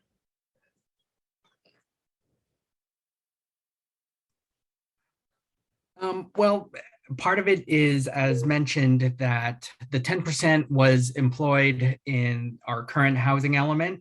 And so that was a factor number one moving forward with the 10%, understanding that because of these carryover requirements, again, that was mentioned in the CMR, is potentially exposing more sites to potential future state requirements. And that's why we decided to put everything on the reserve list. But all that being said, 15%, we can certainly do that from our reserve list, incorporating these 195 units. There's no negative downside, if you will, to increasing it to 15%. Okay, well, I'll look forward to seeing what my colleagues have to say on that. Okay, so now I've got my reading glasses. I think I need a stronger prescription, though. I'm on page 274. And it's the city-owned parking lot sites. So I guess I'm wondering if these, quote, realistic allowable densities are really realistic numbers. They seem low when we think about the densities we've got at Wilton Court and at 525 East Charleston. So talk me through why 40 is the realistic allowable density for our city-owned parking sites. Councilmember Corbin, 40 is the maximum density zoning designation that we have at this point, and that was a more conservative projection. And so we decided to use that because other than the Caltrain stations, we did not employ a higher density. But certainly as part of the Balte presentation, they proposed some higher densities, but that's what we decided to use. Oh, Councilmember, if I can just add to that. So the basic answer is our highest sort of density that we have in the city. But the other sort of reason for doing that, understanding, of course, that we've seen all kinds of development, exceed that threshold, and this has been an ongoing conversation, of course, with the working group as well, is that we don't want to sort of overshoot the number either, right? Because if we assert, and you heard this from one of the commenters today in the public comments, if we are, and they were asserting that we're claiming too many units for some of our properties, and I know you're talking about the surface lots, which has a little bit more variability here. But if we claim too many units and we don't achieve that density, then it just means we're dipping more into that 10 or 15% buffer is all. So again, it's just it gave us a sort of a consistent measure to assess all the properties. But there is, as Tim noted in his presentation, some properties will be below that,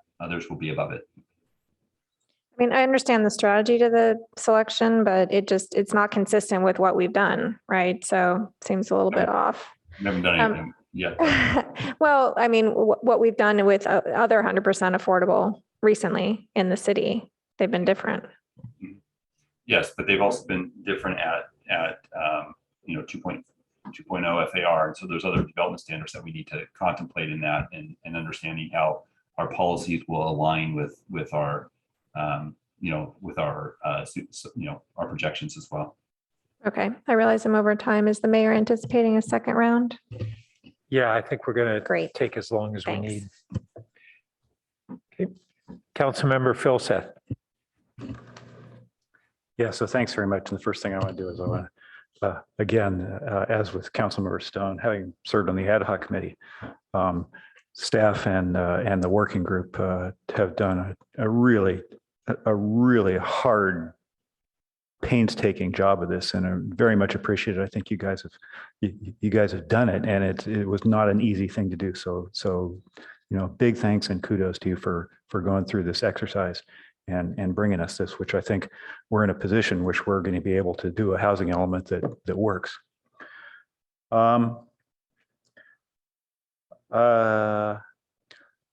Couple questions for the GM Rome locations. What were the assumptions about heights there?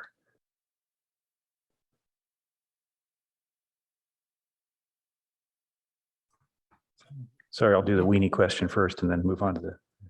Council member Filseth, honestly, it was more from the zoning. Okay. And so if I recall, RM 40 is, Claire, I'm not a current planner by trade, just kidding. But about 40 feet, I believe. Okay, so, but basically within sort of regular city standards, right? And design standards. Generally. Absolutely, there was. Yeah. Okay. Okay. So let me ask another question. So suppose we have something on the list and, suppose we estimate it's going to be 200 units and we get a project that comes in for 150 or something like that. Then how laborious is the process to submit some other 150, some other 50 from somewhere else? Because something else is going to have to be, increased. I mean, is that sort of a simple thing, or do we have to go through some hoops to do that? No, we would borrow those 50 units from our buffer. Okay. So we always still, since we have additional sites, additional units, we would just take from that and we would monitor the buffer. But there's no reason it has to come out of the buffer. It could come out of the reserve too, as well. Could it not? Well, the reserve the buffer will be part of the housing element. However, the reserve, we can draw sites from the reserve, Right. but the reserve list is not part of the housing element. Right. So, but see, it seems to me that, I mean, we're kind of approaching an inflection point here. Okay. We're going to finish the housing element and we're going to submit it, and presumably, you know, with pursuant to HCD's needs and so forth, we're going to get something approved. And then the real work starts, which is we have to keep up on actually getting stuff built, or else we fall under SB 35 and God knows what else by then. And so whether something is on the list or not, it seems to me becomes actually less relevant. What's really important is that it get built. And so if somebody brings us a project that's in the reserve, but not on the list or in the buffer, you know, presumably we'll take it, right? And so from that perspective, I'm wondering what's the advantage to having something, I mean, after we get a housing element and we're into the phase of actually getting stuff built, right? Is there any advantage to having something on the list as opposed to in the reserve? I mean, after the housing element is approved, okay, whether the list is 6,800 units long, or 7,000, or 7,500, or 8,000, right? We still have to get 6,000 built. Okay, so it doesn't really matter how many are on the list, right? Or does it? So that's sort of my question. Is there any reason it needs to be on the list instead of the reserve, other than if it's in the reserve, we have more flexibility? So maybe I'll take so the reserve, I kind of look at the reserve as extra credit, really. I mean, there's no obligation or need to have a reserve list. And Tim, correct me if I'm wrong. Sure, that's for us. That's for us. It's not for HCD. That's right. The buffer is what we need. And if we exhaust our buffer because these housing sites that we've identified are not building at the level that we are expecting, the density that we're expecting, what we're trying to do is set an expectation or an understanding with the council and the community about what's our backup list. But we're not sending that backup list to HCD. It's just to let us know that we've got, you know, an ace in the hole if we need that. But you're right. I mean, at the end of the day, we're trying to just produce housing. And so if a project comes forward that's on that reserve list, that's great. You know, we're processing that like any.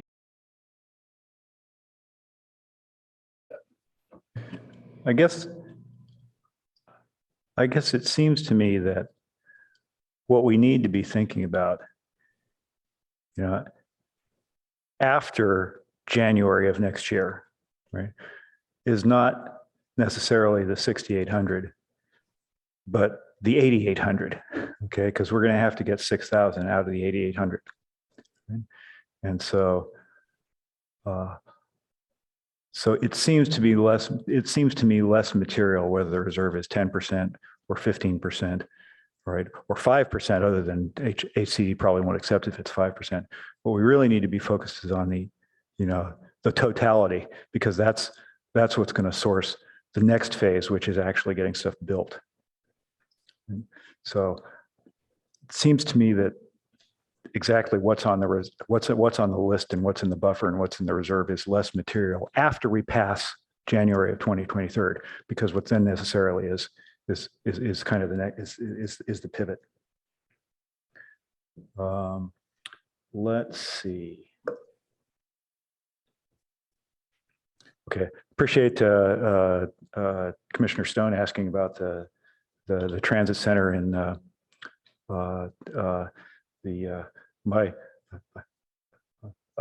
would be less concerned about the 180 versus 270 if that's really achievable than the building height. There's other than 101 Alma, which is actually not near there, right? It's not as close there as it may look on a map. There's nothing around there that's anywhere near even 75 feet. I mean, I think the tallest things are a couple of buildings in the shopping center, and that's a little bit of ways away. So I would prefer not to go to, you know, 7 or 8 stories on transit center. Okay, thanks. And I'll come back again in the next round, I think, because I'm surely over 5 minutes. Okay, so first I wanted to follow up on the point the council member Phil Seth was making about really how do we make these sites have as high a likelihood of actually being built as possible. And that goes to the point I was making earlier that if we have underlying office commercial zoning on these sites, even at a lower density than the housing, we're in jeopardy of a property owner or a speculative developer choosing to build the office over the housing or come back and build a mixed use with greater job creation than we are housing creation. And so to change that formula, I'm convinced that we need to not only upzone for the housing, but downzone for the permitted office on these areas, primarily areas along El Camino and our two downtowns. And so I'm going to be looking for how colleagues feel about direction to staff on that. That's one of the things that they were seeking is some of those directions on zoning changes, not the specifics of them, but directions. I also want to bring up a point that Ms. Gardner raised earlier, which is really the issue of what types of housing we would get out of these allocations. And one of the dilemmas we face is that the way the state has set up the RHNA allocations, they count all housing units the same. So a 300 square foot studio counts the same as a 3-bedroom, 1,500 square foot family condo. And we've seen with the projects that have been coming before us that the economics are generally favoring the smaller units. And so first a question, out of all these units that we have here, what assumptions are we making on unit sizes and what proportion are family units versus non-family units?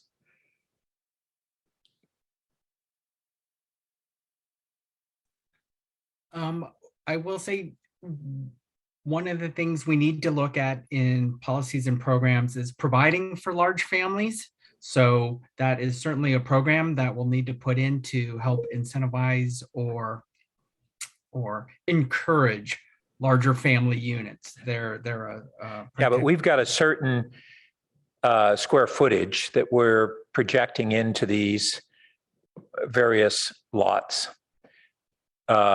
That we're going to have an FAR and therefore a certain square footage that would get built for a certain number of units that we're assuming. So my question is, what sizes of units for what types of families or non-families are we assuming in this 6,000 plus units?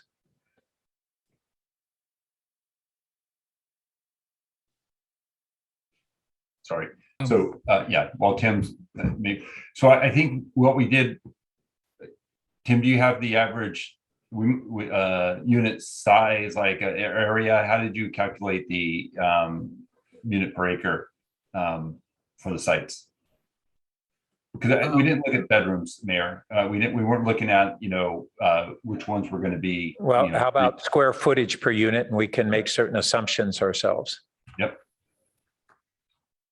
We did not get that detailed and looked at square footages. We went straight with densities, and that was our default, is just densities. Okay, well, density has a certain number of units per acre, and we have a certain FAR. And so we've been, a year plus into this process, and we don't have any idea whether we're creating family units, studios only, or some combination.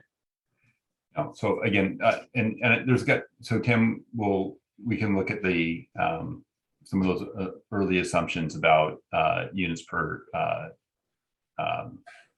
square footage per unit to calculate the units per acre and how that would work relative to our development standards. But Mayor, we've not looked at this stage, and what we focused our time on at this point is looking at the sites that we would anticipate meet the state's definition for what is suitable for and likely for redevelopment.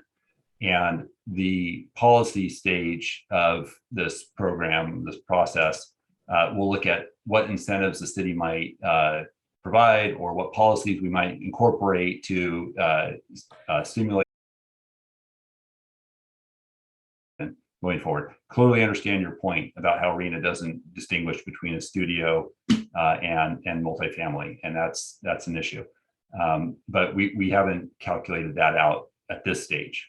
Okay, well, yeah, we've got the RHNA problem, and then we've got our own zoning that we're doing in response to RHNA, and it sounds like we really haven't been looking at this huge issue. When we've had 2 successive years of a council priority of housing for social and economic balance, and that balance is not going to occur with 6,000 studios. So I really see this as a big gap in our entire housing process. I understand why the driver is the RHNA allocation and the deep flaw and the entire methodology that the state has set forward, which basically is driving cities away from family housing overwhelmingly. And I believe what the state should be doing is looking at mandating numbers of bedrooms, which would be a much closer correlation to creating a mixture of housing types to meet the needs of families and singles and small families and large families. But as it stands right now, state's driving all the cities down a path of small units for more transitory residents and a real transformation in what communities are. Mayor Burt? Yeah. If I could just interject real quick. Yes, as we go through programs, we are certainly looking into developing programs and policies to encourage all different types of unit mixes, not only large families, units for large families, but housing types to serve the needs of all residents. Yeah, but if you've already shared housing, if we lock ourselves in to a given density in terms of units per acre, and we have FARs, then we really have in many ways predetermined that outcome. We can talk about goals for mixtures of housing types, but the formula drive it.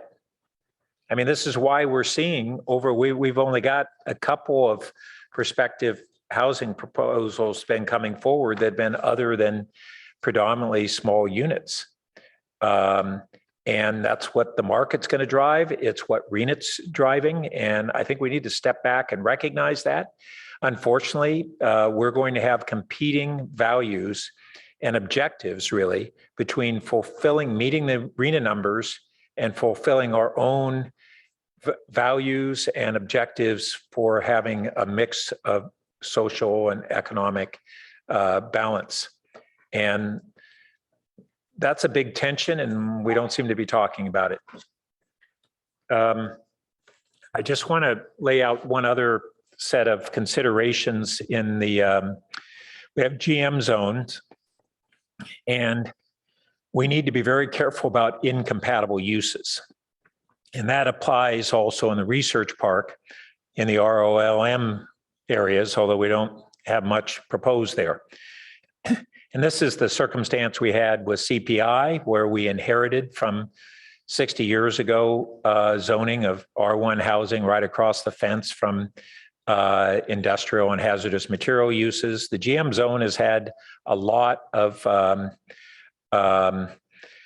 hazardous materials uses and still does. And so as we move in these directions, we're going to have to look at buffers where we have certain commercial uses that are more adjacent to less compatible uses so that we have a distance to residential development wherever it's going to be. And I think the two areas that we need to be real thoughtful on that are in the GM area and the ROLM. We also have groundwater contamination issues, but University Terrace, the big development that is on the Upper Cal Ave, that was actually over the top of a groundwater contamination from HP's Scientific Instrument Division and others that were up there. And that's still an issue. And that's why it wasn't allowed to go underground parking, as I recall, and things like that. But we have to be really aware of these issues when we look at the zoning changes. I will make one other comment on that University Terrace, because Ms. Snyder mentioned that Stanford doesn't sell their land and therefore they're looking at all rental units on their property. But University Terrace is, I think, predominantly, if not all, homes and condos. And I assume that they have long-term leases, ground leases, like they do on their commercial land. But I just looked it up, and those towers, I wasn't even sure if those were rental units, but there's a whole bunch for sale condos, 2-bedroom, 1,100 square feet, $900,000 range. So they've already been doing that. And so the notion that they can't do for sale units, I don't quite understand. All right, Councilmember Cormack. Thank you, Mayor Burt. My next series of questions are related to the slides, starting on slide 10. And we had a public comment about this. I remember when we started this process, there was some, well, we're going to figure out this affirmatively furthering fair housing because it's a new concept, but I'm not sure how much progress we've made in terms of the outreach that the public speaker mentioned, or the programs we need to have. I mean, have we reached out specifically? We know we have super long waiting lists for seniors in in affordable housing in this area. How are we doing on the affirmatively furthering fair housing? Councilmember Cormack, in regards to outreach, I am meeting with different groups. For example, last week I met with organizations serving seniors and that special needs population. In addition, I met with persons with disabilities organizations, and we have another meeting set up to get their input in regards to fair housing. And I've gotten a lot of good information in discussing AFFH with them. So we are continuing to do so, looking at even persons with limited English proficiency to try to get some of their feedback in regards to what housing issues that they have encountered, what fair housing. In addition, to meet AFFH requirements, we are going through that program development phase right now. We have some draft programs to meet AFFH requirements for working group consideration at their April meetings. So that's where we are in regards to AFFH. We will also continue to do public outreach during the public review period of the administrative draft to further some of those, further the AFFH education and input from. Thanks. That's a comprehensive answer, Mr. Wong. And, if I just connect some of what the mayor was just talking about with this, we want to be sure that we have units that are accessible for people at all stages of their lives and various levels of abilities. And I think that goes beyond just ADA compliant. And I'll be interested to see more on that. Okay, now I'm on slide, why do I have that listed? Oh, 22. So some of these upzoning things, just because we do have this long list and this is our time to talk through it, right? Like it looks like Charleston Shopping Center is listed to be upzoned. Realistic to think that they're going to put housing there? Like, how did the working group think through, and how is staff thinking through each of these individual sites? In regards to site selection, we started looking with some basic assessor value information to start.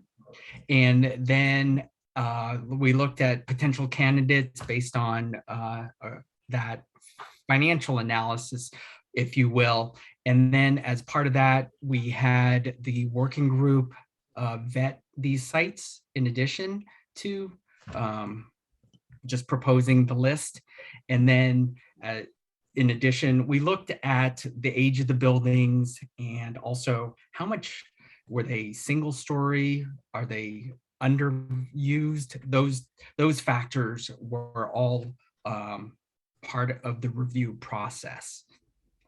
And that all makes sense, but the missing component is the likelihood, right? That the current property owner is interested in developing. So is that just too hard to measure for all of these sites, or? Well, as part of that, we will be contacting property owners as the next step.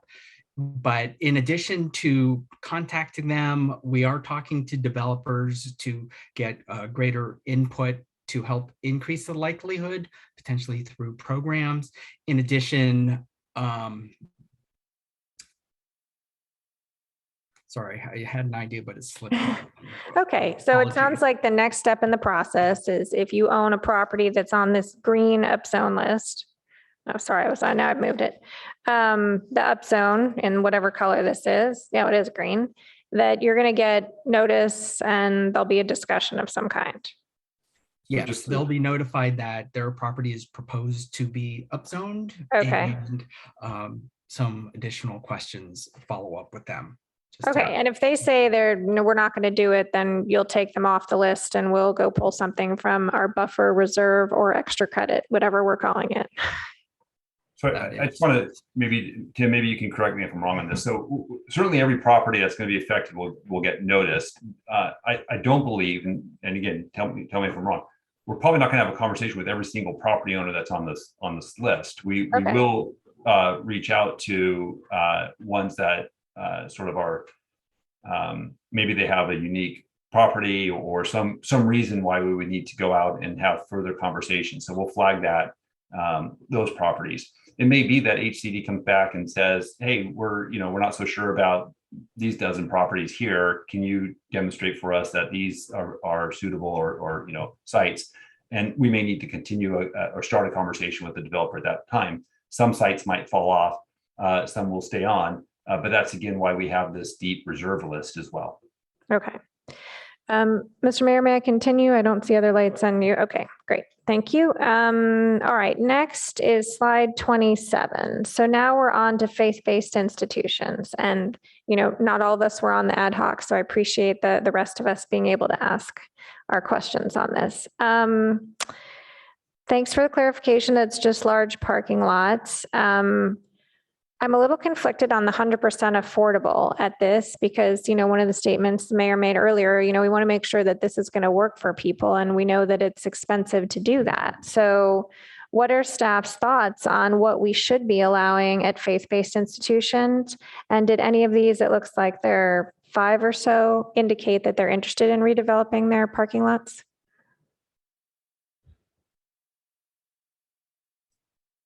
To answer the second part of your question first, we did a good strategy. We did reach out to all the proposed faith-based institutions, just to notify them that we are looking at allowing them to build multifamily on their sites. And I will say that no response was received. So I'll be honest in regards to that. But I think faith-based institutions are appropriate. The state has made some have relaxed some development standards in regards to parking, allowing them to make it easier for faith-based institutions to construct without having to replace their parking. So for that, we think that they would make good candidates. And as mentioned, we can continue on with our further outreach in regards to those faith-based institutions. And I don't disagree that they're good candidates. My concern is around whether or not we should be requiring them to be 100% affordable, which I think might limit what would actually happen. That also depends, because I know that faith-based institutions, maybe not in Palo Alto, but others have inquired about potentially doing that in the past, in my professional experience. And that seems a little more of their, it would be consistent with their beliefs, if you will, versus market rate housing. But that's certainly something we can continue to pursue. And lastly, yes, those were working group and PTC recommendations. Okay. And then my final question with respect to the slides, now I'm on slide 31. I'm looking at some of the ROLM sites here. Haven't some of those recently been substantially improved by tenants, and doesn't that make them less likely to be redeveloped? We know that Google has purchased a number of those buildings, 5 of them, and have done recent. So those sites, or those buildings, those sites were removed from the housing list. Not aware of any substantial recent. All right. So the things in orange don't include the ones that have been recently improved. That is correct. Okay. So yeah, I know I'm left with just the, a portion of the question that the mayor posed about how to make, if I look at the ROLM and GM ones that are all really concentrated in an area. I don't know that really is a neighborhood per se, but it's certainly a place that, we can consider adding housing. Of course, it's not up to us to add a school. And I don't know how we manage a park and the other things. So what exactly, not exactly, but thoughts on what else we should be doing, or what structure we should be using to make sure that area, in the event that we add lots of homes for people to live in, develops that way. What is the strategy we should be using in parallel with this to make that work?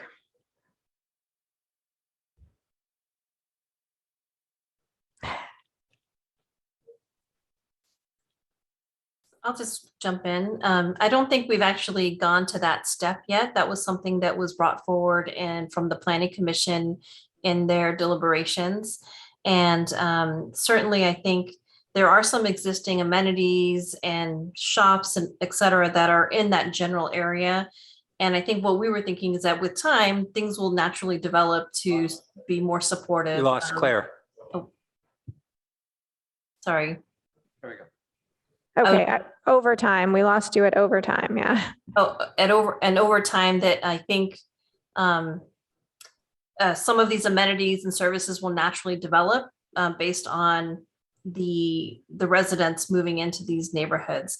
But certainly we can look at some programs in association with this, but we still think that these are very viable sites for housing. Okay, thanks so much.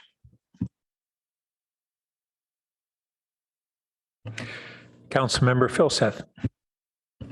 Yeah, thank you. So let me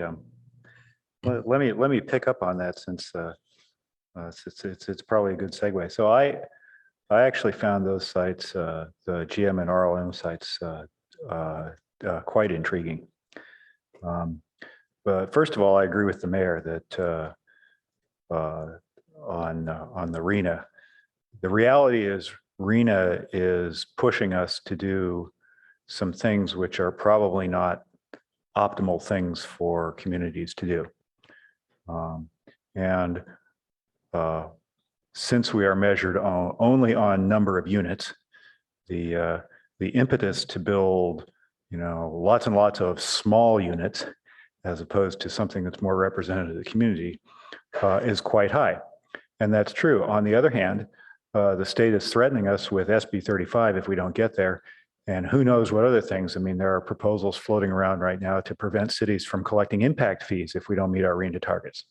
Okay, so we're in a position where we're going to have very little choice, or the risk is that we're going to be in a position where we have very little choice on these kinds of things. And that also extends to are there schools around? Are there services around and so forth? We may have to throw all that on the altar of units.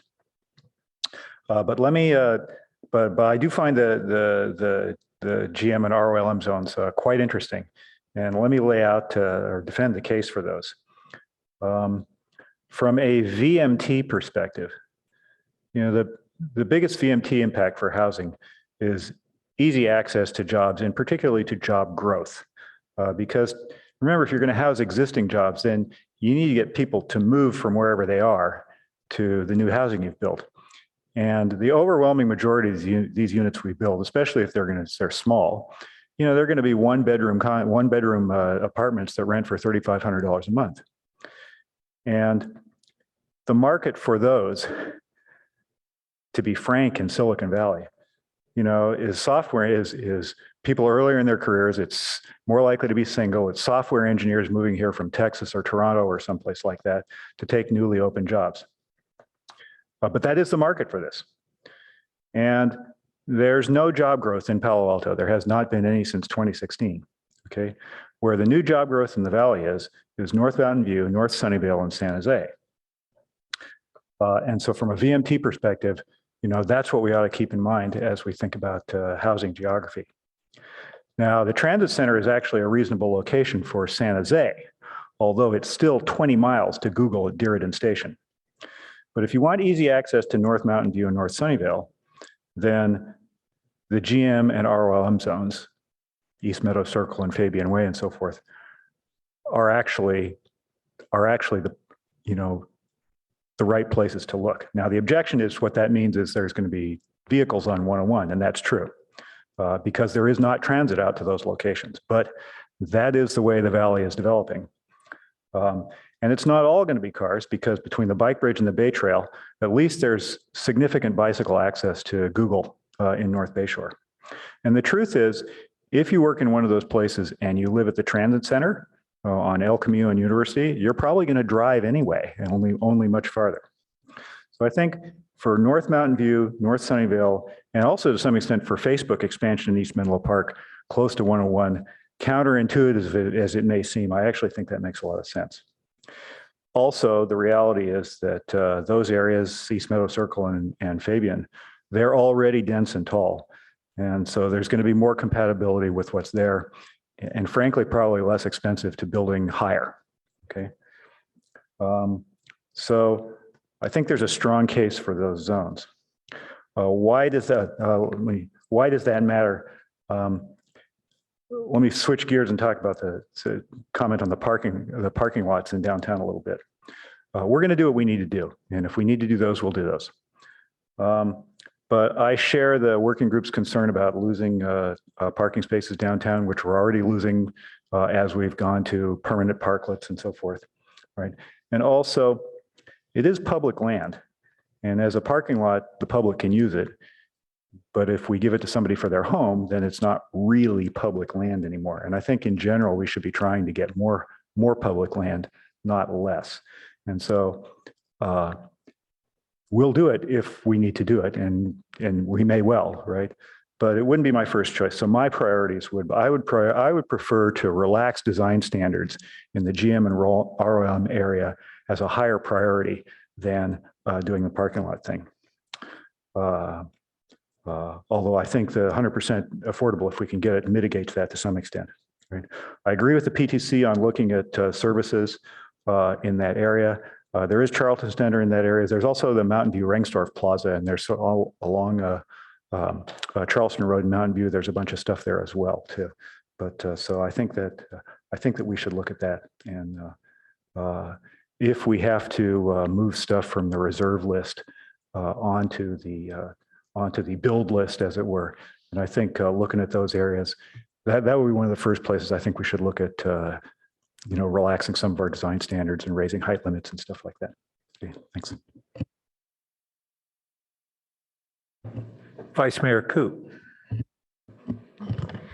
I wanted to find out, I saw on the list there's 127 Lowell, which is smack dab in a R1 neighborhood. What is the thought behind that? In densifying it within a single-family neighborhood? I mean, why would a site like this be identified for densification?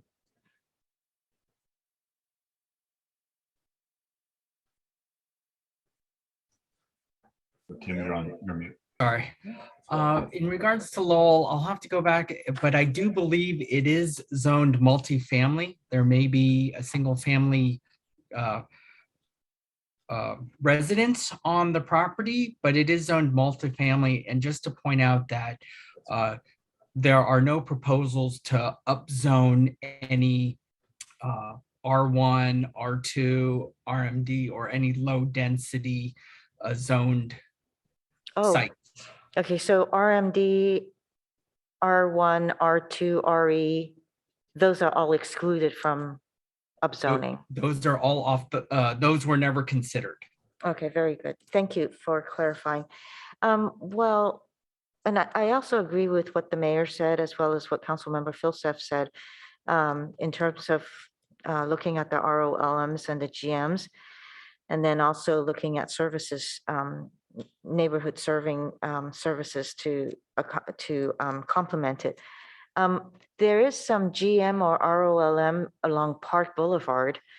I was wondering how come those were not considered, since they're also closer to the train station, walking distance to Cal Ave. I think as part of the whole process, the GM ROLM more were working group suggested sites. And I think it was just more focused on that area versus looking at all GM ROLM sites throughout the city. And so we didn't really look at.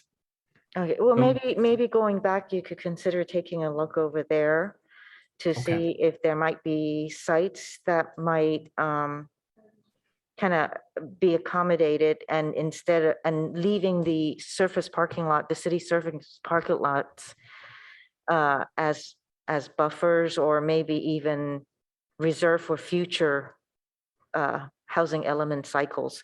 You know, we do, as Councilmember Philseff said, you know, there is issues with parking here, and I don't think that's the right time to start taking up public space. Then I do have a concern, you know, in terms of affordable AB 686, which is AFFH. You know, in our current cycle, the fifth cycle, obviously the market rates have been fulfilled, but our lower income ones have not. So I don't know how that is really, you know, furthering fair housing. So I would hope that, you know, that could be a little bit more concentrated in terms of ensuring that there's the 100% affordable sites do remain the 100% affordable sites, and which developers would be, or property owners would be more willing to build those. Besides that, I just want to really say thank you so much. Again, I want to iterate that you guys did a yeoman's job in making sure you come up with sites for us to look at. So again, thank you.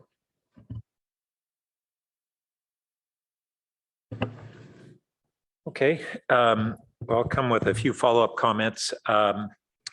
So I want to follow up on the points that Councilmember Philseff was making, and those are good arguments that job growth in our subregion is occurring in Mountain View and Sunnyvale, and that not exclusively, but certainly strong nodes of that growth, where they've been creating far more jobs than they have housing units in recent years.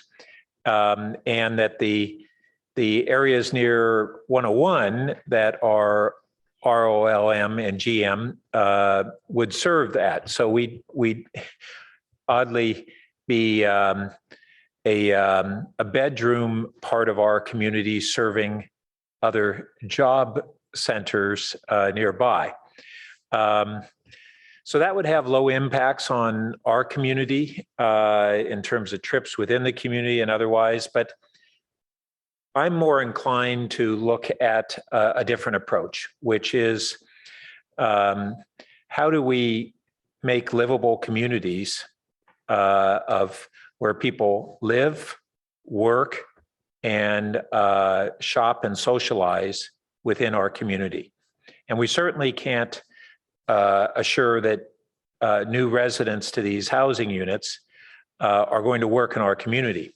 But when we locate housing near their jobs, it's much greater inclination to do so. So the research park in itself on the strictly research park land has about, I think, 27,000 or so workers in normal times when you include Palo Alto Square and then what's already in kind of the area on all the jobs on Park and the greater Cal Ave area, we're well over 30,000 workers.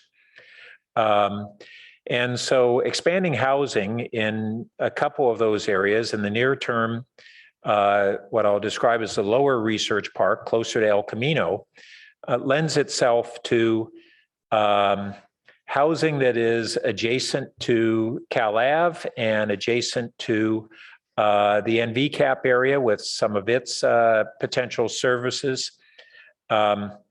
And so those are real candidate areas to not just build housing units and warehouse people, but to build new urban spaces with low impacts on adjacent neighborhoods, but to really have the people that would bring the vitality and serve the local businesses and be served by those local businesses that desperately need customers.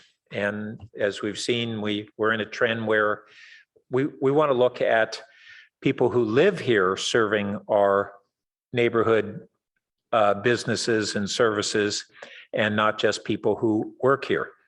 And so those are reasons that I really think we're missing an opportunity of not concentrating on that more. Now, we do have some of those areas that are in the housing inventory that would be along those lines, but not a real focus on that. One of the ones, I'm not sure the address, whether it's 4195, it's the property that is just, I'll call it south on the corner of Hanson, a former CPI parking lot right in front of Rivian, that we had a proposal 2 years ago for a mixed use project that was overwhelmingly office or predominantly office. And the council said they really wanted to see something that was more housing than office. And the developer said, no, I'm not going to do it. I'm going to come back and build a pure office like I'm allowed to do under the current zoning. And that's a vivid example of what I'm talking about. If we don't rezone, that's what we'll get. We have developers who, under the current zoning, can just build those kinds of projects, and all they look for from the city is a bonus to perhaps add a proportion of housing on top of the jobs, but not to, our zoning does not create either an incentive or a limitation more severely on what they can build there. And what we ought to have there is a change in the zoning, upzone for the housing, either eliminate the underlying commercial or reduce it. And then we get the outcomes that we want. It goes back to that refrain of zone for what you want. And right now, we're not doing that. We're begging for what we hope for instead of creating the zoning that will really drive the outcomes. And I think that's the feedback that we need to give tonight, as staff has asked for any additional direction on housing policies and programs. And I think we need to give direction on a couple of these key areas, not specifics tonight. We just give generalized direction on here's where we want to go. And some of this would be incorporated in the housing element, and other parts would succeed the housing element. I'll just say that in my comments on the research park as well, I think most of us are well aware that Stanford has long-term ground leases, and they can't just snap their fingers and control what will be developed there. On the other hand, if Stanford knows that that there are changes on the horizon that we need to do collaboratively with them, and that they're going to be expected to make those changes, then they can manage that in an effective way. And they can begin to negotiate with some of their existing ground leases or identify which ones are going to expire sooner. My understanding is that, is this correct, Director Late, that Stanford didn't share the dates of termination of their various ground leases? I don't believe we have that information. Tim, is that correct? So then we're left just blind accepting whatever Stanford wants to propose or suggest as where they're going to put the housing, which is what, like any developer, if you give them the prerogative, they will do what's in their best interest. That's understandable. That's not evil. It's not irrational. It's entirely rational. And so our job is to put parameters on what we want and enter into negotiations with them. And my assumption is that the outcome is that we'll be able to get less of that transformation of the research park into a combination of housing and R&D jobs, get less of that in this coming housing cycle than we will the next housing cycle, and maybe even the one after that. But if we don't set the expectations now and enter into negotiations with them, then we're going to be in the same process next housing cycle where they'll go, sorry, we just renewed these leases. How can you expect us to control that? We can't control it. And we're giving up our option to properly negotiate with them and get the outcomes. And we're not asking them necessarily to give up anything. This is a bonus to them. Now, I did mention that we do have strong negotiating cards with them. We are not obligated to allow them to build out the 700,000 square feet that remains on the agreement, long-term max build-out agreement. That's not a binding agreement. That was before RENA came and said 6,000 housing units in this cycle and another 6,000 in the next one. Things have changed. And they're the biggest landowner in the city. They employ on Stanford lands, about 50% of all workers in Palo Alto are on Stanford lands. And what portion of this housing that we have here is on Stanford lands? And yet the research park is the lowest density land in Palo Alto outside of the foothills. And we are just leaving that on the table for the most part in this, where we are right now here. So I think we need to give the direction that we want to go into. Oh, I left out one other thing on the research park. It's currently zoned essentially R&D, ROLM, and low density at that. That's why we have essentially 2-story buildings throughout the research park, and then a ton of passive landscaping and surface parking, because going back to the 1950s, that was a fairly dense development for technology research parks. Things have certainly changed. We see in all kinds of the research parks in the area that they've been moving into higher density and housing in the research parks at high density. We even have it at University Terrace.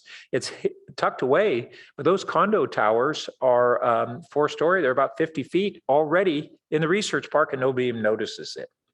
If you ask the community and even the council, if we have about 50-foot high housing towers in the research park, everybody said, no, we don't. Yeah, it's sitting there and it's so tucked away. And I think that there'd be a lot of receptivity to even higher density. You know, we've seen with the the new Charities Housing 100% affordable project, that they're opting to go just over 60 feet because that's the optimum height at which construction costs don't go into steel frames in higher story buildings. And that's why they said they opted that. And we've heard that from other sources. I think 60 feet in the research park in a lot of areas would be well received in the community and is a great opportunity. But we can also rezone the research park. There is nothing that says that the city can't say, okay, Stanford, we want to collaborate with you, come up with a well-designed plan. They've shown that they can do outstanding urban planning and outstanding architecture.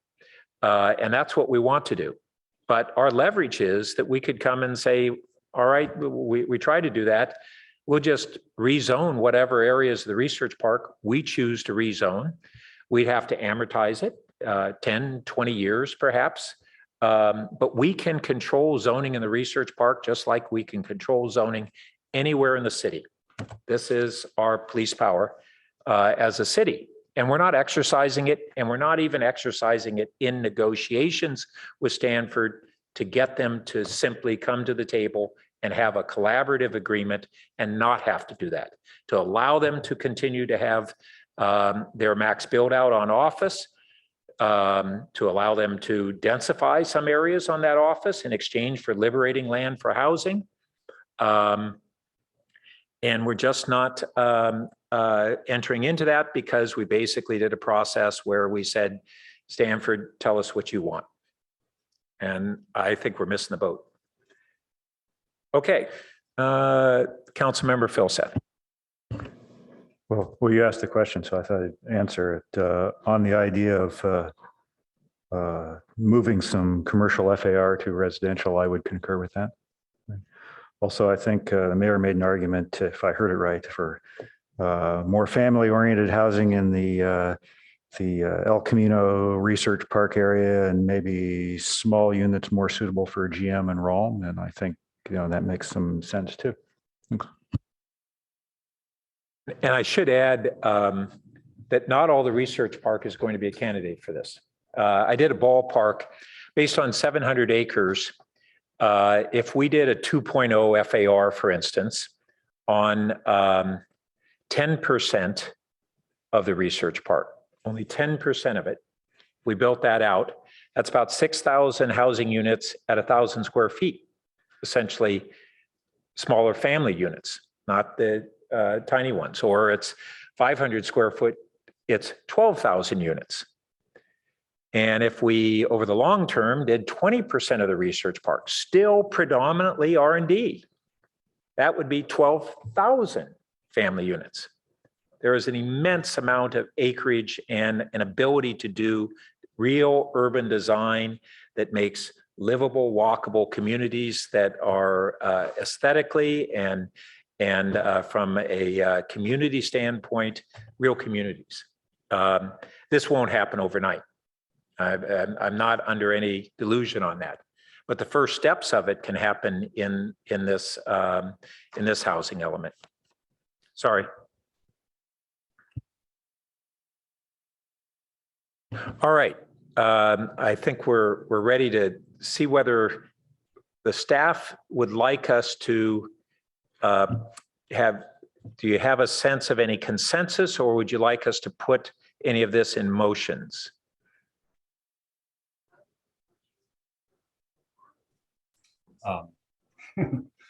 Thank you for the question. No, yeah, we definitely need a motion here. I think that I got to say, I will acknowledge we did not go into this effort with the notion of rezoning the research park for housing in that kind of capacity. And I want to also sort of recognize that I guess there's different sort of tiers that I'm sort of looking at this. One is we have a sort of a short-term or more immediate term sort of obligation to identify sites. And we have a proposal from a citizens committee that came together and made the recommendations, and also from the council appointed Planning and Transportation Commission. So we forwarded those recommendations onto the council. So I guess we would like a motion as to whether or not the sites that we've identified and the yields that they were anticipating are endorsed by council, and for ones that are not, we would like to know which ones those aren't, or which ones we need to strike. And to the extent that that puts us below our buffer, whether that's a 10 or a 15% buffer, which I think is another action point by the council, then we would need to go into our reserve. So I think, to me, that's the more immediate question that we have. And then, Mayor, I heard your remarks about sort of a longer term vision for the research park, and that I don't believe we're agendized for that discussion tonight, but we could certainly come back and have that conversation with the council and make sure that we're doing a proper noticing for sort of reimagining that research park area as I heard you describe it. So I guess that's my initial reaction. I think on the latter part, you've got the recommendation, and then it says, in addition, any additional direction on housing policies and programs the council wishes to provide. So that's pretty broad. And broad, we but I would want to check in with it's broad with the intent to really understand housing related policies. It wasn't, I think it might be a bit of a stretch to extend that to reimagining the research park in a different sort of construct that we have now. I mean, that we would certainly want to engage Stanford and have that notice, but I'm not looking for us to come up with specific outcomes tonight, but I'm reading the title of the agenda, and it's quite broad. That's right. And so to the extent that we would come back and have that discussion for the council and a hearing, we can absolutely do that. Right. Okay. Right. But as far as our ability under the agenda to give that kind of direction, it's potential feedback on housing element policies and programs or other housing related direction to staff. So Councilmember, I don't know so Mayor Burt, yes and no. It is broad, but it's not specific. And to the extent that there is a very specific idea that is not actually, it's related to housing, but it concerns non-housing zoning. I think what you can do tonight is raise the issue as you've done and gauge whether you have support of your colleagues for that item to come back for a fully noticed discussion at council and then potential action. Yeah, I think I'm pretty fully aware of the complexities that would ensue, and that the direction that I'm hoping we're going to have is one that is directional as opposed to specific housing sites, specific housing outcomes in those areas. But we've spent, year and a half and haven't given that direction, and really haven't had that opportunity to give that direction. And I'm glad it was agendized in a way that does allow that direction.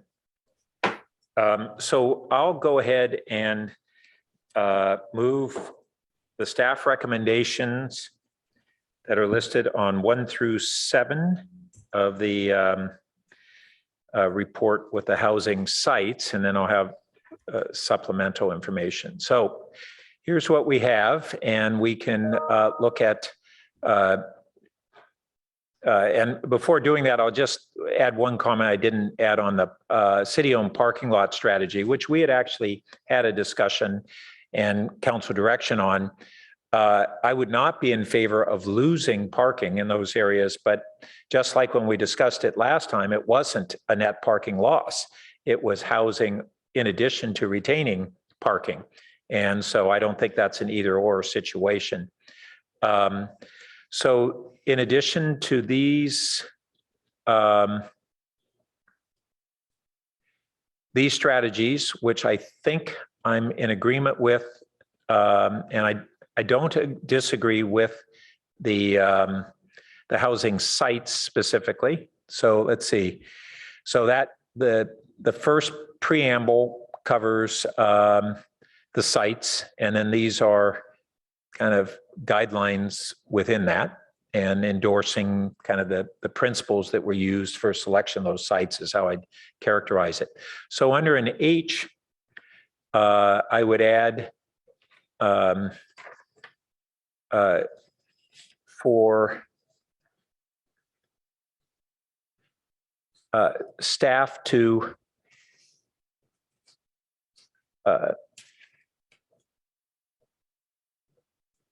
take to the Planning and Transportation Commission request to review modifications to reducing commercial densities in combination with increasing housing. So where I said densities, I think I should say FAR. And in combination with increasing housing FAR.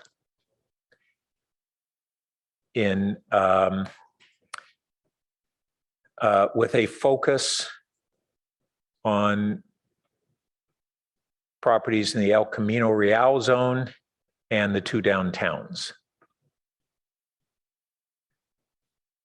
And then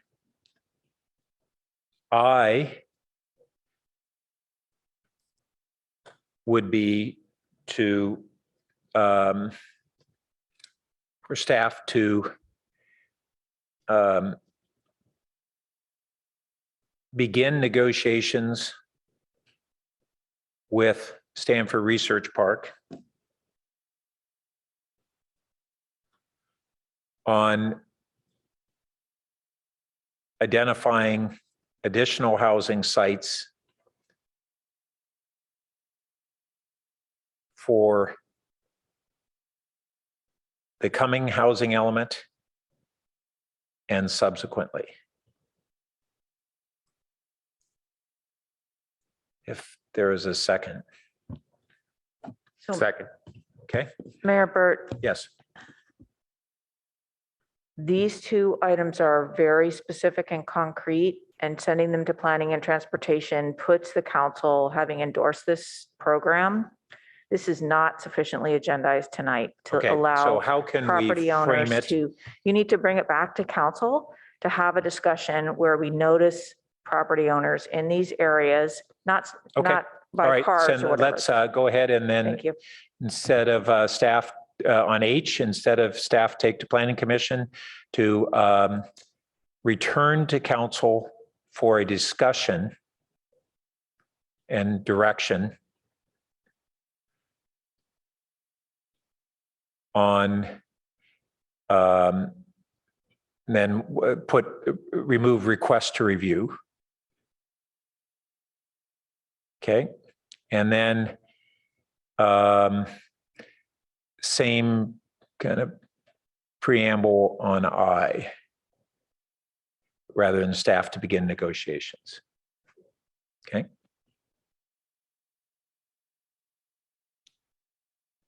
And is that acceptable to the seconder? Okay.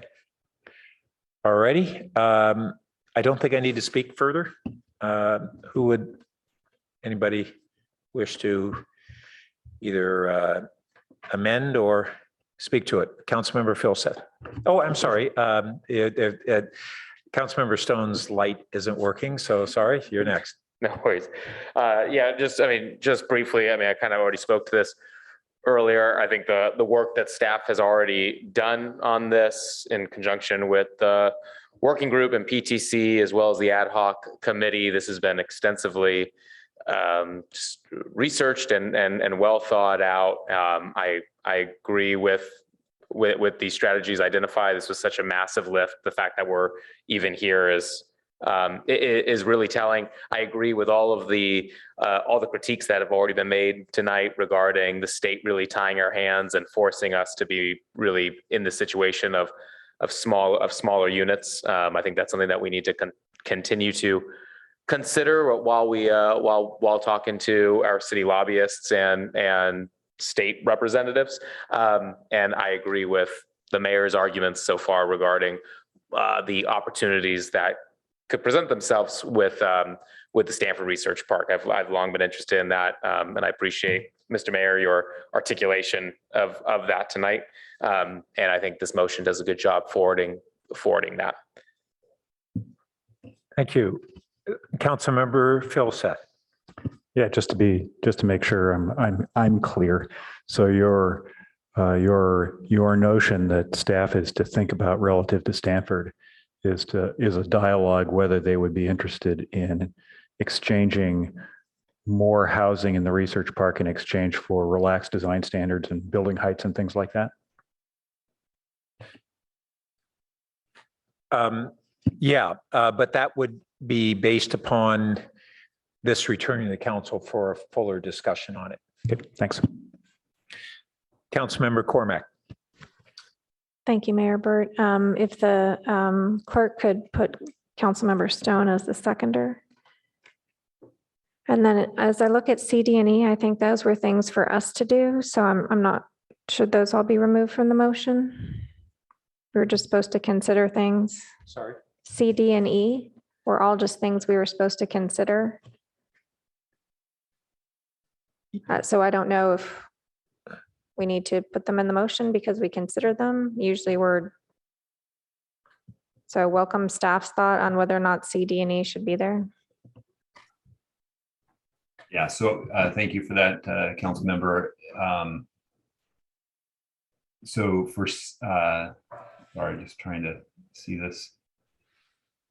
So I think you're right relative to this identifying them, and Tim, weigh in if I get this wrong. As far as identifying the sites, that's captured in attachment A, and then C, D, and E would go on. This would be incorporated probably in some formation of some kind of policy language or program related language. The HCD is not going to be involved in matters of C, D, and E relative to the housing element. So this is more for us. And if the council is endorsing this, you'll see policies like this in the next phase of the housing element. It just doesn't seem, it seems in between direction, and it just seems, I'm not sure what to do with it. So well, I guess what so this is the PTC's recommendation to be considering how this area might change. So for instance, I think D here talks about changing portions. So right. Policy D we didn't talk about. C and E we talked about, but D we didn't even talk about. So yeah. So if this what will you do if we leave C, D, and E in? Great, thank you. So you would see this as we would embed this into the housing element programs, where we would assign ourselves a task of rezoning portions of this GM land to be some kind of RM zoning. That's how we would be responsive to that, and that would set in motion, once the housing element was adopted or shortly thereafter, a series of hearings to take that legislative action to rezone that area. If I might suggest, Director Late and Mayor, council members, that rather than encourage council, we're basically replacing it with direct staff to return with, and some variation on that. If that's what the maker and seconder intended, but we didn't discuss D really at all, and C and E only sort of partially. So I kind of feel like they're almost another topic, but would you like them in there? Well, I understood that these were essentially recommendations, and the question is whether we would endorse it. And by putting in the motion, we're endorsing this direction. Yeah, no, I mean, we're going to get to the point where, I don't know enough about D. I don't feel like we've been given enough information to know if D is a good idea or not. So, well, I'll ask that, I guess, D be split out, not because I don't think it might be a good idea, just because I don't have any information on it. Yeah, and it's, if I might clarify, it's not direction to do it. So it's, we're endorsing that we would consider this, and there would be a future action to move forward on it. if that's not literally the way that it's worded by that having been put in the staff in a draft motion, that's how I took it literally. And so it would be in the same category as H and I, that they need to return to us for greater direction. But is that how this was intended? So C, D, and E would, you're right, it would come back before the council in the form of, a draft, when you start seeing the housing element, a draft of the housing element, you would see that in that document. And these would be, again, we're communicating to ourselves really that we have an interest in rezoning this GM zone property to, some kind of multifamily zone. And so if that policy gets incorporated into the housing element, then the next thing is the implementation of that. And that would set into motion a set of hearings and ultimately a council discussion and choice to follow through on that or modify that in some way. So and just to clarify, D says consider changing portions. It's Yep. not a wholesale change that is being spoken about here. Correct. Okay, and the portions that wouldn't be changed, general manufacturing would still be permitted and residential would be permitted?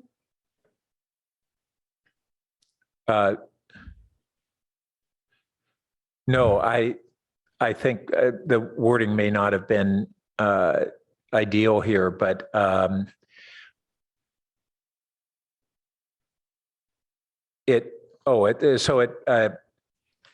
I hadn't picked up on that it would be permitting multifamily more broadly in this area outside of the areas that we would rezone. Is that what staff was proposing?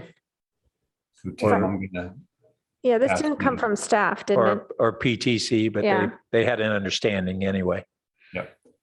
So Tim, can you clarify, was it all of the,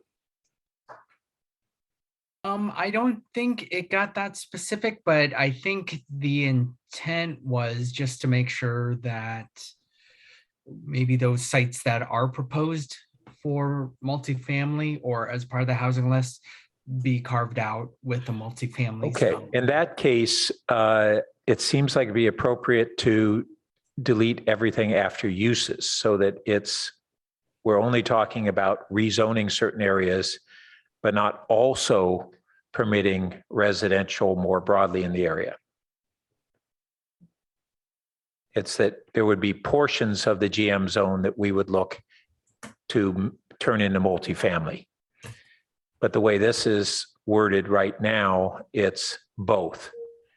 Carving out areas for multifamily exclusively and allowing multifamily everywhere else in that area. And I appreciate Councilmember Cormack raising that because I wouldn't support the latter portion at this time. Can I just chime in as well? I'm sorry. I just want to reiterate what I understand that the Planning Commission's intent was, is that when we talked about having housing in the GM zone, they felt not comfortable with introducing this residential use into that particular type of general manufacturing area. So they were in their minds thinking that it's better to just not have GM happening. They wanted it to be solely a residential use for the sites that we are identifying for the housing inventory here. And so those sites in particular that we've identified, their recommendation is that those be rezoned. So it's for multifamily use only and to not continue on with the GM. Right. Okay. Well, then that's consistent with what I was just describing, but it's not consistent with how D is worded. So I would like to drop the wording put a period after uses, if that's good with a seconder, and delete what follows there. Fine with me. Okay. I guess, so again, this isn't council. Are we going to send this to the PTC or is staff going to bring this back? so again, it would, get embedded into the housing element, right? We're writing policies, just like in any other general plan element, we're going to have programs and policies. And so what we're stipulating is that in addition to identifying these sites as housing opportunity sites, we are also saying that we want to rezone these GM properties to become a residentially zoned property. Okay, That's and the statement. And then there's actions that need to follow after that. roughly what percent of the currently GM zone sites would be switched to multifamily under this proposal? Tim, you've got that number? That I don't know, but I'm not sure how many are in the universe of GM zoned parcels. We can Yeah. tell you the number, but just Okay. don't know the universe.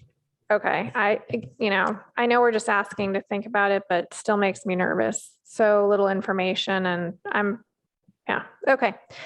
And did you want to, the city manager had made a suggestion about changing the wording in C and E, or you're fine with how It was- staff interprets that they're just going to bring it back?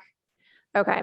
I didn't hear much support from my colleagues on F. Could staff just please confirm at the same height level of the 270 units, it would be possible to do 360? Is that right? I was trying to follow Mr. Wong's 3 different versions of the Stanford. Is 270 the max in the lowest height? Is that what that is? Yes, I see That is nodding. correct. Yes. Okay, and that's 5 stories? I think the proposed height was 5/2. Yeah, 75 to 85 feet. Sorry, everybody was talking at once. 7 Two- stories. 7 stories, 85 feet is the 270? Yes. Correct. Okay, thank you.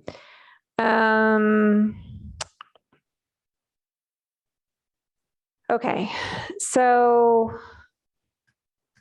H seems very broad and is that, you said focus on properties in El Camino and the 2 downtowns. Okay, so that would be, would we have to do, when that comes back, will we have to contemplate amortization here as well? Does staff have any thoughts on that? So I think what we would do is we heard the conversation tonight. We would write a staff report summarizing what we heard and try to give the council some information, some maps, some zoning, give you some information about development potential, and really hear from the council what your direction might be after you have that discussion. But as this is written, it's not looking at sunsetting existing uses. It's looking at new development. Okay, like and other that zoning. was going to be my next question. Okay, all right. So I think it's highly likely when some of this comes back, I may vote against it, but I think at this point, I'll probably be willing to support the motion. Okay. Thanks. Councilmember Tanaka. Yeah, so just wanted to, of course, thank staff and everyone else for your hard work on this. Looks like very comprehensive. So I have a few thoughts on this. So first thought is, so I think in general, 100% affordable is a nice idea, but the big problem with 100% affordable units is who's going to pay for it. As we know, affordable housing is actually quite expensive. If we have to pay for it. And 100% affordable units really can only happen if they're subsidized in some way, shape, or form. And so it's not clear to me if we do this, if these units will ever get built with that mandate. So I have issues with A and B because of that, because I think this almost makes it so that they never get built, which I don't think is what we want. The second thing is innovation in our city. For me, Palo Alto has always been a center of innovation. A lot of great things have come out of our city, companies, inventions, whatever. And I'd like that to continue.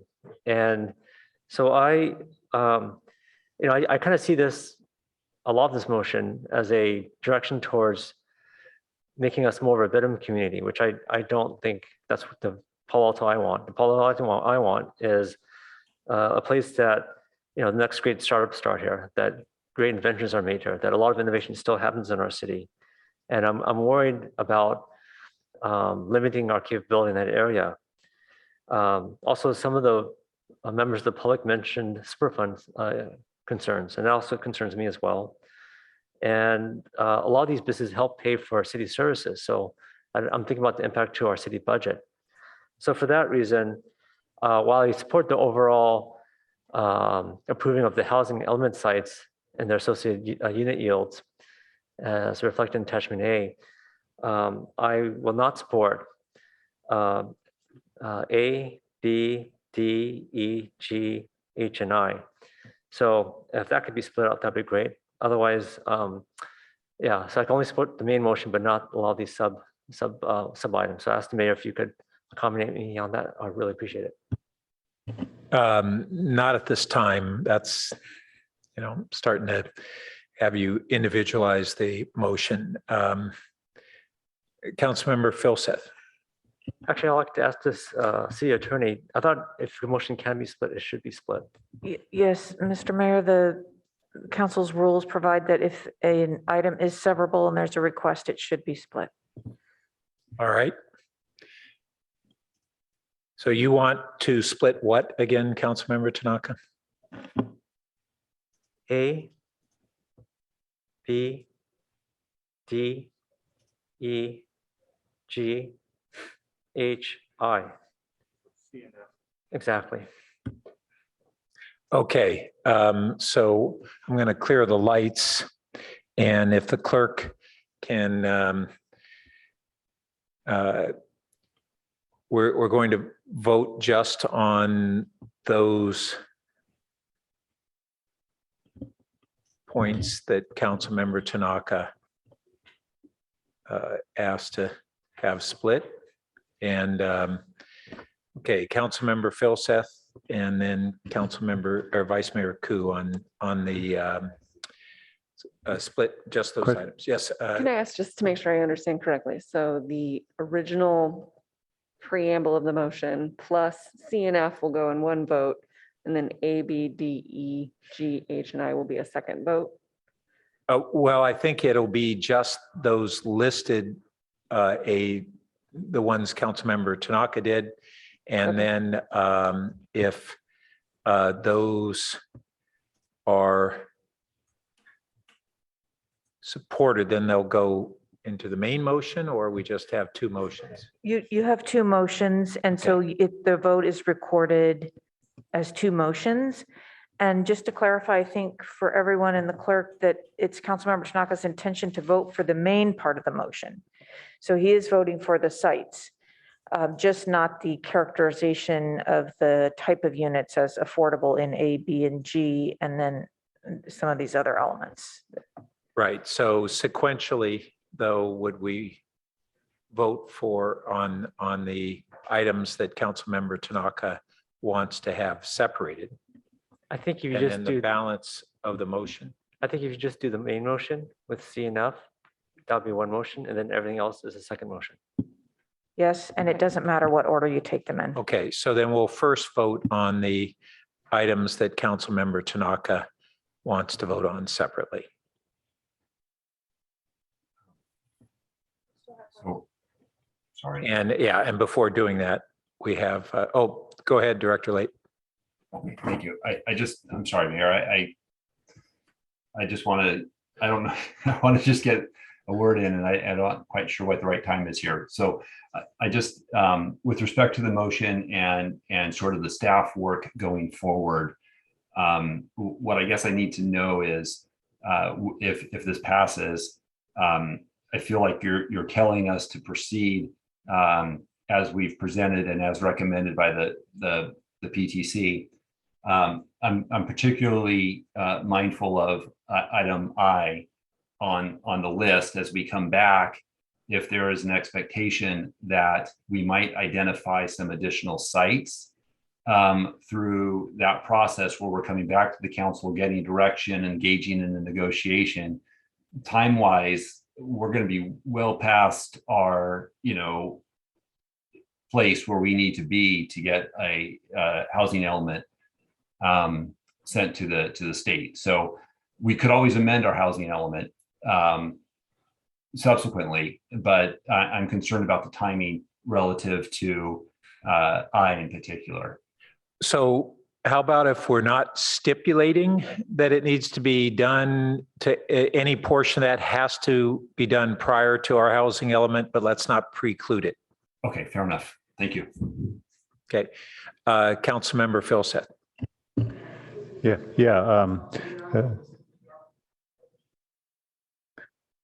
Question for staff. CD&E, do they like give staff a lot of work that could be done some other time? This doesn't give us any immediate work. What it does, just like the comprehensive plan has a whole bunch of programs in it that we implement over the 10-year cycle. These, I don't believe any of these are going to be required by HCD to happen immediately or in the near term. So it'll be up to the city to decide if it gets embedded into our housing element when we roll that out. Okay. So no immediate work for staff. Okay, I know we're giving you guys a lot already. So, and then on I, my assumption was similar to the staff's, which is unlikely. I mean, there's another party involved in this, but if we do reach anything in the future, it can go in the reserve list. And Vice Mayor Coop. Thank you. So the motion is actually very good and is a way to move forward. And normally I would support it, and I do all of this. It makes a lot of sense.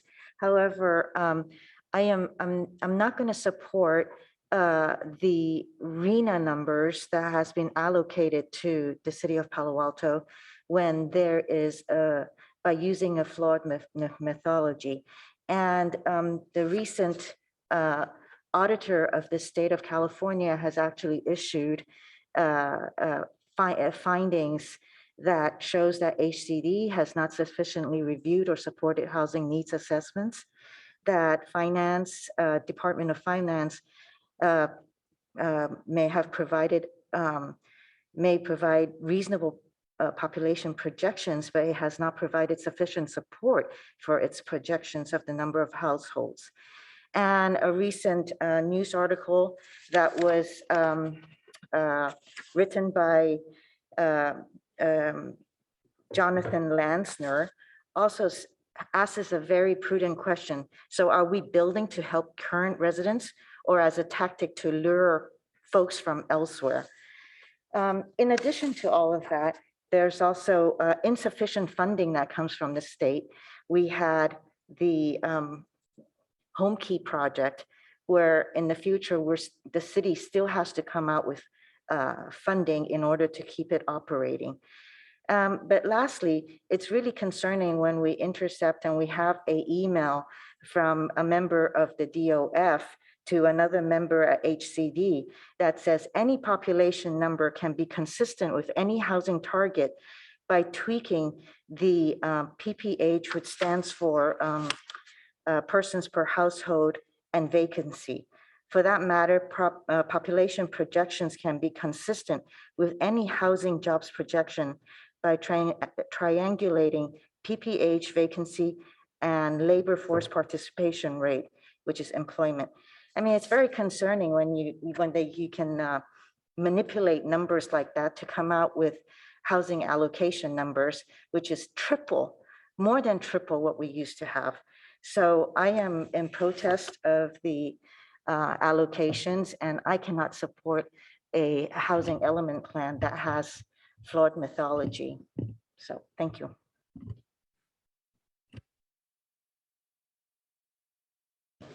Councilmember Cormack.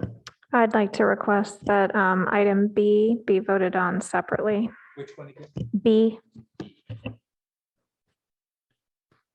Thank you. All right. Okay, so let's. Unless Councilmember Tanaka is willing to add B in with his others. That might make it slightly No, easier. I was going to vote no on B anyway. Okay, so. all right, sorry.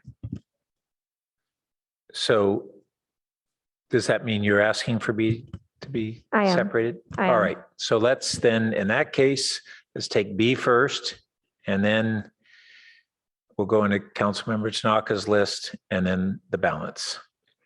So just voting on item B, unless anybody feels a need to comment on it. Would the clerk please call the roll?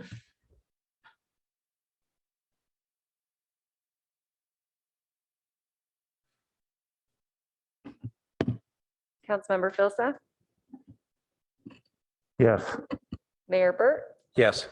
Councilmember Tanaka, Actually, hold on a second. The way this reads, because I was going to vote yes on the element, but the way this reads is that I have to vote no on the main element. So if B should be by itself. without Yes. the preamble. So where does the preamble go? Okay, so That'll go on the final vote. On the final vote, okay. Yeah. Yes, sir. Sorry.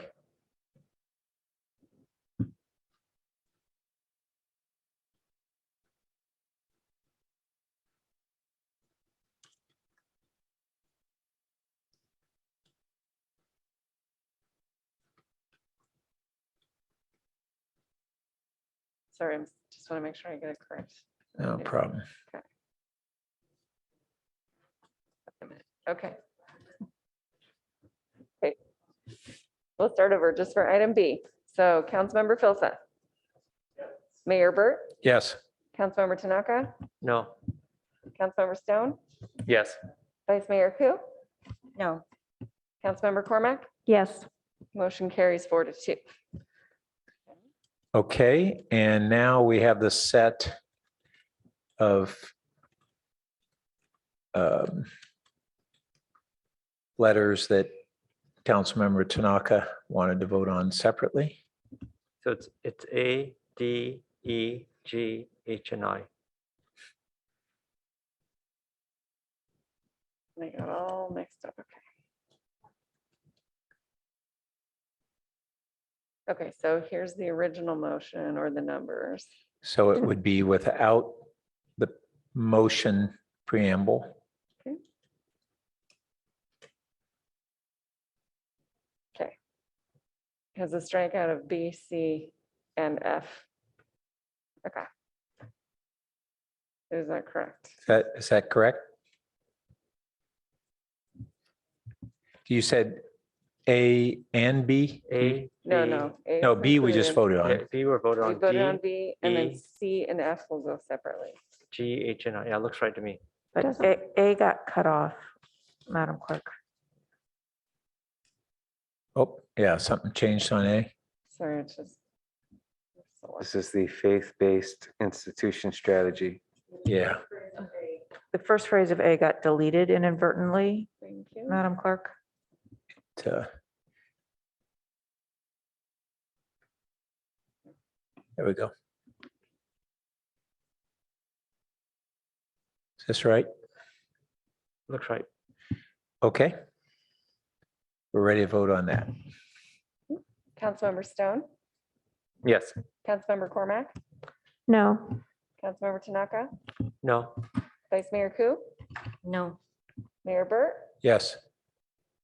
Councilmember Filsa,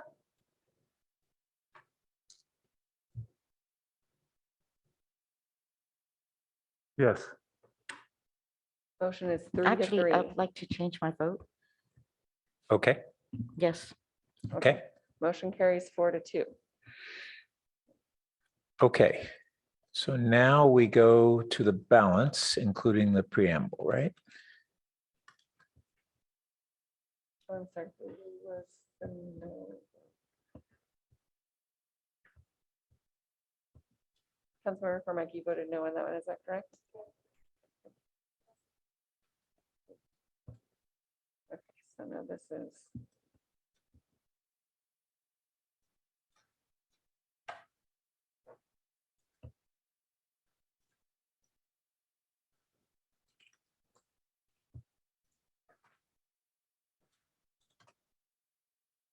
This is like a Supreme Court decision on a First Amendment issue. I join in parts 1, subpart A, but not part D, blah, blah, blah. Okay, so this is for the preamble plus items C and F only. Does that look correct? Yep, I think so. Okay, Vice Mayor Ku, No. Councilmember Cormac, Yes. Councilmember Tanaka, Yes. Mayor Burt, Yes. Councilmember Filsa, Yes. and Councilmember Stone. Yes. Motion carries 5-1. Thank you. All right. I think that concludes this item. And we move on to council member questions, comments, and announcements. Councilmember Cormac. I know I've talked about Bosca stuff a lot, but we've just had such interesting weather. I just want to give a quick update. Statewide drought conditions persist. The Hetch Hetchy Reservoir is likely to fill, but the entire storage system is not. The main thing is conservation. So the water use reduction has been promising, but it all gets down to summer and it feels like summer's coming early. So keep in mind, we are supposed to be having a 10% system-wide voluntary water use reduction target. And all up, the total regional water system is at about 5%. If I recall, I think Paleto's around 6%. So still a good time to conserve water.